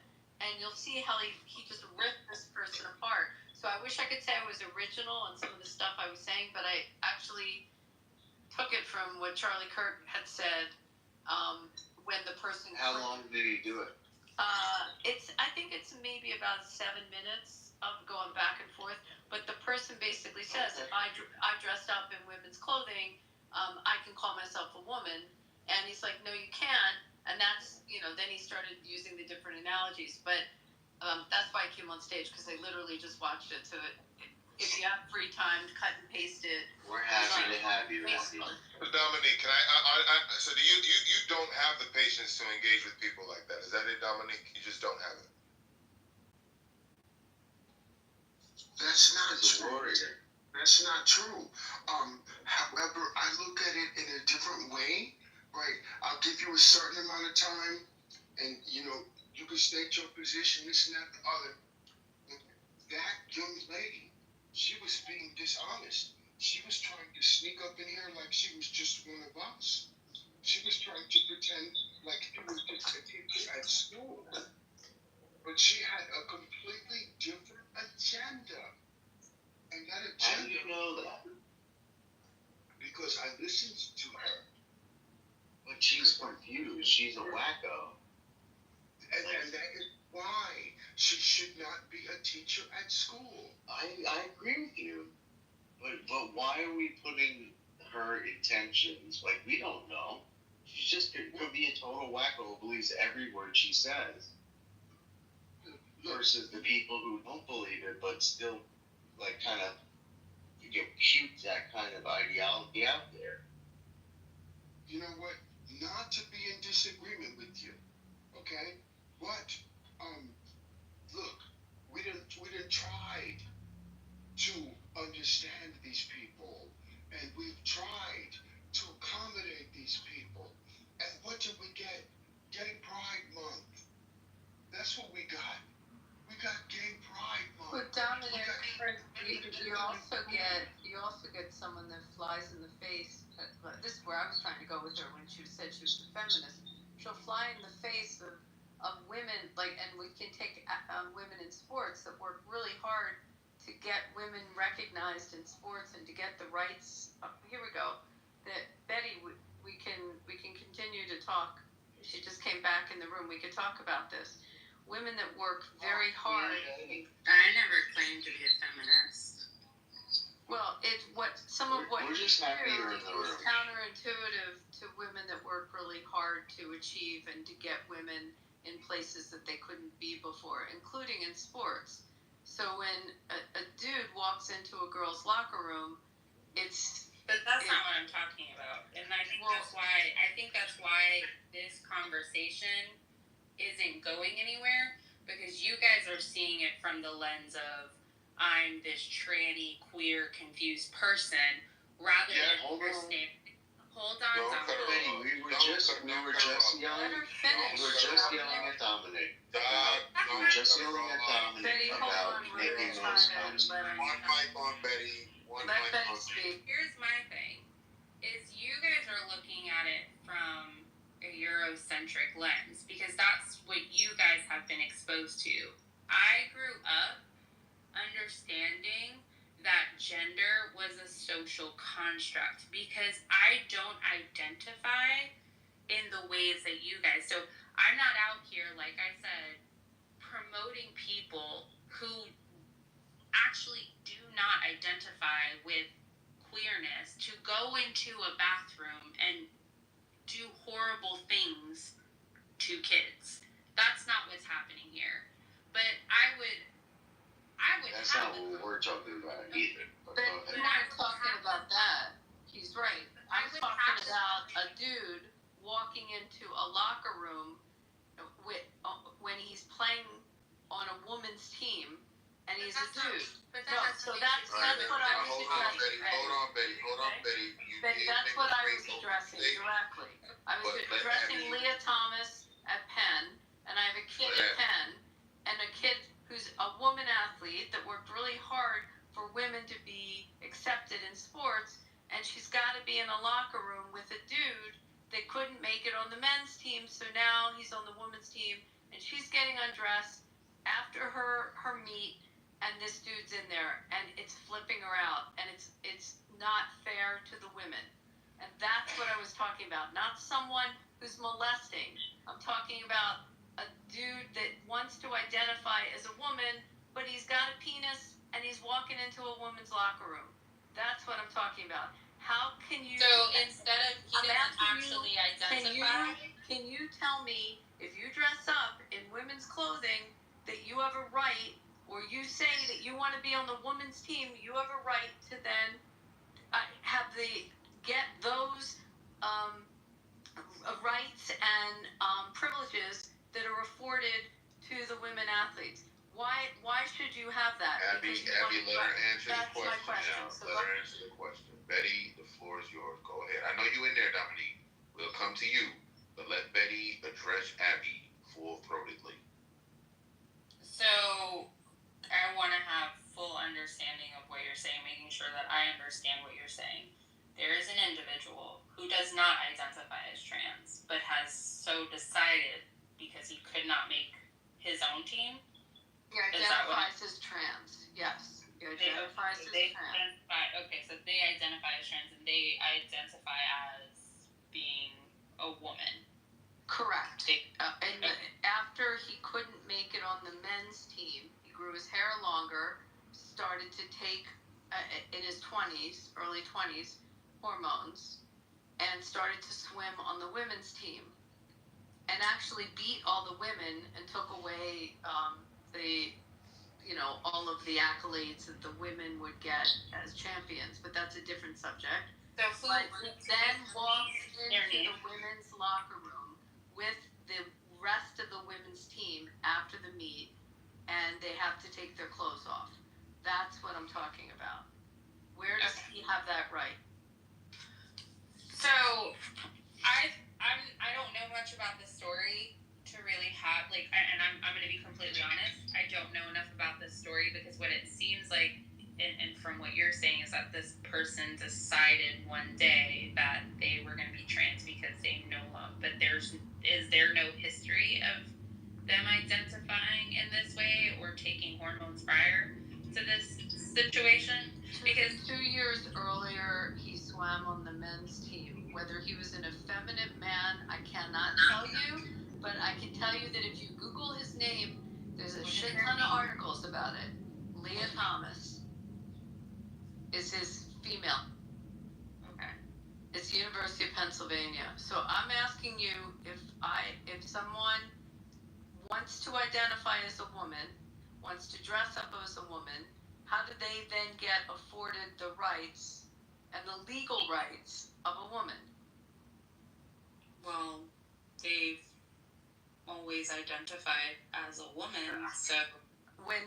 How can you prove that? That he swam on the man's team? It was a man with shorter hair. How can you prove that they didn't? That's the thing is we don't know this individual in their story. But how do they have the right to identify as woman? It's what I said earlier. If I put on blackface, can I identify as a black person? But that doesn't make sense. He dresses up as a woman, so now he's a woman?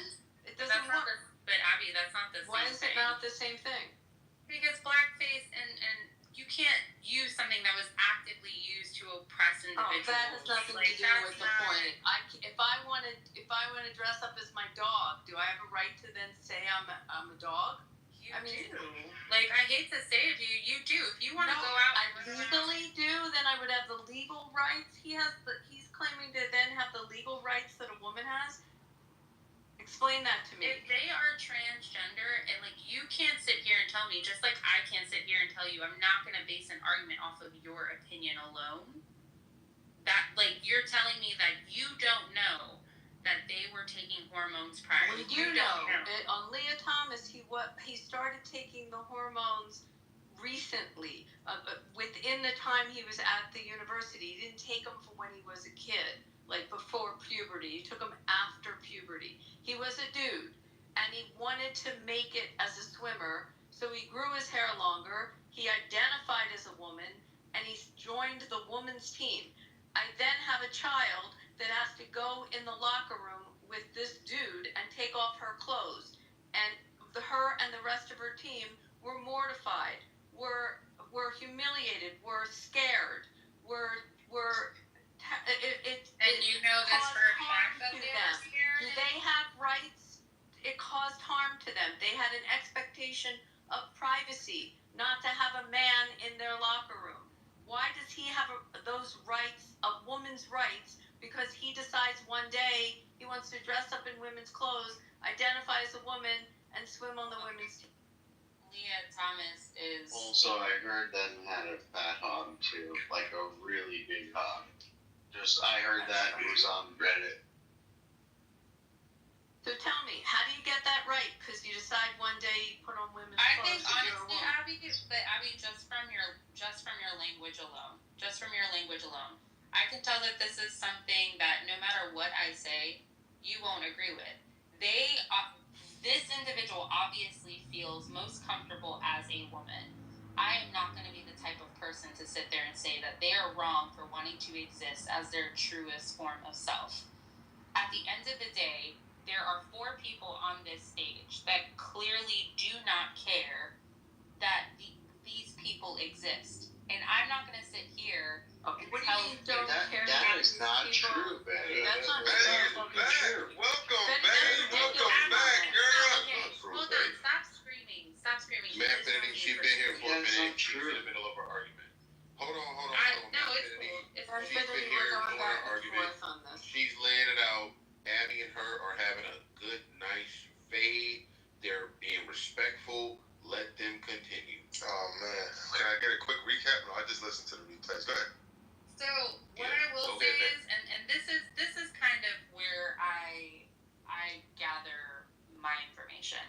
the entire time, you have not called Leah, because they are now a she. Whether you like to agree with that or not, they identify as a she. They identify, but why would I legally call them a she? Why would I do that? That disconnect that you're having. It's not a disconnect, Betty. But it's the law. They would then be taking rights that aren't afforded to them. The law when it comes to individuals' Absolutely. Why would they have rights that are not afforded to them under the law? Betty, let Abby get her whole question out. Betty, why would they be given rights that are not afforded to them under the law because one day they declare themselves to be a woman? It doesn't work that way. And there are certain rights and obligations that we have in our legal system for a woman, and you cannot just usurp that because you decide to put on women's clothing or pop some pills when you're in your 20s and then try to claim those legal rights. It doesn't work that way. But Abby, as much as you don't want to see that, for some people, they don't identify with the gender that they were born with. And so as much as you'd like to say, use the legal jargon in this, it's so much deeper than that. And I think when it comes down to Chuchi, ven, siéntate aquí. When it comes down to even when I came here and I tried to explain to you guys my cultural context, I got not thrown off the stage. I chose to leave because my theory is I'm not going to argue with people who don't want to actually have a conversation about it. When I hear you, Betty, you have lapsed into. No, Betty, you have lapsed away from the argument. No, I'm going back to Abby's point, but you are going on a roundabout fashion. Okay, then I guess you guys listen. I heard from someone else that you guys were literally sitting there calling me a crazy lesbian. You were saying all these things. I didn't say that. I didn't say that at all. I just really trying to understand. No one said that. We were yelling at Portavoe. We were yelling at Dominique for not letting you speak. That's what most of us Betty, my logical argument when I said that you're saying if someone wants to identify as that, then we have to accept it and call them that. So if I put on blackface, can I then identify as a black person and take advantage of certain legal benefits that a black person has in America because I decide to dress up as one? That's not the same thing. Why is it not the same thing? Because Abby, do you know the history of blackface? I know a lot more than Tell us the history of blackface. It's not the point. Do you know the history of men dressing up as women and discrimination? Excuse me, can I interrupt for a moment? Moderator privilege. Betty, I'd like to ask you. We all know the case of Rachel Dolezal. This is not a woman who walked around with blackface, but she was born a white woman in Midwest America, and she basically lived the life of a black woman. She was the NAACP of Portland, Oregon, no less. Anyways, my point is, she walked around enjoying the benefits of being a black woman, and she claims to be a black woman. Should she be able to do that? I mean, I'm not gonna sit here and tell her who am I? So the question is yes or no. Do you think she should be able to do that? Yes or no? Should she be able to walk around and claim she's a black woman? I'm curious. Why are you guys and I'm not gonna answer this. I'm just gonna. So why won't you answer my question? Because I'm not gonna answer your question because it's not the same. I didn't say it's the same, but it's similar enough to make a point. It's not. My point. It's not the same. You're absolutely correct. It's not the same, but it's similar enough to make the point. Question, Manfinity. Say again. Betty, what he's asking, and I'm talking when there's a legal benefit. Suppose there's a scholarship for a woman, but not right, for a man. That happened at Howard University. Rachel Dolezal went to Howard University, took up the space because she claimed to be a black woman. And you're saying that, I don't know exactly what you're saying, but I'm asking, why shouldn't she be able to assume the position of a black woman in society. Here, Kennedy, blackface was used as a tool of oppression. I didn't talk about blackface, Mama. Hear me. She didn't walk around with blackface on her face. She appeared, she took tanning. She went to a tanning booth and she did something to her hair. It looked like she had a little bit of dreadlock and going on. Google it. Rachel Dolezal did not do blackface. Rachel Dolezal did not do what you're saying, what you're perpetrating. I'm saying that she existed on this American soil as a black woman. She assumed the black woman role. She went to Howard University as a black woman, took up the space instead of going into. So I'm asking you, why shouldn't she be able to do that? Why shouldn't Rachel Dolezal be able to identify as a black individual? Yes. So you're talking about identifying with a culture, like trying to identify with a culture rather than walking in the identity that you feel you were born with. Betty, it's also identifying with a legal. Because she doesn't feel like she's white. She does not identify with that culture. She identifies more with the black culture. She's accepted in that culture. She can be more free in that culture. She expresses in that culture. This is what she enjoys. This is what she is. Even though she was born into a white family with white genetic makeup, she wants to assume the position of a black woman in society and enjoy all the benefits and recognitions of which. My question to you is, do you think she should or do you think she should not? I feel like you guys are trying to. Don't tell me what you feel like. I need you to answer the question, man. Why you come tell me what I feel like? I said, do you think she should or do you think she should not? Manfinity. It's not. I'm not going to. I already told you. I'm not answering. That's not a fair. But you're exposing yourself. Because Abby, no, I'm not exposing. Let her speak. You are. Why I'm exposing myself is because anyone who doesn't agree with what I believe in, of course, it's gonna. You guys are gonna be like, yeah, she's deflecting. Like, it's fine. But you're not answering if she should or should not. But let's go back to Betty, I'm coming from a different place. Because I would fight you in a courtroom and tell you that you're going to lose that. That's fine. I'm not in a court that you're trying to take from a woman when you're a dude. But I'm not in a court with my mom, Abby, and you're trying to compare blackface to transgender. Hold on, Betty. I got you. Because I know where you're coming from. All right? Now, hold on. Betty is basically coming from the standpoint of, all right, you guys are asking facetious questions from her perspective. You guys are trying to collapse gender identity, sexual identity, etc., with blackness. And when it comes to blackness in America, that's not something that anybody chose. That's not something that anybody can leave if they want to. Janella Larson, we can't pass for white if we want to. We can turn it off and turn it on again. So it's kind of disingenuous to say, well, what if you want to dress up like a woman? You know, that's what she's trying to get at. Like, you can't. So I'd like to engage with you now, Gilditch. Hold on. I just wanted to make that one point, and Betty has her thumb up, so I guess I did. No. Before you go to her, I need to engage with you. Okay? Okay. First off, here's the thing. She's making the claim that gender is a social construct, which is true. Not sex, but gender. Social construct. I don't agree with Fine. Race. Okay, I really don't understand the difference between gender and sex. But anyway, Gilditch, race is a social construct. It's not real. Okay? And when somebody's born into the white race and they don't feel associated with that culture later, then they want to switch to a black, then according to her, she should be able to. But because to answer that question honestly would mean she would have to pull the rug from under her own position as it relates to gender. She can't answer it. She's caught between a rock and a hard place.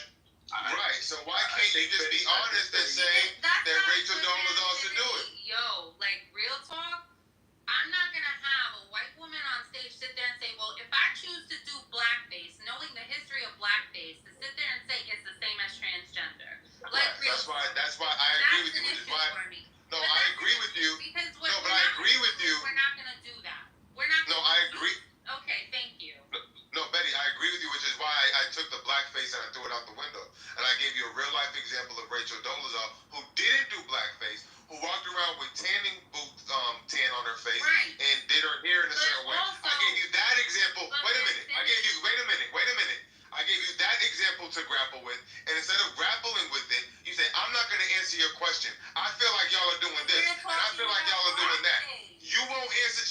doing blackface. Rachel Dolezal is not doing blackface. You won't answer the question though.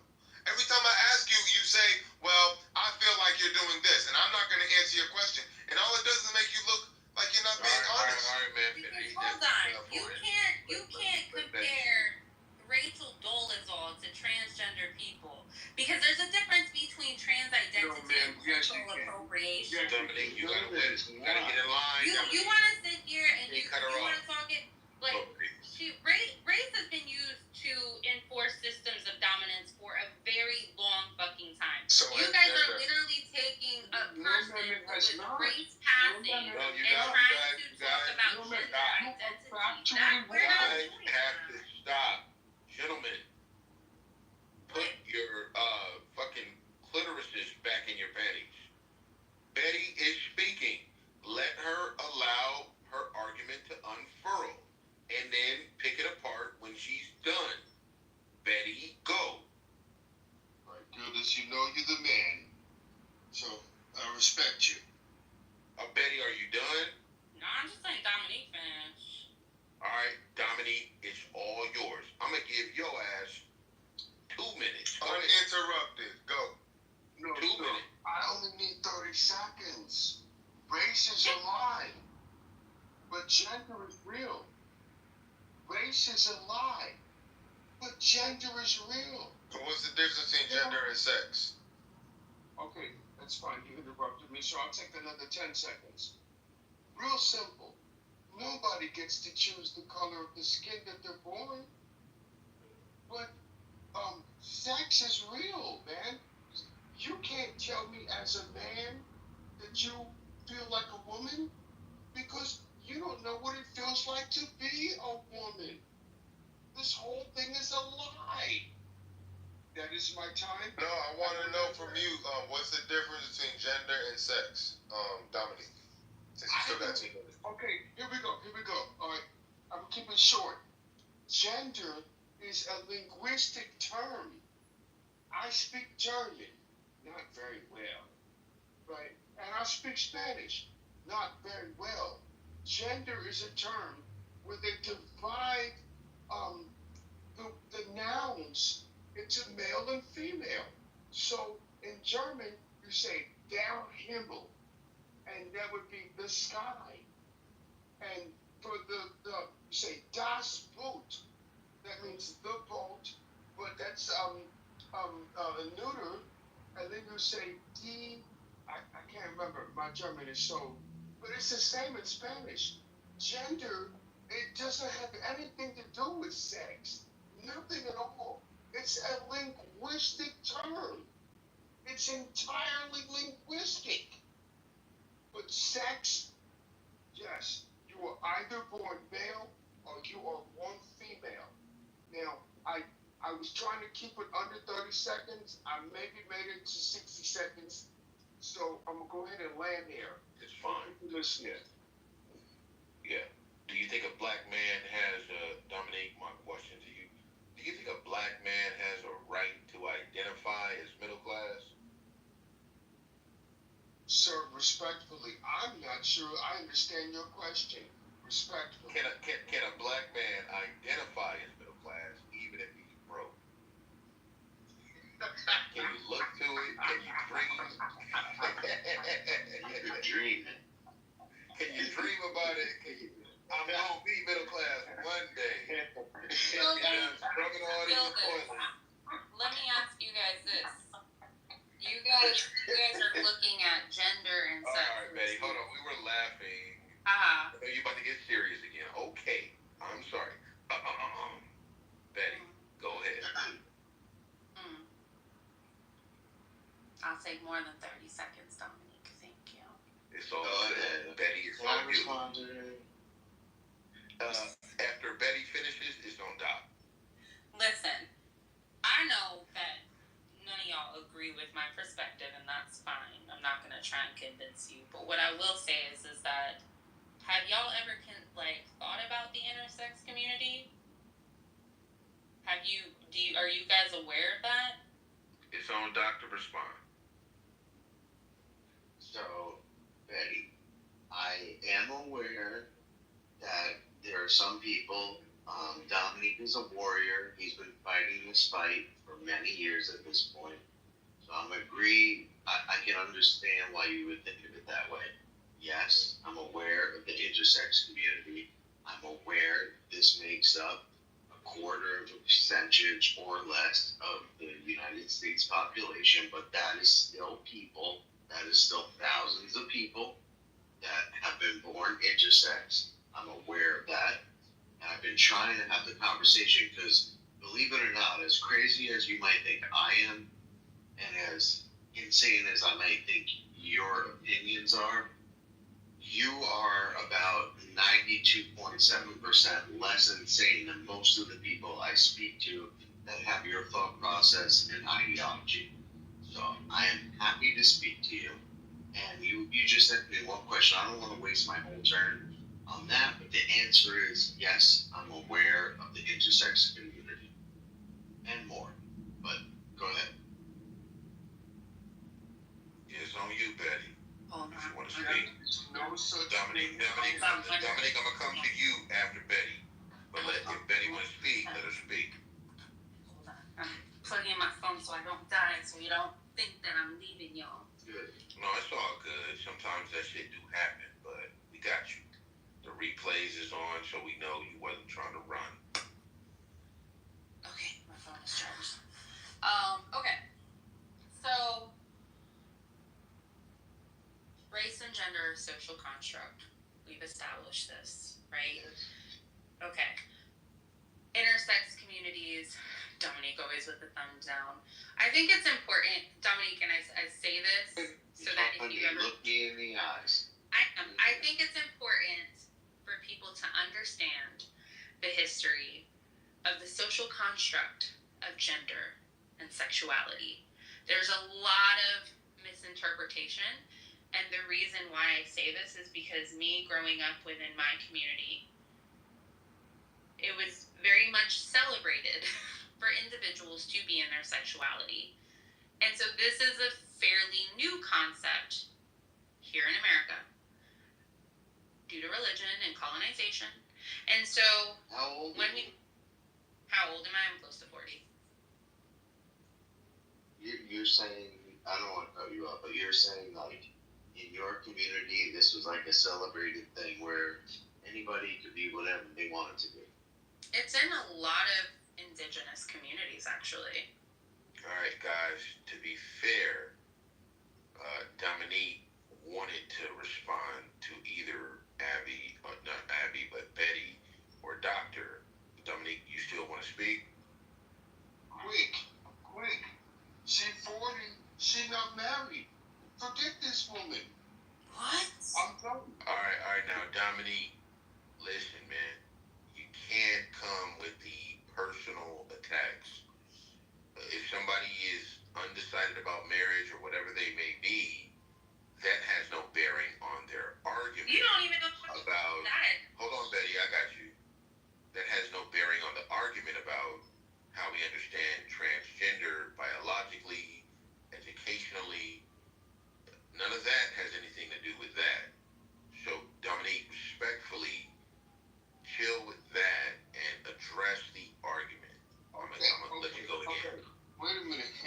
First of all, Gildas, I would like to point out that sometimes when I be going crazy on this app, you were able to pull me back, and I appreciate that. That's number one. Number two, right, I haven't used a single word of profanity on this app. Number three, I haven't come with a single personal attack on this app. Tonight, in this group that we're talking about. All right, go on with the argument. Right, but here's what's up. This woman, she in her 40s, she not married. Bruh, don't. She's not 40 yet, bro. She's not 40. Don't. You don't drop my name out your mouth. Let me just stop for a second. Excuse me. I want to get some other voices involved. We got Michael and Christian who just joined the stage. Michael and Christian, y'all have been listening patiently. How would you like to add to the conversation before we get back to the chaos that is Betty versus Dominique and everybody in between? Michael. Good evening, everybody. I just been kind of listening, and I'm I think we've been off topic majority of the conversation. So, but as far as the topic in itself, as far as like blue MAGA, and a lot of the things that we believe in, like me, I'm definitely fall in line in that, especially like just Christian beliefs, and a lot of things, especially when we talk about like trans community and things of that nature. I think. Do you tend to agree with Betty's position, or do you tend to agree with? I really don't know what her position is. She's kind of been all over the place with her position. So it's like I haven't really I've been trying to listen patiently, but I haven't heard anything that's of core values. So yeah, I think it's time for a topic change. Let's go in the direction Michael going. How many times? Hold on, Christian's on stage too. Christian is a very excellent speaker, deep guy right here. Any comments before you completely go back to the different room topic? But Christian, what's going on, everybody?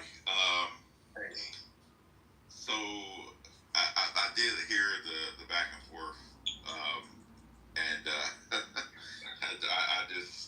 I chuckled because this is what happens when the U.S. Supreme Court rules the way they do in the past incorrectly. with regards to which ruling? Well, the Obergefell ruling includes a phrase on gender identity, and if that was not the case, we would not be here today. What was that ruling? Which ruling you referring to? I don't know. Obergefell is the case that legalized gay marriage. No, 2004. No, 2015. 2015. Wow, 2015. Obama. Yeah. 2004, same-sex marriage became legal in Massachusetts, and then other states followed along. I don't remember the Supreme. So Supreme Court. It was state, but for the Supreme Court, that's what Christian's talking about. Yeah. Right. So you're saying the Supreme Court didn't rule in the way that they did in 2015. What was the effect of their ruling, or what was their ruling in 2015? Well, it was just that people of the same sex could legally marry across the states, and so shortly after that, what began to happen is you started to see a lot of the activists on the LGBTQ side began to now follow up. Getting emboldened.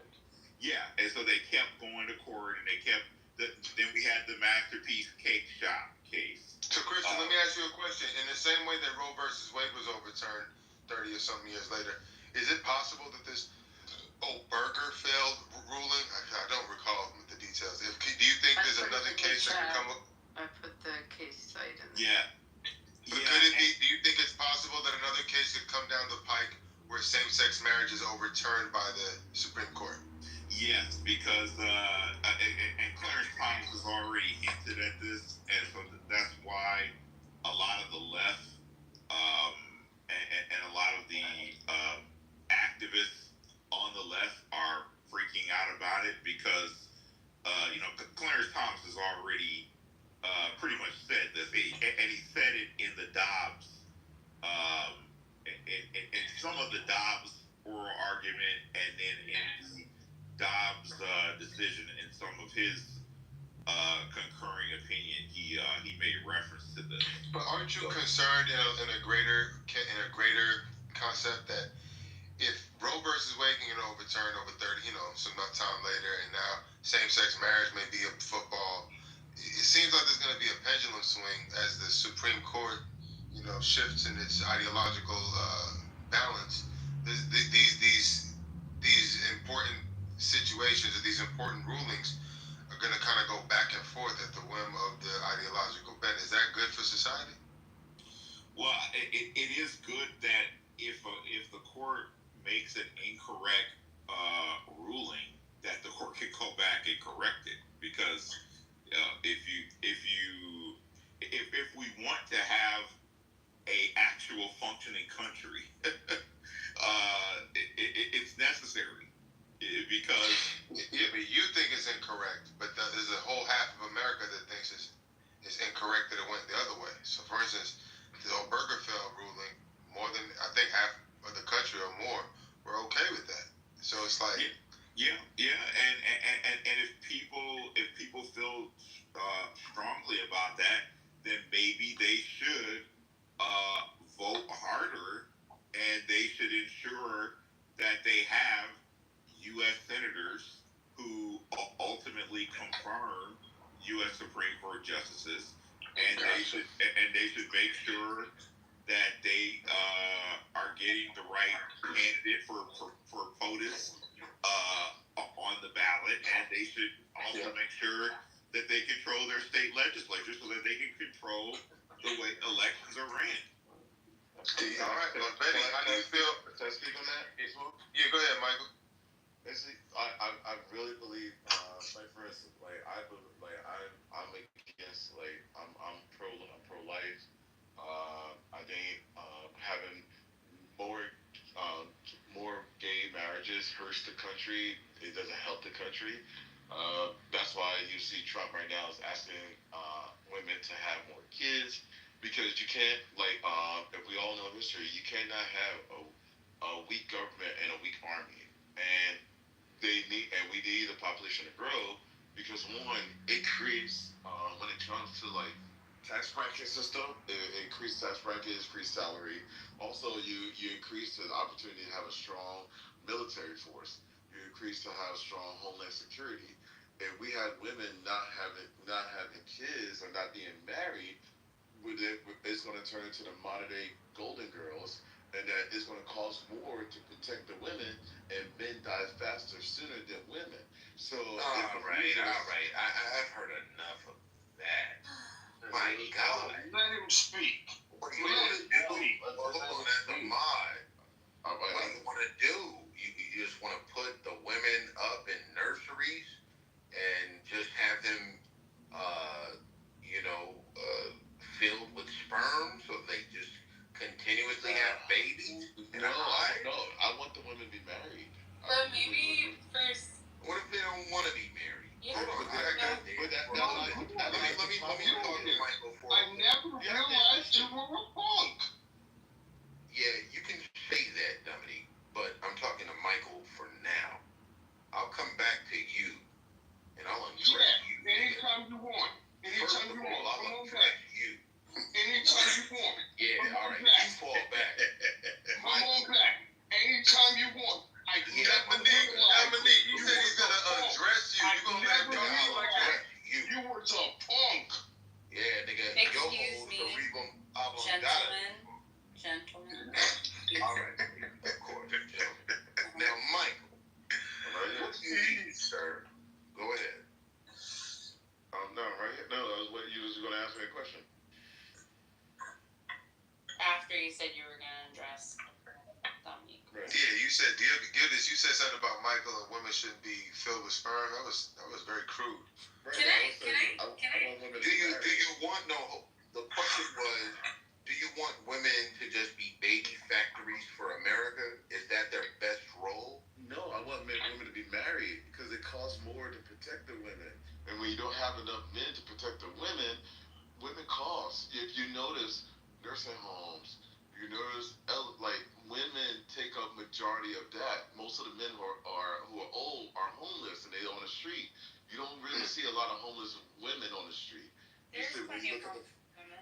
Not by population, not by percentage. But where are these studies coming from? If we want to go to the American Institute, we use that. We can use blackdemographics.com. I'm going to say this. I want to say this because I used to be unhoused, and I was unhoused because of an. I'm sorry. The word is homeless. We don't use unhoused. Well, as somebody who lived through it, I choose unhoused. So we can all respect each other, right? This is a joke. Go. That's fine.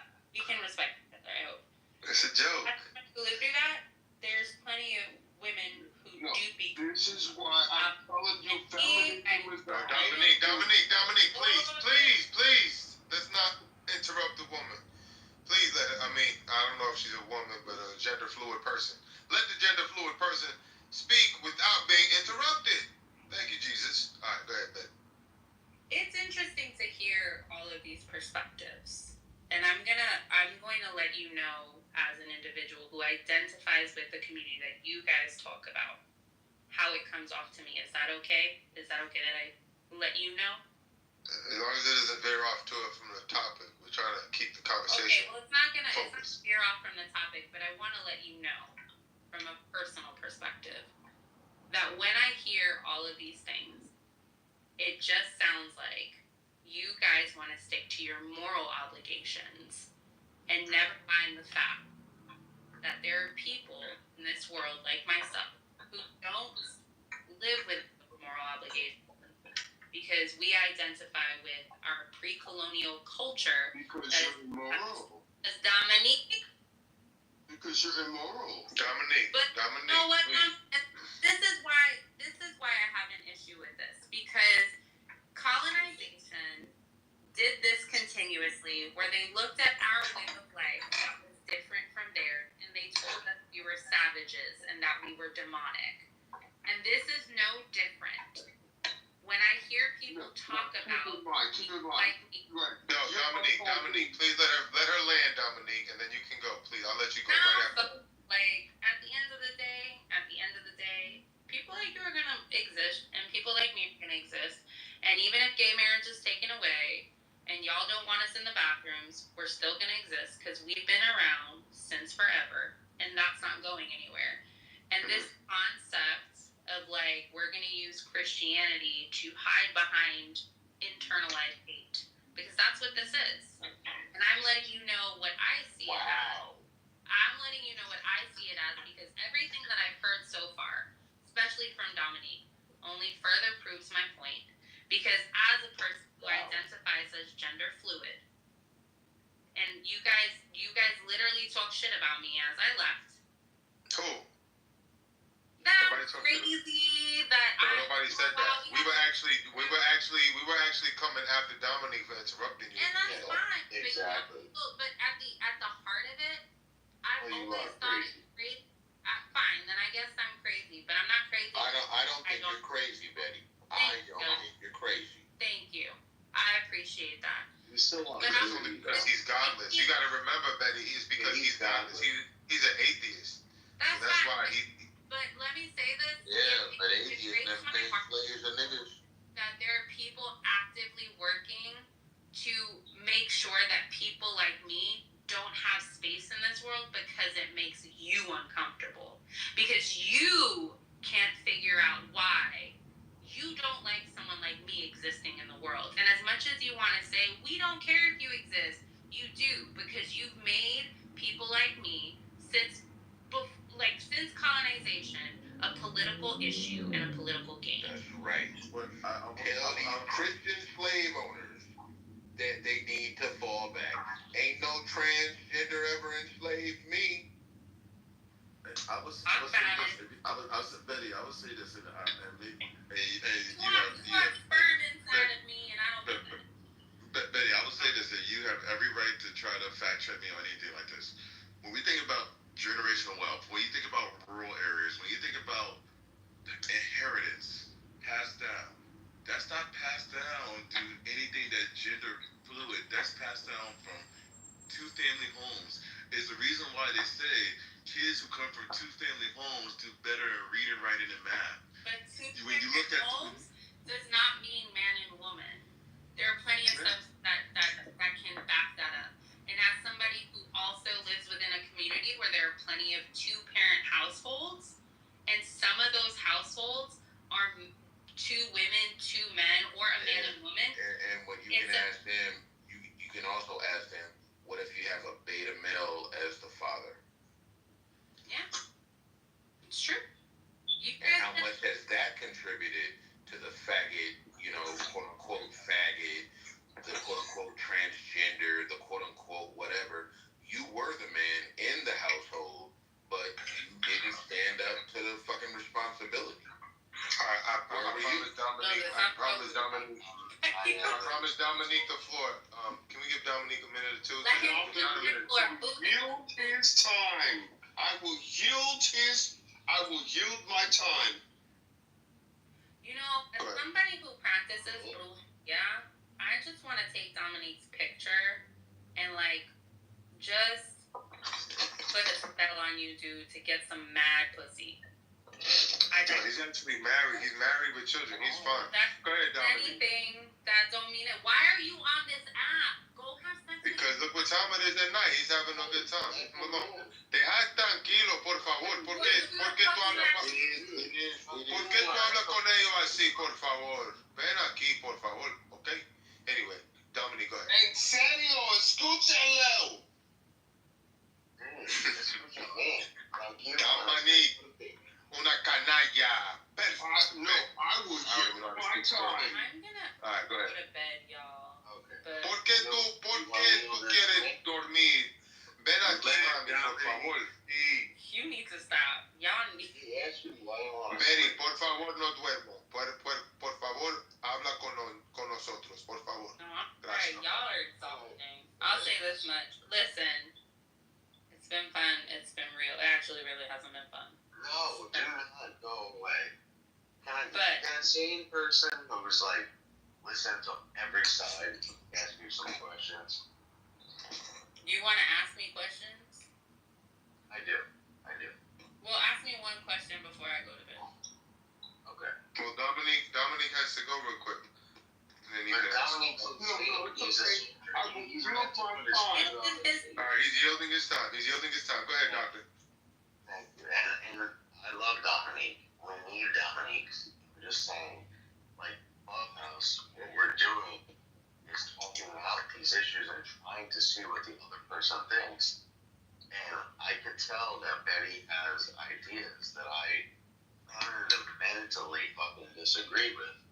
But we want to get at her. So, Betty, my question is this. We discussed it before, but your existence is not an issue right now in the mainstream, I'll say the mainstream of American thought and politics. That is not an issue right now. But what is at issue is, as many of the guys said tonight, children, and I don't know if you can remember back to when you were 12 or 13 years old, but I, at 12 years old, was like, oh no, there was this thing in sport. I didn't. Come on and ask the question, doctor. Come on. This is important. Chill, son. It At 12 years old, hold on.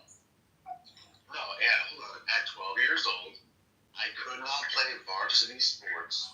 I was skilled enough to play varsity sports. I could not play because I didn't have hair on my nuts at 12 years old. 13, no problem. Okay, but my point is that it is a very, very, very confusing time.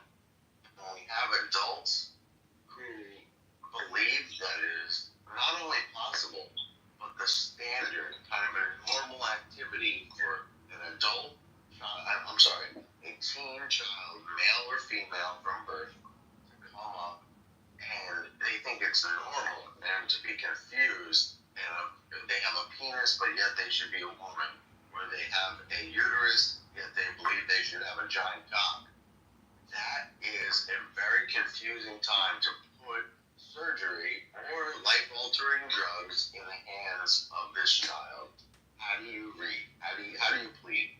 Do you think that's crazy too? I think it's crazy that there's a select group of people who are worrying about 0.6% of the population of individuals 13 up. Look, it's not fair. We got 2,000% increase in major cities.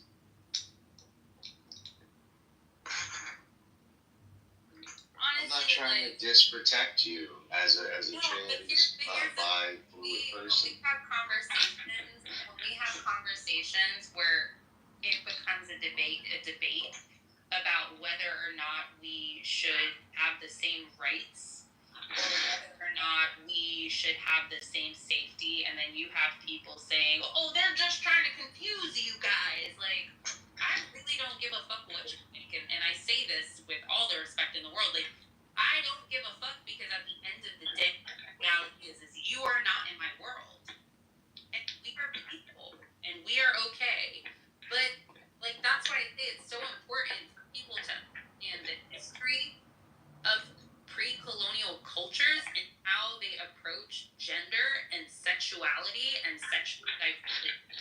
because everything that I've heard is rooted in individuals should not be here or have the same right. So Betty, which pre-colonial civilization do you identify with? I heard you say something about the Yoruba, which reminds me of Dr. Ayanla Van Zandt. Not her real name. I'm just asking a question. Hold on, let me ask you a question. I'm just curious if you're identifying, because I think she's a Yoruba priestess, Ayanla Van Zandt, who's a Brooklyn-born black woman who later in life changed her name to Ayanla Van Zandt. So I'm just curious, which pre-colonial civilization do you identify with? Which colonial? I have several. Which pre-colonial? Yeah. So I have several within my family because I'm and two of those families are indigenous. So I have Mexican and Puerto Rican. So there's different identities and there's different understandings of what gender and social construct is. But as someone who grew up around ATR, because you mentioned Iya, right? So that's rooted to African traditional religions. When they talk about Obatala has both masculine and feminine energies. What I'm saying is, I'm not saying that these individuals can't identify with genders, but there are communities of individuals who have, before colonization, have acknowledged that gender did not exist until religion codified it into law. Yeah, and here's my one pushback against you, Betty. Now, you know I've been rooting for you all night, but at the end of the day, I don't use, that's my ancestors and they did it this way, so it must be right. That can't be the argument, because in as far as they may have had sophisticated ideas about gender, they had rudimentary ideas about how to feed themselves. And I would not want to adapt their feeding practices over a McDonald's. So just because they're older, just because they're rudimentary, doesn't mean that they were always right. And now that means, are their ideas about gender right just because they're our ancestors? Or were their ideas out there wrong? Right, so Gildas, maybe for you, it might be ancestors, but my family is like one generation from this connection, right? So I grew up around it. Okay, blood people, whether they're 10 generations away or they're my grandmother or my mother, they're all blood. So are they right just because they're older? Culturally speaking, I agree with it. That's why I'm saying you guys are not you necessarily, but there's plenty of people who are looking at this way of life as morally wrong, right? And this is my argument, is that it's not that it was wrong, it just was different until somebody said, this is wrong. Yeah, so you're a woman, right? Huh? I understand what you're saying on that level, but you're a woman, right? If we go to what you said, the pre-colonial gender norms, you can obviously restate your claims about what you feel that the world was like at that time, but isn't it? That's because I would gender. I don't see it as I don't care. You just are a person to me. Does that make sense? So why bring up to my understanding of it? But see, this is the genuineness I'm feeling right now. I'm feeling, and the reason why I'm feeling that, because you can't say these people, well, they have to be like this and still want protection, and the protection is coming from the heterosexual people. The police officers are how is that? Because I'm saying that gender roles amongst my community that I partake in is not as rigid as colonial structures. That even if a person is we have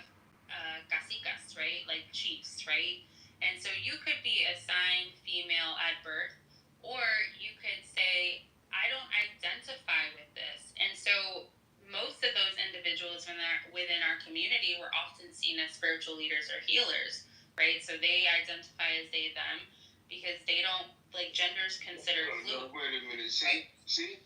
And so, I think, and she did the stage, y'all want to talk mess about me.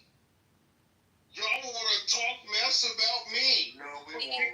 Unless it's respectful, like the way the conversation has been going. Then you can already be in it. Like, everybody's being respectful, Dominique. So, yeah, like, get in where you fit in, you know, and say what you have to say, but you don't have to call nobody a fucking, you know, a name. Yeah, Dominique. Ho! No, Dominique, come on, man. You know I support you. Is he? But when you do that, it makes it difficult to support you. You don't have to call her a hoe. I'm definitely. You can debate her argument.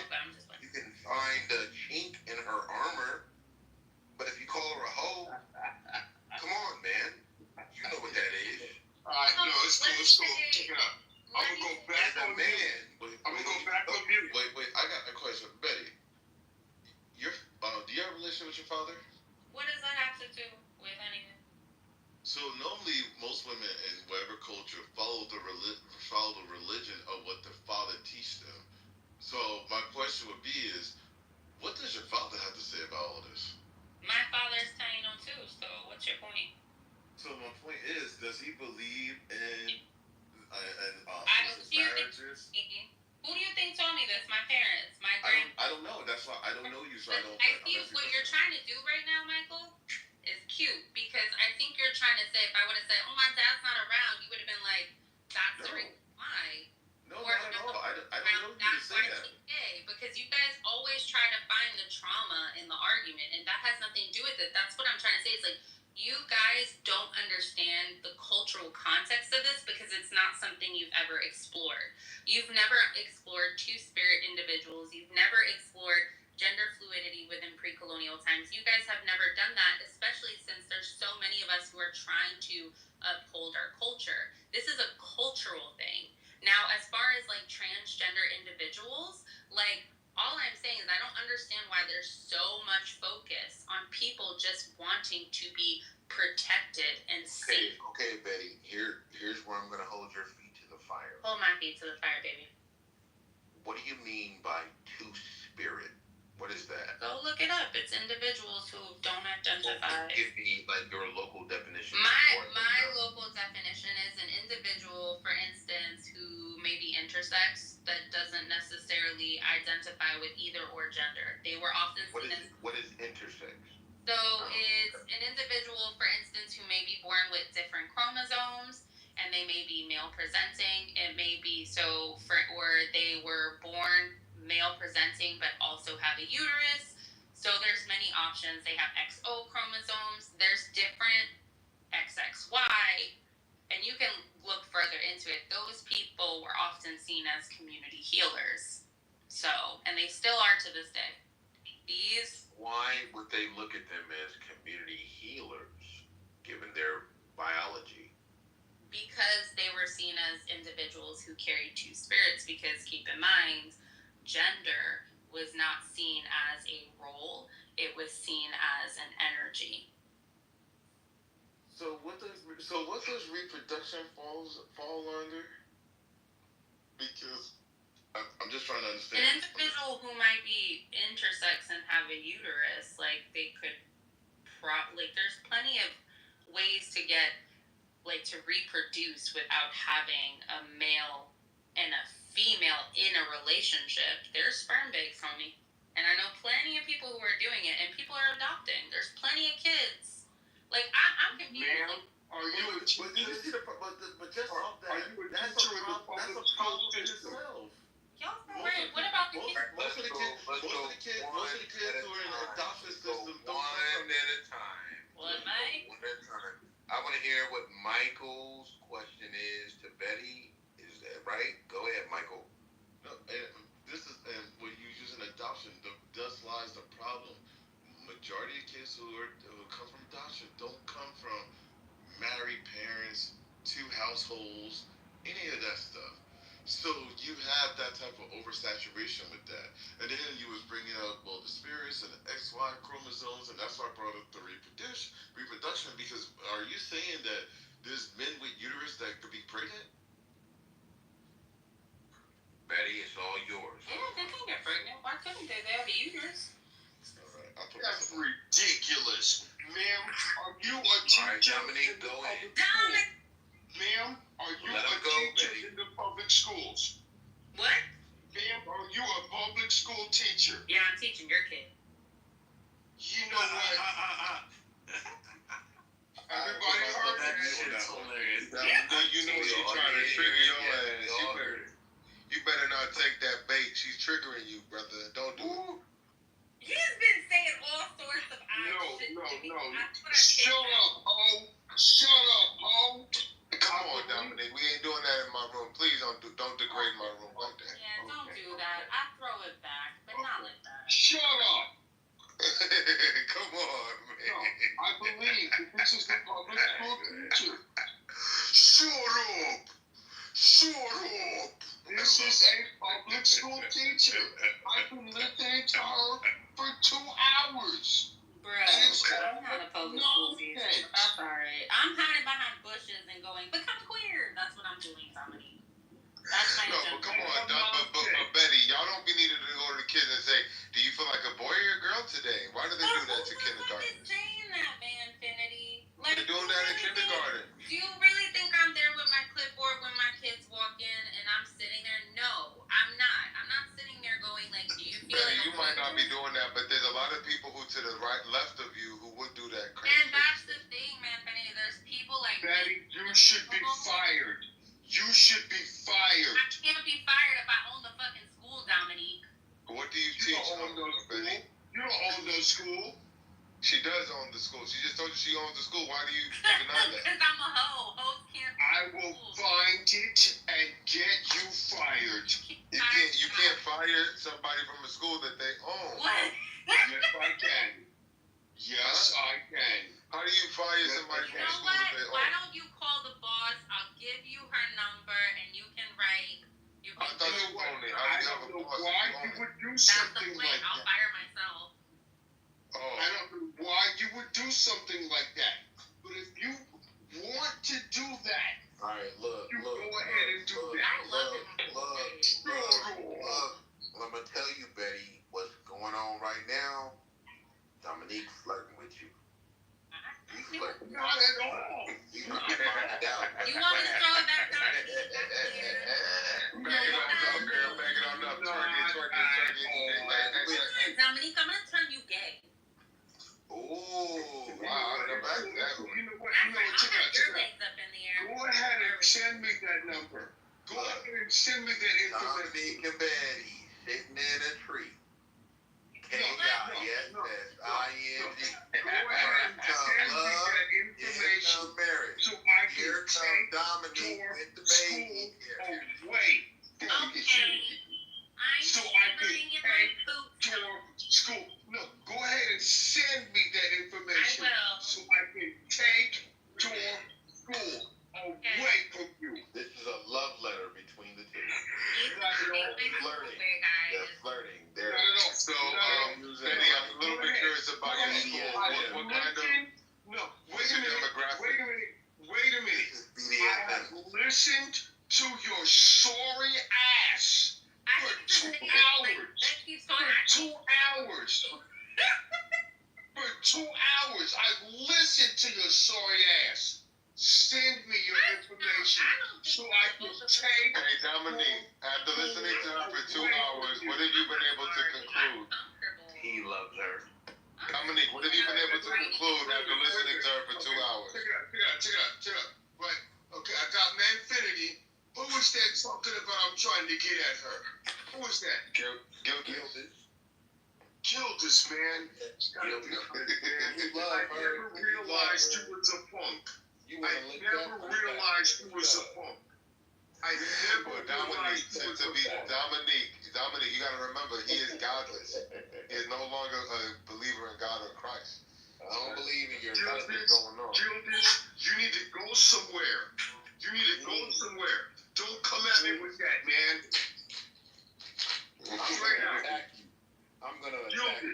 need to go somewhere. In love with old girl. Dude, Gildas, I will. Hey, I got Shut up. You think it's funny now. You think it's funny now.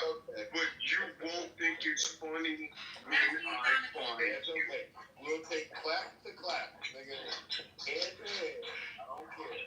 No, you won't think it's funny. You won't be laughing. Don't die. You won't be laughing. Oh well. I'll laugh it all the way through. No, I don't think so. And I'll be there on Christmas too. I don't think so. Gildas. Dominique, don't be friends. Realize. So, Betty, what kind of student do you teach? Girl. Gildas, I never realized you was a punk. I always thought you was a good guy. I always thought you was a good guy. But now I realize you's a punk. I never knew. Gildas is just sitting here and he's I never knew. supporting and it. Gildas is always the best friend you got. I'm always the best friend. I don't Gildas is a punk, man. Gildas is Nigga, a if I'm a punk. punk, you're a pussy. Fuck you. Yup. You know I don't believe that about you, but if you want to call names, I'll call names. Dude, Gildas, man. I'm in Southeast DC. Anytime you want to come up. Hey man, fuck Anytime you want to come I up. hope y'all Anytime you want to come up. Anytime you want to come up.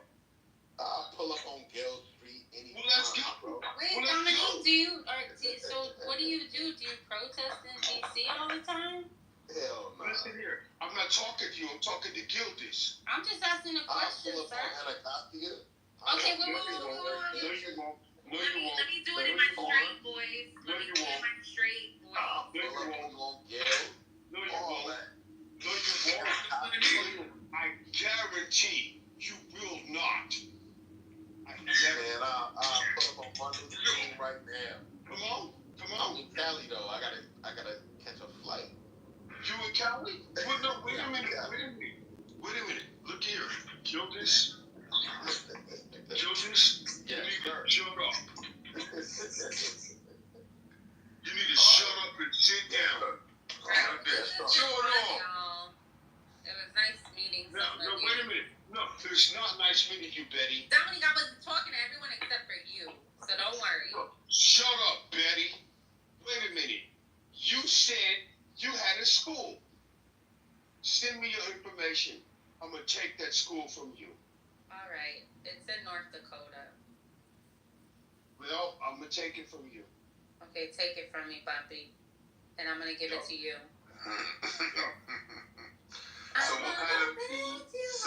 Betty, what kind of students do you teach? What age group? I teach them from pre-K to after college. So we getting them a lot of young, Dominique. Christian, what are you there? What, seriously, are you taking We're here and we're here. Christian, do you have anything to say for yourself? I mean, you just been sitting there soaking all this shit up. What you got to say for yourself, man, Christian? I mean, I'm just listening to the back and forth. I wanted to ask Christian a question. Okay. As a prominent Republican, correct? Yeah. All right. Why doesn't the Republican Party talk about the national debt any longer? Is it the political third rail? Is it overblown conspiracy theory? What's going on with the Republican Party trying to keep the budget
that are incapable of passing a budget.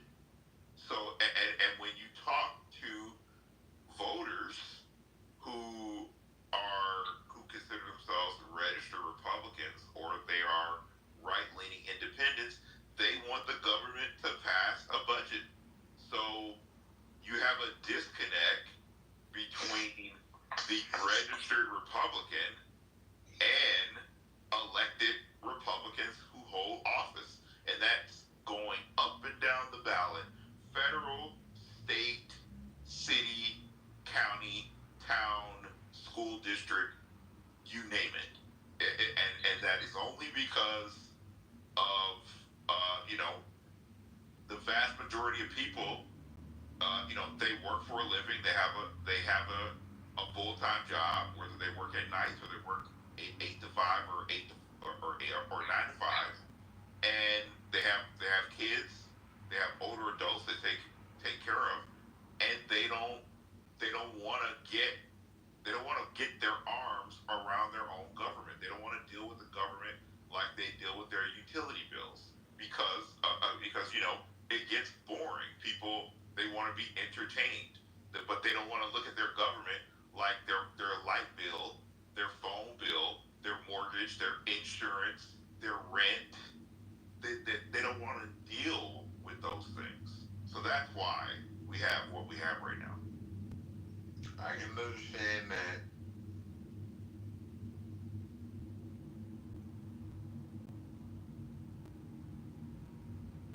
Well, how do you get the black man to understand and start to read the ballot? How do you get the Italian man to read the ballot and try to get all engaged? Well, we need for number one, we need male leaders. That's number one. So when you have male leaders or men in leadership, then things will happen. Things will move. So that's number one. And number two, all of these platforms and places that we have, whether online, Clubhouse, X Spaces, TikTok Spaces, Instagram, Twitch, all these different spaces, these spaces should be used for dealing with this political problem that we have. You still have a whole bunch of people who go to church. You have I can't even name the number of barbershops we have in every major metropolitan city, and especially black barbershops at that. You have all these gun clubs, you have all these fraternities and sororities, all these HOA organizations, people in real estate. We have all these groups and all these factions, and we're not using any of them to our own advantage. We could literally have the government eating out of the palm of our hands, but we don't know how to utilize any of these groups or any of these areas, and that's where we're failing. So what do you say to the notion that, like, the left has Harvard, they have the Ivy League? What do we have? Do we have, like, YouTube and Clubhouse and this kind of shit? Is this our bulwark against Harvard? Well, we're much larger than Harvard. I mean, we think in 3 presidential elections, we gave a huge, call it let's just call it a middle finger to the media, to attorneys, to think tanks, to everybody. We picked Trump when they told us not to pick him, not once, not twice, but 3 times. We went from 62 million votes to almost 63 million votes to 74 million votes to 77 million votes. So we are capable of doing this. The problem is the presidency is not the only political political office. We have 3 branches of government. We have 50 United States, plus the territories. You have a federal elected officials, state elected officials, county elected officials, city elected officials, school districts, towns, or if you live in Louisiana, you have parishes. I mean, so it's not that we're incapable of doing it. We've done it. So the only question is, are we going to only do this for just the presidency and only for President Trump? Okay. Or are we going to find other people that actually have an America First mindset? All right. Well, listen to me. Now I know this is recorded, so let it be known this is just me espousing a voice. This is not Gildas's opinion. Okay, so Christian, the Democrat Party always did good by me. They gave me that welfare, and that's all I need. I don't want to be ambitious. I don't want to strike a record deal or get money from stocks. I just want to live in the ghetto with this payment that's coming down to me.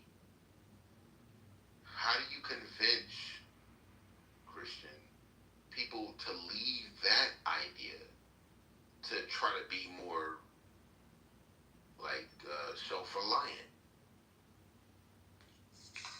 Well, you can't convince people. All you can really do is show them what the differences are, and over time they will come over to your side, and that is what has happened really since 2017. I agree.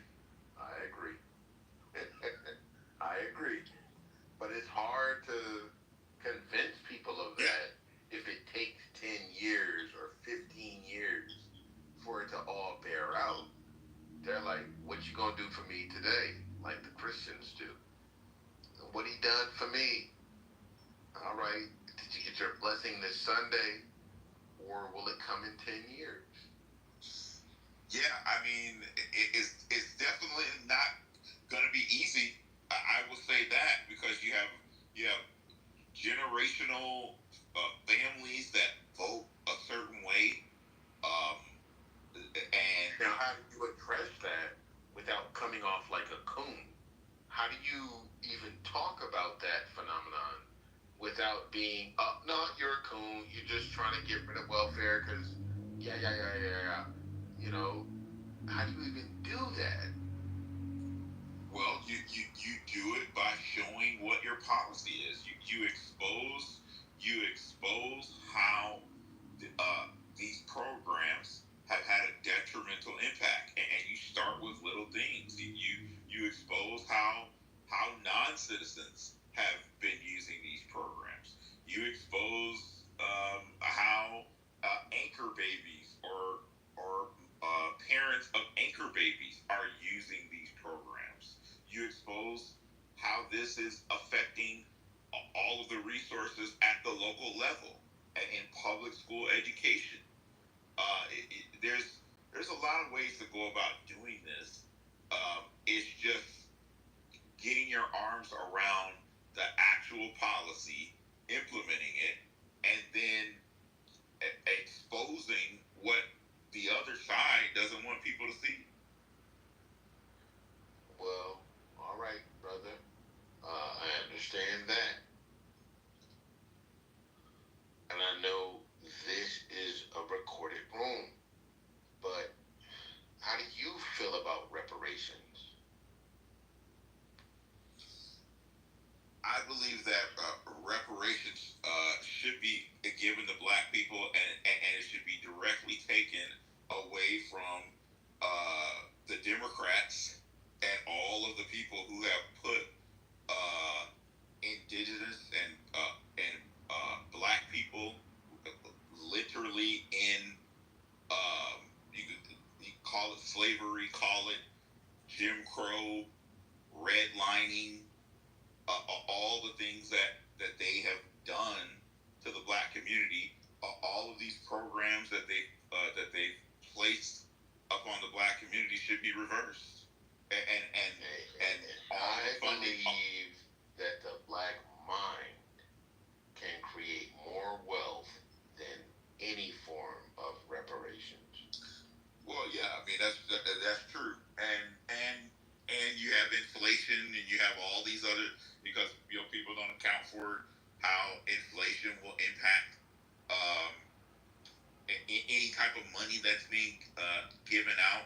But on the flip side, these government programs and some of these things that have been implemented, and revenue that has been collected, that money needs to be returned back to the people. The government should not continue to collect this money. Yes. The land that's been taken from people, that land needs to be returned back to its original owner, which is the people. All right. I appreciate your responses, but let me see.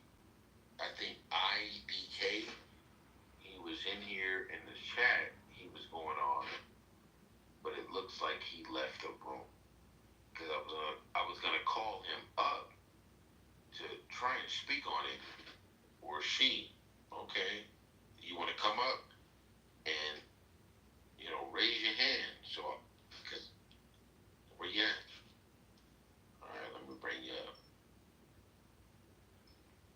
All right, you on the stage. Did you see anything like you disagreed with, or you just want to speak to something? Speak on it. I mean, I just want to speak on like Republicans who say they're like Christian, Republicans who say they're Christians, yeah, I think they're dirty work. Manfinity, Doc Responsible, these nasty Christians, if they got their way, they would do Handmaid's Tale. They would do it. They would love it. And they would say it was the best for women. A woman can't think, so they need to have a hood on. That's what I believe. They believe. But go ahead. I mean, like, it just kind of makes no sense because, like, Trump himself, he claimed to put his hand on the Bible, and then they have the audacity to say, like, oh, he's a man of God. That just doesn't make sense to me. Do you like Trump running the country? Do you want Kamala to run the country? How do you think the country should best be run? Honestly, I think Kamala, not gonna lie. Because, like, Trump, because it's kind of lie, I'm sorry. Like, why Kamala? I mean, you know how Trump, he'll say he'll, like, bring up, like, taxes and stuff like that, make it less worse. He's done the absolute opposite. So you don't like him for his economic reasons? No, I just don't like him overall. He's, like, not a good person. He's, like, weird, I can understand that. Are the gentlemen on stage? I'm here. Dominique? Yeah, that's one gentleman.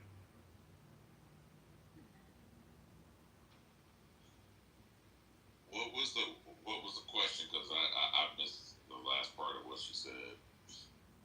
It wasn't like a question. I'm just saying, like, I just don't like him. He's like a weird person overall. She doesn't like Trump. He's a weird person overall. Well, a lot of people don't like Trump, but people keep voting for him, like I said, through 3 presidential elections. It just makes no sense at this point, See, right, this is why Kamala lost. This woman doesn't even have a voice. I'm literally talking. You make no sense. She doesn't even have a voice. Are you dumb? This is why Kamala lost. This is why you don't have a brain. Right. Gildas, I'm sorry to interrupt. Someone had just brought to my attention that Trump had actually been giving land that was previously owned by black people. It was taken away, and that he's been returning land back to black people. And when I really sat and I thought about it, the opportunity zones, and so it was just I hadn't thought about it. I can understand the opportunity zone if it comes with more policing. As I've always told people on this app, I had enough money at one point in the last 10 years to invest in a bookstore coffee shop in South Central LA. And it was a decision between investing in that coffee shop or moving my family away from the ghetto that I grew up in. I had, 6 figures to make this work. I decided I'm not going to open up no business over here after Nipsey Hussle got killed. I'm going to move to the suburbs. I'm going to get a big house, and I'm going to enjoy my life here. Now, some people would say, oh, you a coon, Gildas. Why did you put that money in the hood? But then others would say, man, you made the right decision. And how do you think about that, Kristen? Or Dominique? You made the right decision. I made the right decision, right? Yep. If they're robbing people and they're extorting businesses, why would I invest my capital there? No, it's worse. It's worse. I would lose my money. I would probably get caught up in a case because I had to shoot somebody who was robbing me. No, it's worse. You would have to work 16 hours a day. You would have to open up your business, work your business, and close your business. You would have to be up in there 16 hours a day. Look. A day. We trying to push books. Right. And books are out. Books are out. And books are not cool. No, I can get it on Amazon. You can get it on Amazon. You can get it when they're reading the books to you. Okay? Straight up, you made the right decision. Now, we may not agree on everything. Yeah. But no. Nah, nigga, I got out of there. Straight out. I got out of there too. Hey, wait a minute. Who is that talking shit? Who is that? Come up here and get a view. No, you don't let him come. You gotta let the ladies talk. Ladies. No, I don't. Yes, you do. They gonna make you talk to them. No, if you wanna come up here talking shit, then you're gonna get the same. No one's talking shit, bro. Yeah, Dominique is a coon. No. Dominique, they not even coming for you. Just let them ladies speak. Ladies, they're good. They're wrong. This was funny because they'll say, "Oh, I don't want a broke Negro." That's what they say. I don't want a broke Negro. I don't. I don't want a broke Negro, y'all. I don't. Right. That's but right. when he take his capital and move his capital to another area, then they want to call him a coon. What? So we still on the topic. I think Infinity is sleeping. Sleepyhead. Big baby. Yeah, go walk your dog. What? I don't know what's dog. Who was he talking about? Yeah, he got issues. No.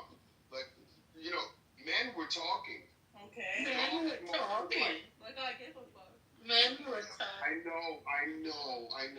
Babies nowadays, bro. I know you don't. Yes, you know. I know you don't. I was talking to Gildas. I don't even know who you bitches are. Okay. I don't even know who you bitches are. Your mama. Whoa. I'm not a bitch. Right. I mean, this is indicative. This is how it's supposed to sound. These ladies are not afraid of this man. Look at him. Your name is Dominique. Look, I was talking to Gildas. Okay, I don't even know He was talking to the bitches are. I don't even know. Why are you calling them bitches? That seems uncalled for. Because of their behavior. Like, you're just getting mad for no reason. Because of their behavior. What behavior? Nobody Is your behavior beyond scrutiny? Because I think calling them bitches is kind of rough. A motherfucking thing. They came off the mic and Do they need to be asked? Exactly. You a bitch too, huh? I'm a bitch too. You wouldn't say that to my face, that's for sure. Wait a minute. Who am I talking to? White man or woman. Your Honor? Leave the white man alone. Yes, sir. Yes, sir. Leave the white man alone. Come on. Your Honor, man. Your honor. Let them crash out. It's cool. It's funny. Relax. Everybody is good. We're having a good time. Dominoes. You sound sure. That's for sure. You guys know none of this is personal. We're just having a good night. We're just having fun. You live in the West Coast. It's like Nobody take it personal. We just having fun. Right. Let's have a little chat. Dominic don't like black women. We can tell. You know what? Shut up, bitch. See, No, I'm not gonna shut up, nigga. Where's your mama at? Wouldn't your mama be mad she hear you talk like that? Right? That's how you talk to your mom and sister? Bitches leave. Firstly, you wouldn't be here if your mama wasn't even alive. So. Bitches leave. You're honest. I'm dead.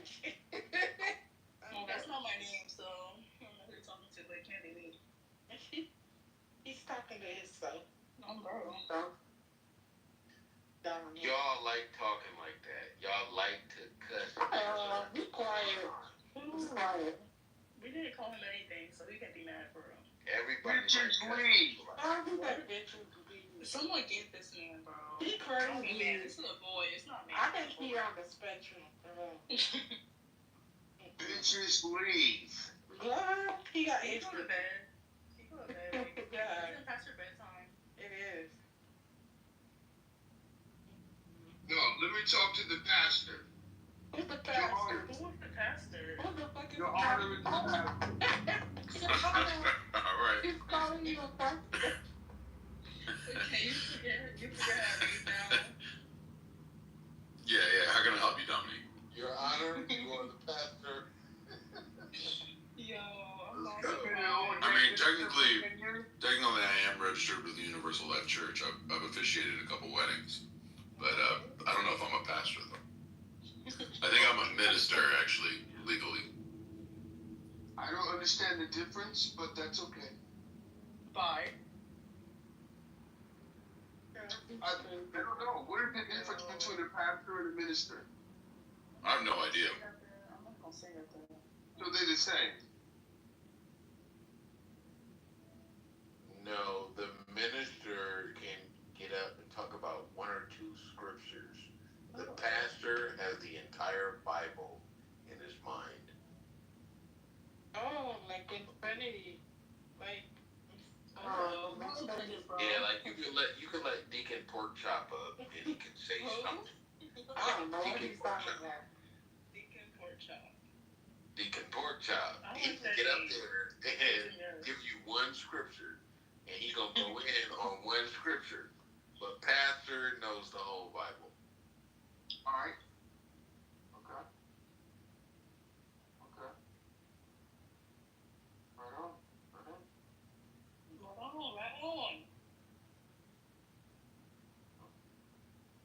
Deacon Pork Chop know how to get that one scripture.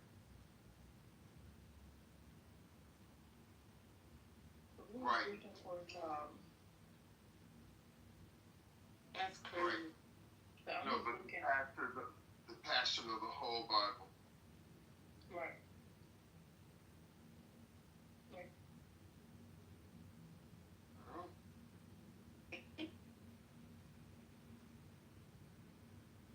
Have you ever met a deacon pork chop? No. Manfinity is a deacon pork chop. Okay, now that's a personal attack. No, I can't imagine dating a Christian like Manfinity. I couldn't imagine that. Manfinity is a deacon pork chop. Yeah, he's so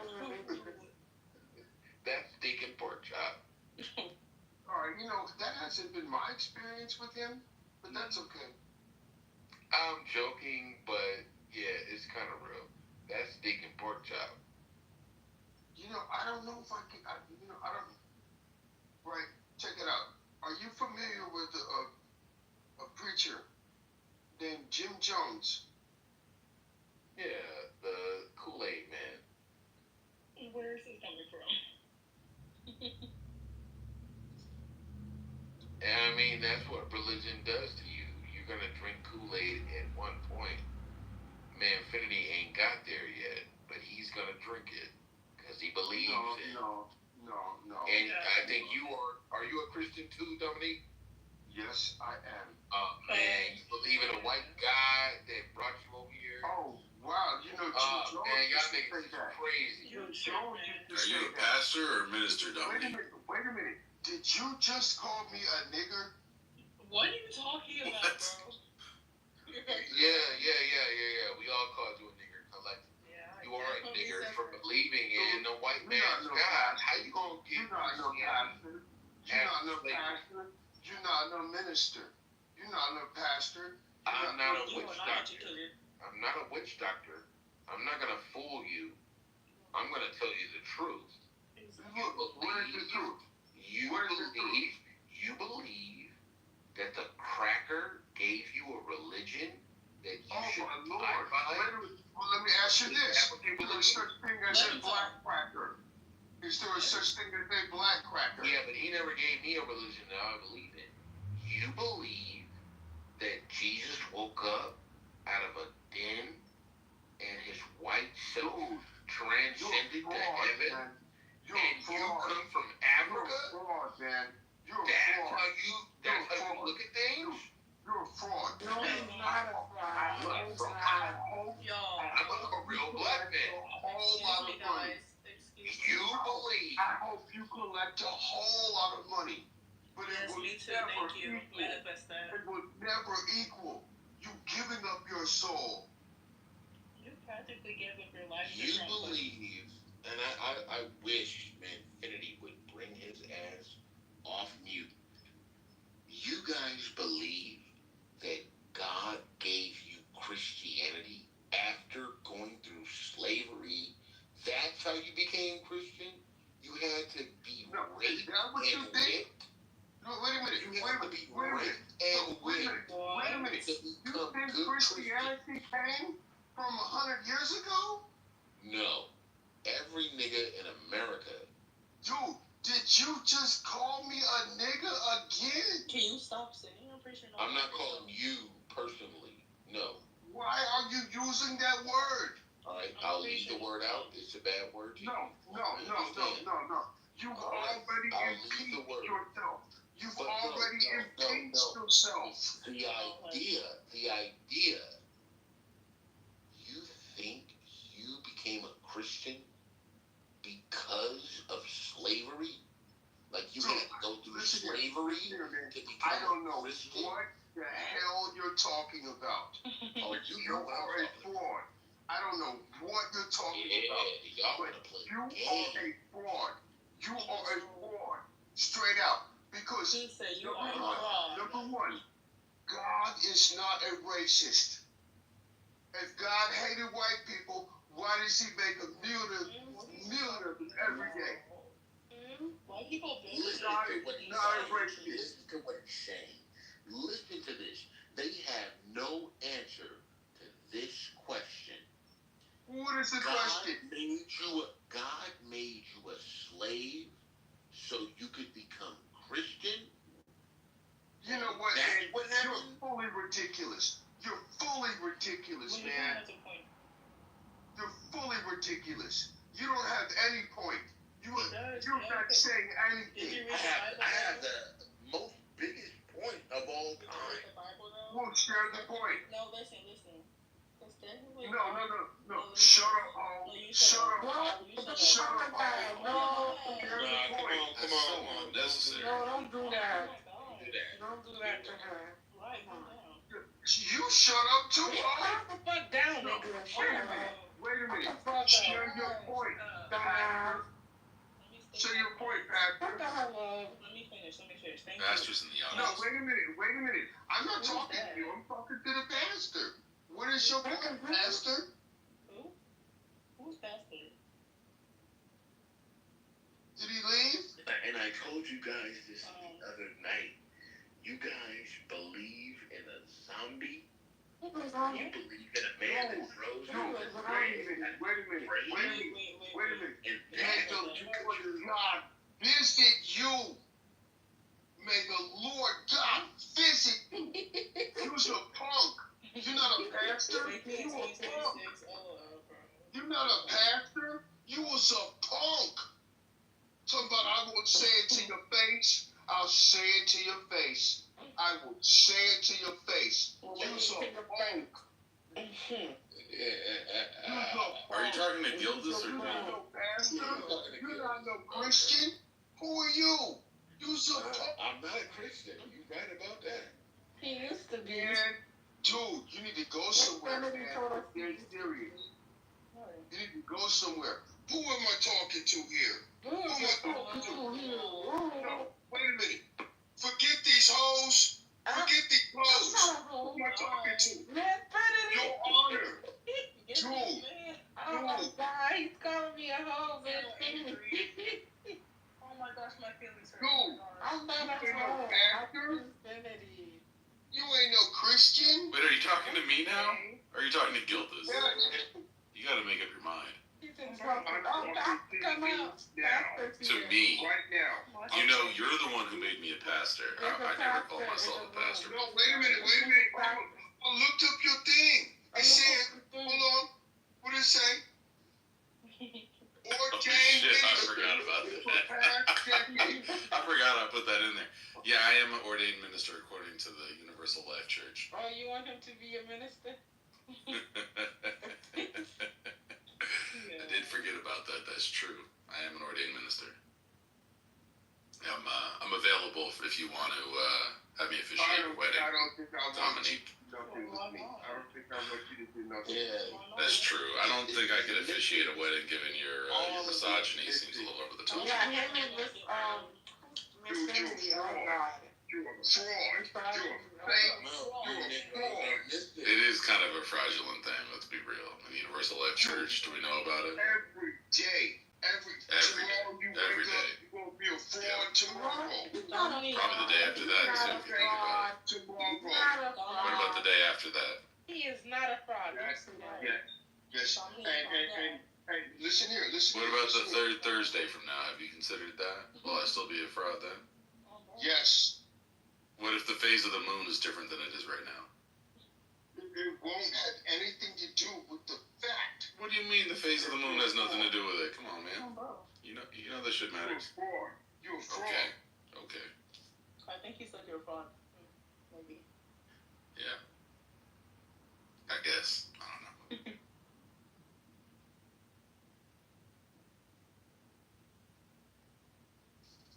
Yeah, everybody on the stage is a believer in Ooga Booga. What is that? Spirituality. All y'all motherfuckers believe in ghosts. All y'all believe you're being communicated to from the other realm. Right. And that's what's wrong with niggas. That's what's wrong with people. You think you get information from the second dimension. Think about it. What do you mean? It is what it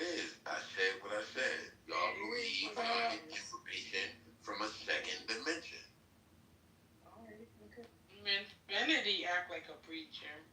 Nobody else. Manfinity is like Jim Jones. Really? I'm good. That nigga's As soon as he gets you to get the Kool-Aid, it's over.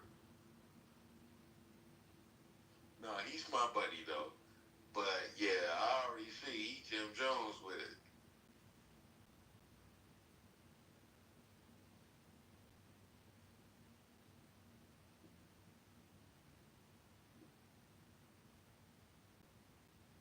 You ever met Jim Jones? What? Nah, I'm glad I didn't. I'm glad I didn't eat that motherfucker. I don't want him to try to seduce me. I've seen Jim Jones. He might have had a good argument. And I might have been like, okay, yeah, I see what you mean. Yeah, okay. I'm glad I never met him. Ever been to the People's Temple Church on Hoover and 4th? Hell no. Nah. What is happening? You've never been to the McDonald's at 4th and University. Shut up, boy. Shut up, boy. Why would I want to go? Dominique, shut up. What the hell? Dominique, that's his first stop. Yeah, cut it out, Dominique. Dominique, that's his first stop. He loved that spot. Yeah. That's where he go and do his appellations and shit. Appellations. Yeah, he be dropping the water on that. Yeah.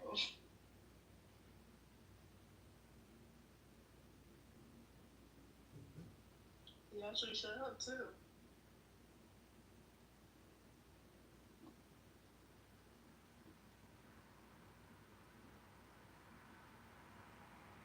Your Honor, What? I'm pronouncing some evil on you, man. No! Oh, that. No. No, not that. No. No. You haunted. You're haunted. No. Your Honor, Booga, apparently. Your Honor, there's a curse coming down on you. No, wait, please stop it. Is it like a curse, a hex? Like, what exactly are we working with right now? Shanti. Oh boy. Oh man, I'm in trouble. Dominique, go in the audience. Stay there. Oh, I'm so scared. Oh no. What's he doing? Dominique, go on mute. Go on mute, boy.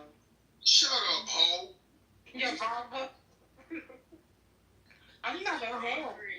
Ask me Infinity. He'll tell you. I know you're not a hoe. I know you're not a hoe. You a virgin. You've been saving it all this time. Shut up, ho. Even if I was, that's not your business. Maybe she don't want you. I don't like you. Your Honor. Your Honor. You need to go somewhere, man. I appreciate you using my honorific. Thank you. You in the wrong room, man. Yeah.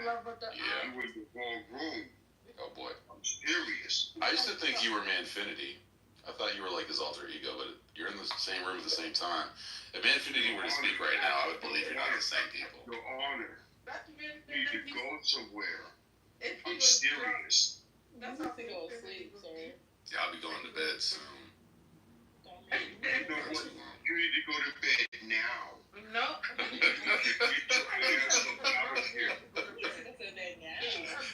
my god. That's seriously. A grown ass man on the internet, no less. Like, come on, man, what are we doing? You need to go to bed right now. Dominique, if that's really what your name is. Dominique, you need to go to bed. We want you to go to bed. I feel like if you had a good rest, you'd probably be in better spirits. No, Your Honor, you're a false preacher. You're a false preacher. Never said I was a preacher. I've never claimed to be a preacher. No, that's Infinity. Or a pastor. False preachers. No. You know what happens to false pastors? Dominique, bro, stop. You're just angry. They get a seat in the kingdom of heaven. Yeah, he's crazy. Dominique, Sure they do. Stop it, Dominique. You crazy. Why just stop? You out of control. Thank you. He attacks women all the time. Why is he so angry? He's like, shut up. I'm like, damn, okay. I wouldn't trust him. Well, shut up. You shut up.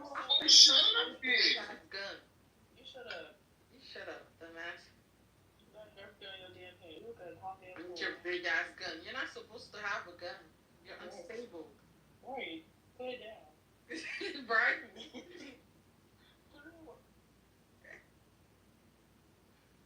I like that. I like the way the females can get under a nigga's skin. You know, I like that. That's good combat. He does. He does get that vibe. No, but that's not true. They can't Yes, get it under my is. skin. I just ignore them. Yes, it is. You want me to read the It's like butterflies flying around my head. Y'all I don't care what they think or have to say. Dominic gets off by These ladies giving you butterflies, my man? So what's going on here? No, look here. You want to punch them on the playground a little bit just to, you know, get the feelings out? Dude, anytime you want to do that, you just let me know. Do what? What? Are you gay? What just happened? I'm so Did you confused. just say you wanted to punch me on the playground? I did not. I did not say Why that. are you so dumb? Why are you so dumb?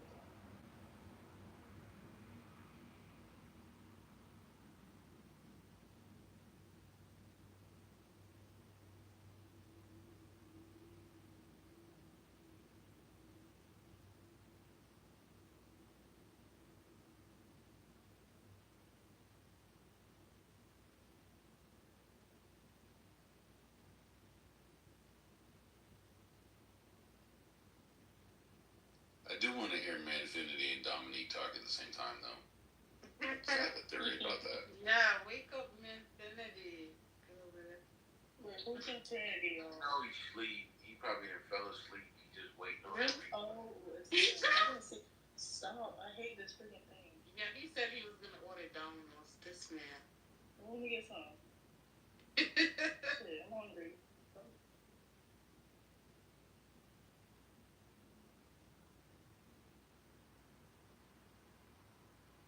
Dominique's quiet. Dominique, go on mute, please. You know what? Right after your mama go on mute. At least she got one. Shut the fuck up. She ain't on Clubhouse, okay? Right. I know, because she's right over here. No, Stop. My mom will never give you Because pussy. she's right over here. Because she's No. right over here. No, that's not true.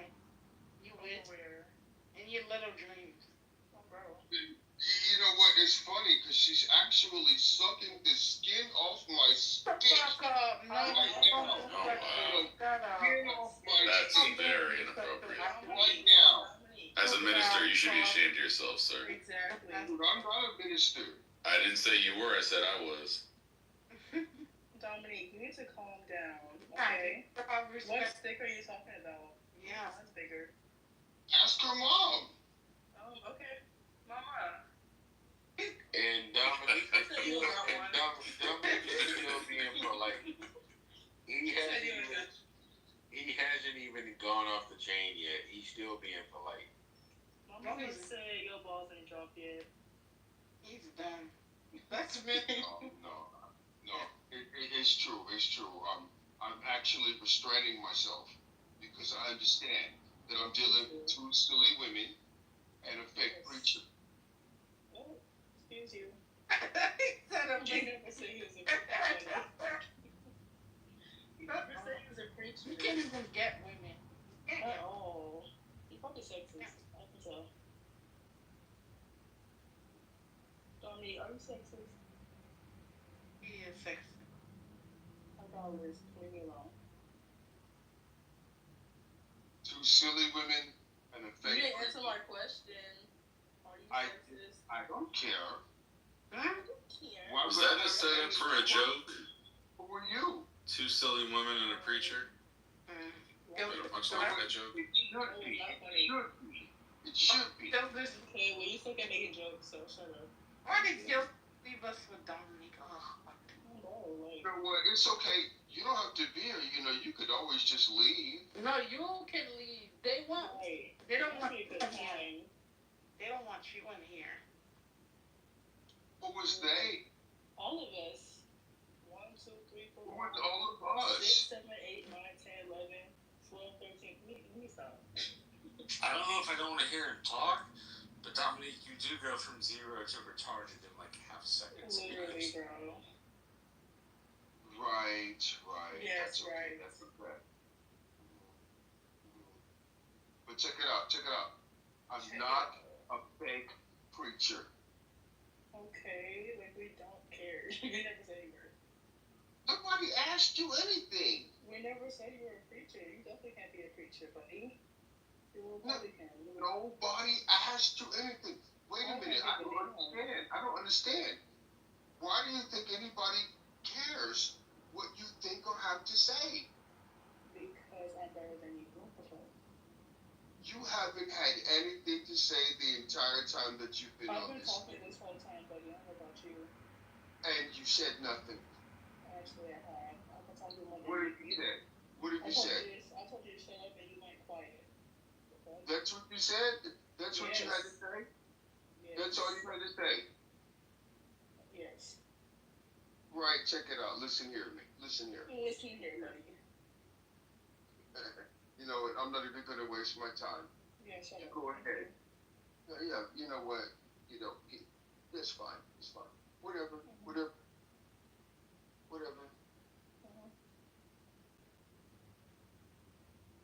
There you go. Being quiet, like I said. Yeah, let's see, bro. Hold on. Let me speak. First of all, let me see who I'm talking to. I'm talking to Who's you. that I'm talking to? Wait a minute. So I'm literally talking to a person who doesn't even have enough self-esteem to put their own picture in their profile picture. But I'm supposed to respect anything that you have to say. D, because your name is Dominique and you have 2 D's in your profile. Is that you in your profile picture, Dominique? Double D in it. Yes, that is me. Oh, wow. You're ugly as hell. Why you got double? You got bra size in your fucking name. It's cool, check it out. It's cool. No problem. So, and the other chick also, you don't even have enough. Wait a minute. You don't have enough self-esteem to post your own profile picture in your PTR, but you think I should care what you think or have to say? Stupid. The avatar is basically my face. I took a picture and the avatar, the eyes is how I look like, stupid.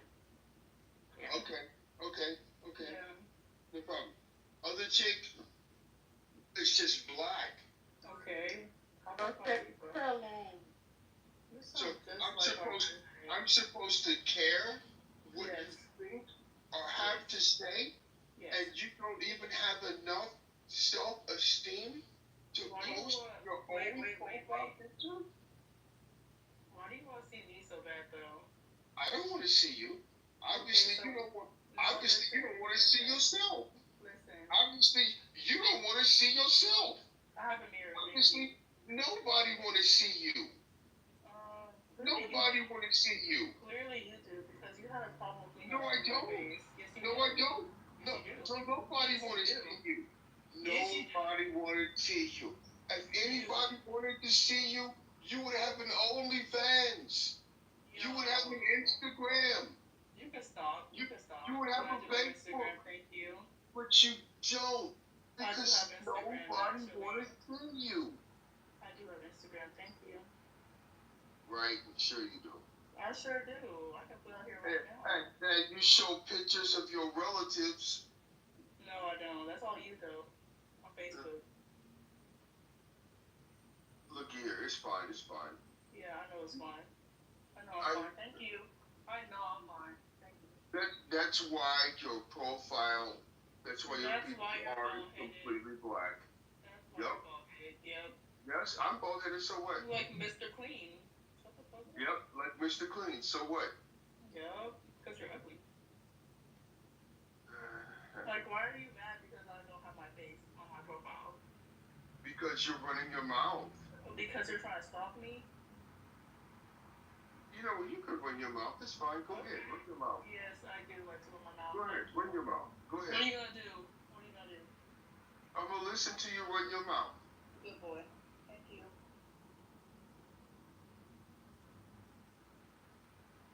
Right here, huh? And nothing. Yes, because I'm not talking to you. Well, wait a minute, though. I thought you was about to run your mouth. Yeah, on my own time. What?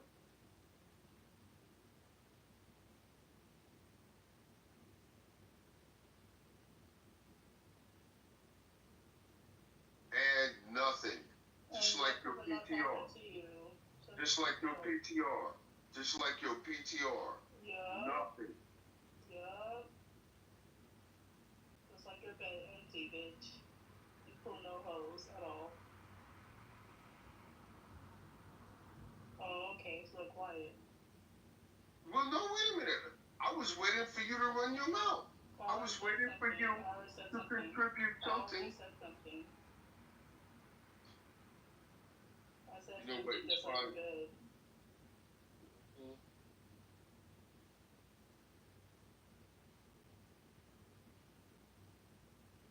Also, dry jokes.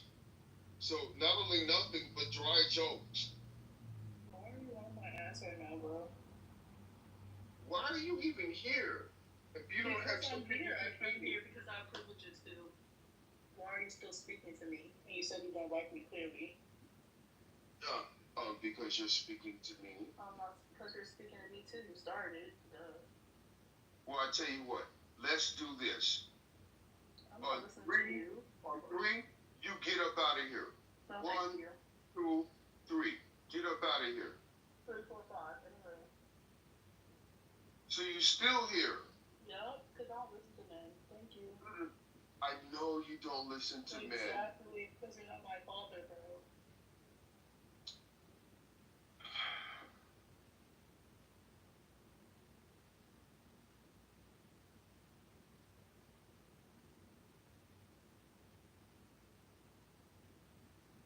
Do you have anything to say? Not to you, not really. Unless you got something to say. Well, then maybe you should just leave. No, thank you. You got something to say? Yeah. It's not a good thing. Okay, so for you, I'm listening. Okay, here's what I have to say. Get lost. No, thank you. Anyway, big merch.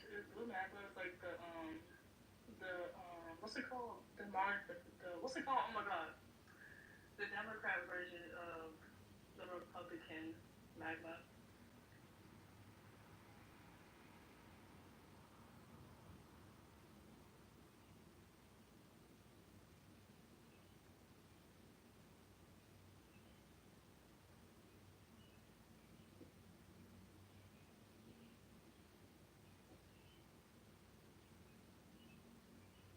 Exactly, bro. Like I might start doing that.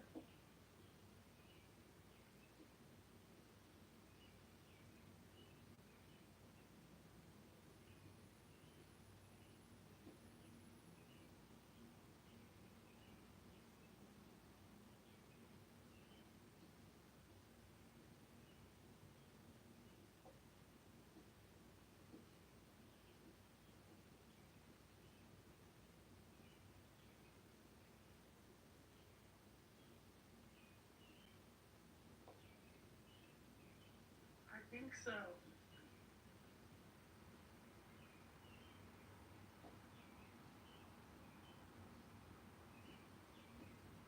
Alright, Dominique, it's time for you to go to bed. I'm gonna stop triggering you so you can get some shut eye. You get a little and wake up, bright-eyed and push your tail tomorrow so you can have yourself a good day, you can treat the women a little better. See if maybe maybe just all turn out a little better for you. Preachers. Sir, So, admit that you're a false preacher. Admit that you're a false preacher. I never. Admit that you're a false preacher. Why would I be a false preacher? I'm not preaching anything. I just wish you a good night's rest and a happy tomorrow. Is that a gospel? Admit that you collect money from people who worship God. Oh my God. And you don't believe in God. Admit it. I collect money as a preacher? I don't believe in God either. Oh wow. Wait a minute. You just said you preside over people's weddings. Okay. Yeah, but for free, not for money. It's the best seat in the house. I just like the, I like to be centered. I like the attention. The free food. Yes. Yeah, food's usually pretty good. Depends, it depends on the wedding. Dude, you ain't no man of God. You can't tell me nothing. I'm not trying to tell you anything except that you should get a good night's rest. And, you seem like a Snickers bar might help. Why wait?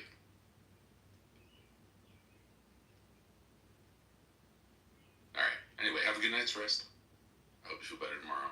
I still believe you might be Manfinity, but that's okay.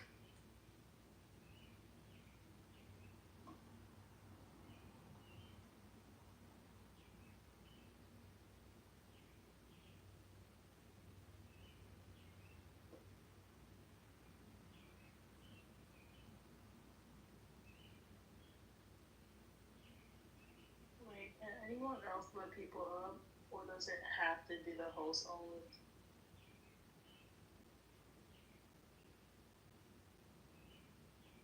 No, you are free to leave anytime you wish. I'm not talking about you, sir. I'm asking if someone else can let people up. Dang. Has to be Manfinity. And he is clearly not interested in you or anything you have to say. I don't want him, buddy. I wasn't talking to him. Well, you know what? It's cool. I thought I was answering your question. But since I am not, feel free to go on and talk. Yes, because he said that he's not interested in me. I never said I wanted him.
48 hours. I'm gonna stop all the wars in 48 hours. What the fuck we sitting in? Meanwhile, Congress is the only one that's able to. Congress is the only body that is able to declare war. Hey, the fuck are we talking about?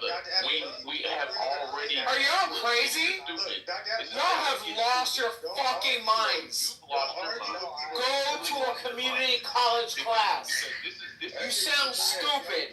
You sound fucking stupid. No, you sound fucking retarded. Why he is still in this fucking room. I ain't What are we talking about? It's two brothers having a disagreement, but they got a lady to talk. That's the only thing. So I have to say that the last time the United States actually declared war was the Second World War. America didn't declare war. What the fuck? This is crazy. The truth, like, no, but I just want to say something. Like, let me speak for a second. The last time the United States officially declared war was the Second World War. They didn't declare war in Korea or Vietnam or Iraq. Well, not in America. Are we fucking retarded? Right. So, A-Tech did not take a congressional, like, appeasement.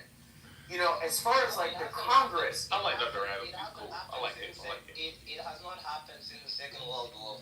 The only time the United States declared war through Congress was the Second World War. This is crazy. It happened. No, it did not It just happened with the boy from Cuba. What you talking about? No, hold on. It did not happen. Who is this? Antiek? Or what are you? I checked, my brother. A check. No, what are you? Like, what are you? South Sudanese Australian. Okay, stay over there. So here's the thing. Military. He's in the military. We can't do him like that. He got an opinion, bro. No. I have onions. So here's the thing. Yeah. So here's the thing. Look. And Dr. Adams, look, we've been in many spaces. I ain't got no numbers. We having a little heat. It's cool. No hard smoke. But here's the thing. Look. The thing with Trump is this. He lies. He lies a lot. And this is worse than 2016 to 2020. Like, this is absolutely worse. So is he the only president that lies? Excuse me to interrupt. No. You love Bill Clinton, though, right? No, I didn't say he's the only one. Oh, okay. But Trump is atrocious with it. Like, he is. He's so bad. And now here's the thing with Trump. They all lie. So let me ask you a question.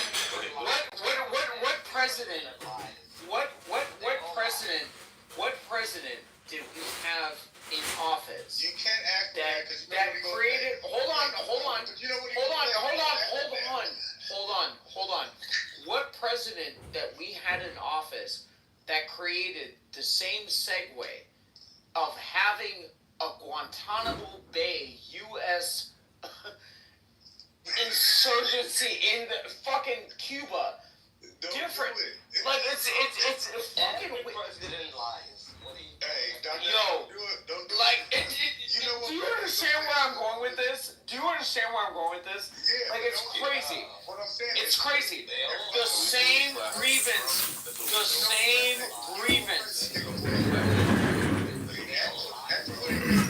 That's what it sounds like. Michelle Obama. Yeah, exactly. You're not. So we're not gonna act like these terrorists is a positive thing. The world fucking hates us right now, and absolutely. So, and for some of y'all to come, look, it's what's his name? The bald motherfucker, Amazon, Jeff Bezos. He said, you know what? I'm going to when Americans make purchases on my products on Amazon, I'm going to show them the actual debt they're. Jeff Bezos, do you see who he's fucking? Hey, look, what is happening? Yo, that's a transgender movement. What the fuck are y'all talking about? This is true. This is all documented. This is true. Wow. Like, okay, Adam, hear me out. Lorenzo Sanchez. No, hear me out. I'm asking you a question. Yeah. Is there anything about Trump's presidency so far that you don't like? Be honest. I don't like the fact that he pardoned Todd Chrisley. Man, he's part of NBA YoungBoy and all type of people. Them wasn't the only ones. Yeah, he pardoned UCLA guys. Were those worthy pardons?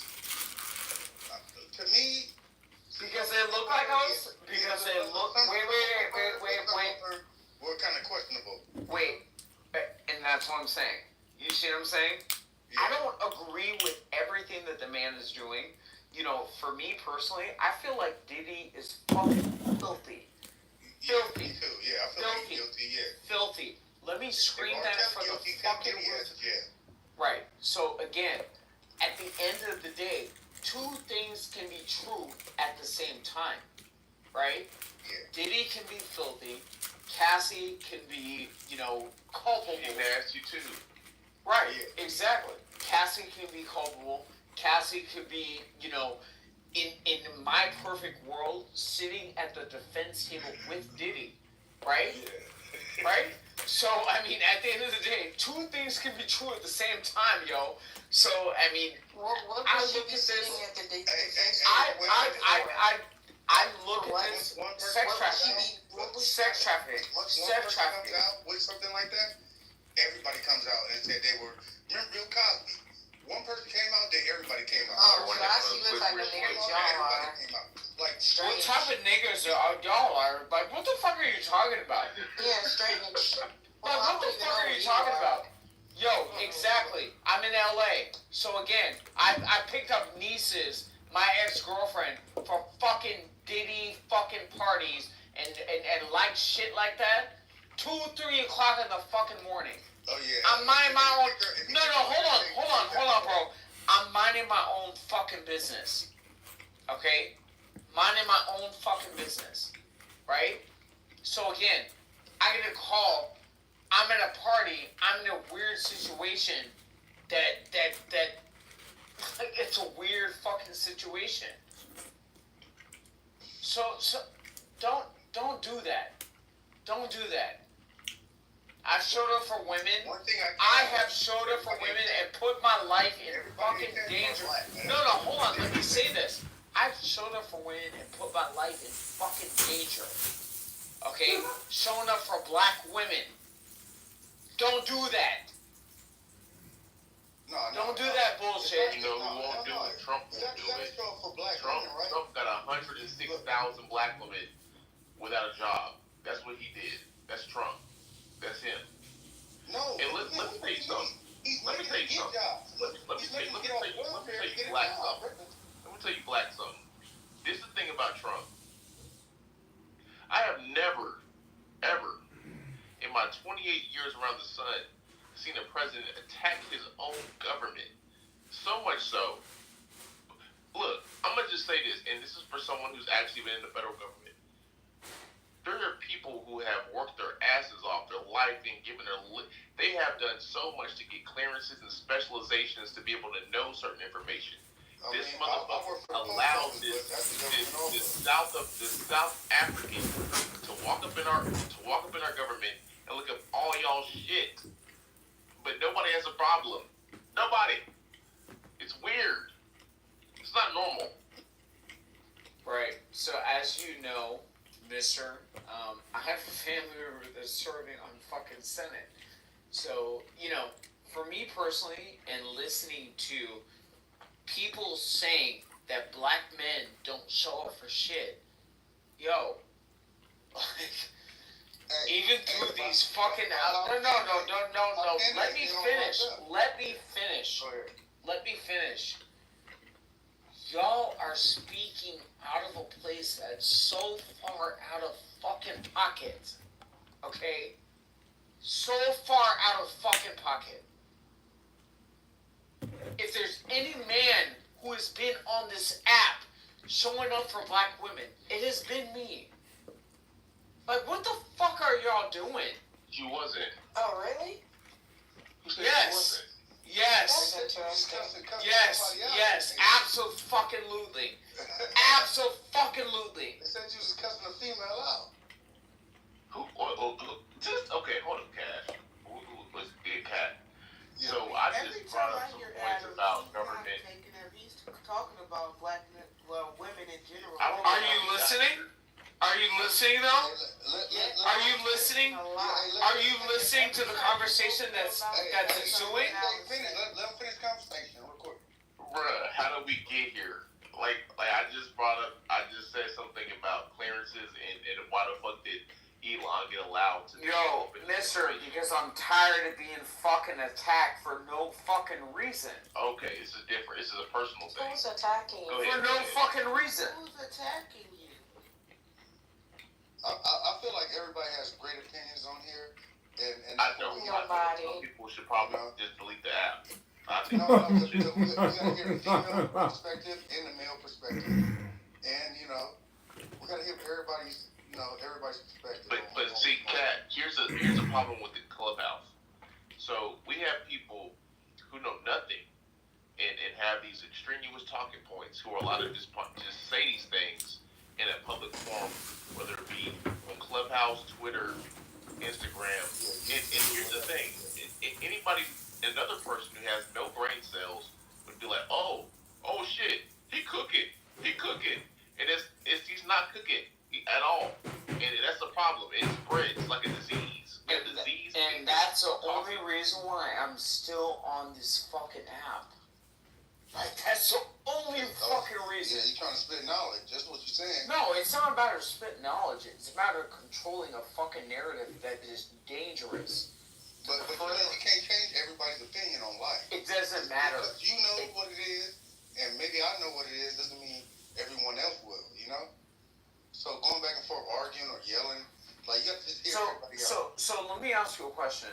So when we look at like the black church, for example, and when you look at population numbers that deviated away from the black church, and you look at the context of this said app, right? Yeah. Do you not understand exactly why I'm sitting here? No, trust me. I feel exactly what you're saying. No, go ahead, let him finish. Go ahead, Adams. Go ahead. Why are you singling it out this one? He finished my point. He literally finished my point. I don't need to be long-winded. And a lot of you don't understand. I don't need to be long-winded. I can make my point. Right. So, again, I can make my point and do what the fuck I need to do. Why are you going to rap that? Explain that. Hey, no matter what, somebody's always going to go against you, man. No matter what. Ain't nobody... No, this is the... No, there you go. Why is... I'm talking about... Who's going against him? Who's going against him? Nobody. You just asked me why I'm on the fucking Raptor. No, I'm at... Okay, I will be pejorative. Right, I conquered that rapper. Right? I conquered that fucking Raptor. So again, if I'm sitting on the fucking Raptor, I'm sitting on the fucking Raptor because it's an AI generated photo. Yo, Dr. Adams, you drinking too many Cosmopolitans, dog. You had too much vodka tonight, Dr. Adams. You said you would conquer shit.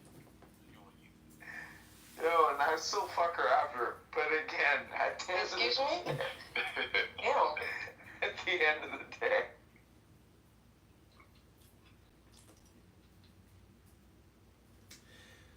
Dr. Adams. Dr. Adams. I take everybody's opinion, man. I see what everybody's saying, but I respect the lady's opinion. The female's opinion. I'm gonna just be honest with you. This is what this is, and it's the problem with politics today. We got these chicks are mad. They can't ride my Raptor. The problem is that Larry Hoover killed 15 motherfuckers in Chicago, and they're gonna let Larry Hoover back on the streets. He's a mass murderer. There's gonna be somebody to cut you off, like. So I'm gonna just say this. This is the problem with politics now.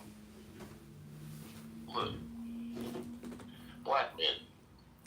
I don't know, what rise we get or what the outcome is when we extrapolate our belief systems as far as single moms and women who are hoes and all these things to politics. I don't know what the outcome is.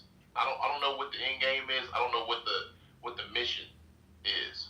And I don't get why we have to push these things to white America so much so that I've heard white people ask us, damn, I heard what's going on with your women. You need to stop listening to fat women. I have heard white America ask questions and say, damn, are you okay with your women? I've heard that shit. Like, it's bad. Like, nigga, it's bad. A lot of white women with no, brother. And that's for a reason. Obama had, and this You is just the ain't crazy spending thing. enough time with white America to find out how bad it is with white American women. About Obama, right? But Kat, hold on. Let me land with this. Media, right? You know Michelle cheated on Obama, right? This has So nothing it's like, to see. This is the shit I'm talking about. Look, she's supposed to be the top black queen, her and Beyonce, right? And she cheated on a good man. Just what are we talking about? Did to Papoose. Don't forget Doja Cat. Look, oh man, niggas got bad credit talking about Don't Obama's forget relationship. Cardi B. Do you understand? It's not just no, brother. No. This is what I'm talking about. No, brother. Cat. It's also Susan Rice. That bitch was getting intelligence center. She don't even work in the government no more. Please stop. This is serious. I don't mean to shit with my whole fucking chest. And then some. Niggas got bad credit, financially illiterate, is slow, have a 4th grade reading level. Niggas is fat. Niggas is terrible. Just bad. And we talking about wake that up. Big boy noise. It kicked me immediately. I don't think I want it in Israel anymore.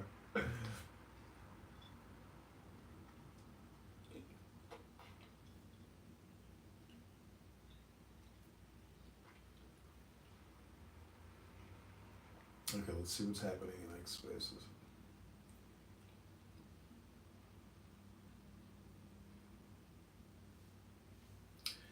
The world famous JQ Radio. I think that's all I have on that. Yeah, I agree on that take. I mean, Larry is not scripted. For what I know. Oh my god, this is fucking retarded. Who believes this shit? The more so thing is the thing that I'm, like I said before. That, dude, he's not monetized literally anywhere. Stu and This Gary. is the same shit Stu says. Nobody cares. That Stu and Gary going at each other seems to be, in my opinion, possibly like a fake, like left and right Democrats, Republicans going at each other, and to make it seem like it's something it isn't. That's just my take, and I guess Tanner's, and I'll stick to it for now because there's some evidence to it. It's just there's too many things that add up. There's too many fucking things. There really is. Especially all these fucking dudes coming in this week from MAGA talking all this fucking shit, trying to get us to say shit. And Who brought you that information about Gary, remember? Who did that?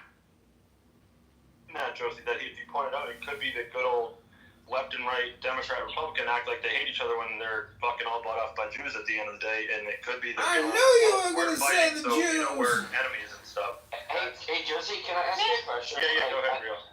Yeah, so just each other when they're fucking all bought off by Jews at the end of the day, and it could be the good old, well, we're fighting, so, we're enemies and stuff. That's... Hey, Josie, can I ask you a question? Go ahead, Rio. So Josie, I want to ask you a question, and, I'm just, it's, if this is what you do, this is no problem, I actually would like it, but can I ask you a question? Is your job as working for him to go?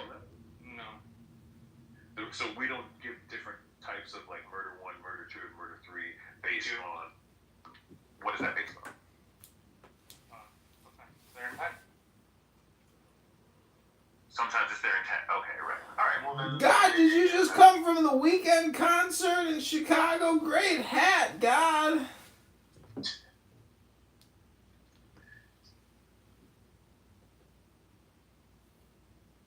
Do you think that we can't figure out people's intent? That maybe sometimes we can't. You pointing to times when we can't figure certain things out is not going to undermine the fact that it's true, or at least it can be true. Like, certainly you think there's things you don't know. They kicked me from the room. אתה זוכר שהיינו ילדים, אז אתה יודע, תמיד היה לך את החבר'ה שאתה איתם, אפילו עד אחרי הצבא. חבר'ה שאתה איתם, ואתה כאילו כל הזמן איתם, ויוצאים ומסתובבים ועושים דברים ביחד. וזה הדבר שהכי חסר לי בחיים של בן אדם מבוגר, אתה מבין? שכולם עסוקים כל הזמן, אף אחד לא יכול לתאם שצריך לקבוע פגישות, כאילו אשכרה, אתה יודע, כמו לסדר ביומן, שאתם מתאמתים לכולם. לא מבין מה יש להוא למטה להקשיב לנו מדברים בעברית, אבל זה... אולי הוא מבין.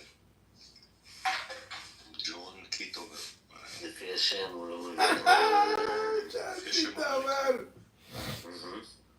ג'ון, אתה מבין בעברית, תעשה וי עם היד.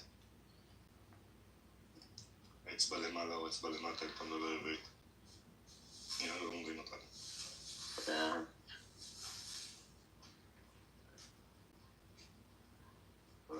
טוב, בטח עוד איזה חצי שעה, תצטרפו אלינו. יכול להיות בגלל הערב חג, אתה יודע, אנשים קצת עסוקים. כן, כן, החנות וכאלה וזה. אנחנו הילד נשאר את הסבא וסבתא, אז יש לנו שבוע שקט רגוע. מגניב. כן, נשאר היום נשאר. Human shaped, you know, again, a poor unfortunate soul chained, probably washed over by, you know, like your red legionary in the classic Hollywood attire. Yeah. And I'm sure that a lot of that happened. But it's also the case. Don't do that. They just keep shit and just like That was with Joe Biden. Now Donald Trump is the president. He's running the show in the time.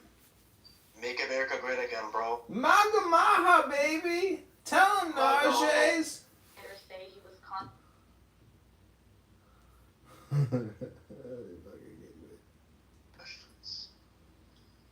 Like sin is not real. I do not do a bad thing in my life, yet I do a bad thing in my life. Damn, they kicked me again.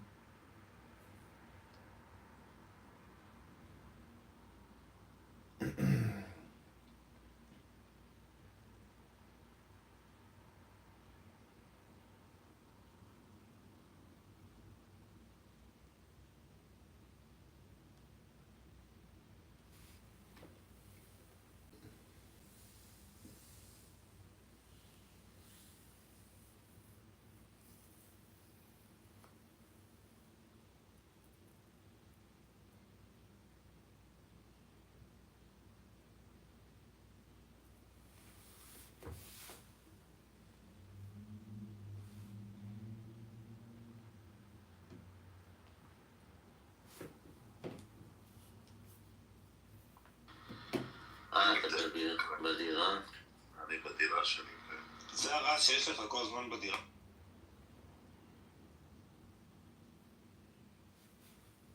Y'all got to get a little bit more savvy with civics.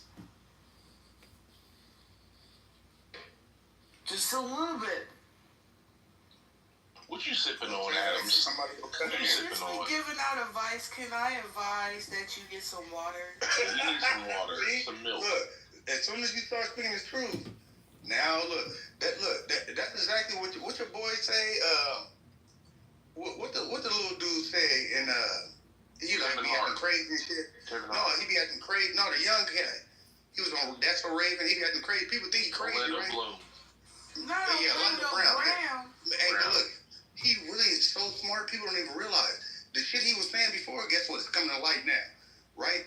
I mean, he was a child star. He was there for it. Yeah, and you're seeing all that, right? You don't forget that. Look, I guarantee there's still people on here that remember shit from when they were 2-3 years old. Like, you know, I'm not sure how people's lives were like, but I remember getting my ass whooped and shit like that. So, look. But what's that have to do with politics? Absolutely nothing. Nothing at all. But we wasn't just talking about politics. No, we're just talking about the conversation. You don't want to bring it up people's grandma. Okay, is that politics? That's an actual statistic that you can look up on the internet and it'll show, especially with black got a real problem with black men. But didn't I say it's not the women out here. It's not you guys' fault. Right? It's not even black. It's not your mother's fault. Black man problem. This is a black people problem. I can see women say this. It's not just black people, brother. It is. It's definitely black people. Brother, it's American. Period. No, it's American, not. period. It's not.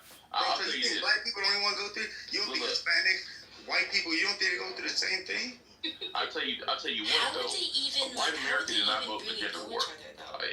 Latino America did not vote on some gender war shit. This is Black America. No, so you saying black people voted on gender war, saying that we wanted the LBGT and all that. It was a train. Do you realize they tried to listen,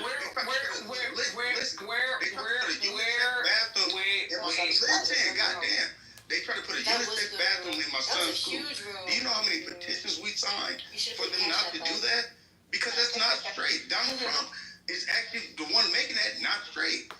You can't tell a child, look, a child is confused. We are all idiots when we were children. We all thought we knew everything and everything like that. I agree with that. This child might feel like he's funny right now, right? And look, they were trying to pass a law to where a child can get a surgery, bro. Now, what if he grows older and he feel like, goddamn, it's already gone? I agree with that. You gotta look at the bigger picture. Well, Kat, let's take that standpoint, right? Trump was anti-trans. Yeah. And so much so that, and I'll even level set with you. So Biden, during his presidency back in 2021, he had a reminder. That wasn't passed, but he reminded the American public that trans men had to fight in the trans men did not have to fight as far as in the military and shit like that. And then do you realize how long that's been going on for though? They didn't like gays in the military, like Vietnam War and shit like that. Bro, this shit just started happening. But look, this is what I'm telling you. When there's so many gays, guess what that does? It reduces your population, right? America, the world right now is I'll say this, so we have to kill people off right now. No, listen, they have to kill people off in order for the world just to be regular. So the only way to stop that, right? Only way to stop reproduction is to lock all the males up in jail or turn everybody gay, bro. So, Kat, I'm gonna just say this respectfully, brother. Yeah. As a person who has served, one of the best NCOs I've ever had to work with was gay. Thank you for your service. Yeah. And he was gay and he was flamboyant. But that motherfucker, if you give him a task, he get that shit done. I didn't even have to remind him. I didn't even think about it. So what I'm saying is that. Are you talking about in the military? Yes. So I guarantee he wasn't acting like that against towards certain people. How do you guarantee that? Because just like they're racist, just like the military is racist, they're homophobic also. Do you realize what they were doing to our people? Like, look, it's been gays before. It's big now, right? But it's been gays before this. You feel me? They would kick you out the army. Look, give you a dishonorable discharge for being a homosexual male or homosexual woman. So, Kat, I'll level set with you. I will say this with our military, right? Yeah. There is a political social climate that they kind of adhere to, right?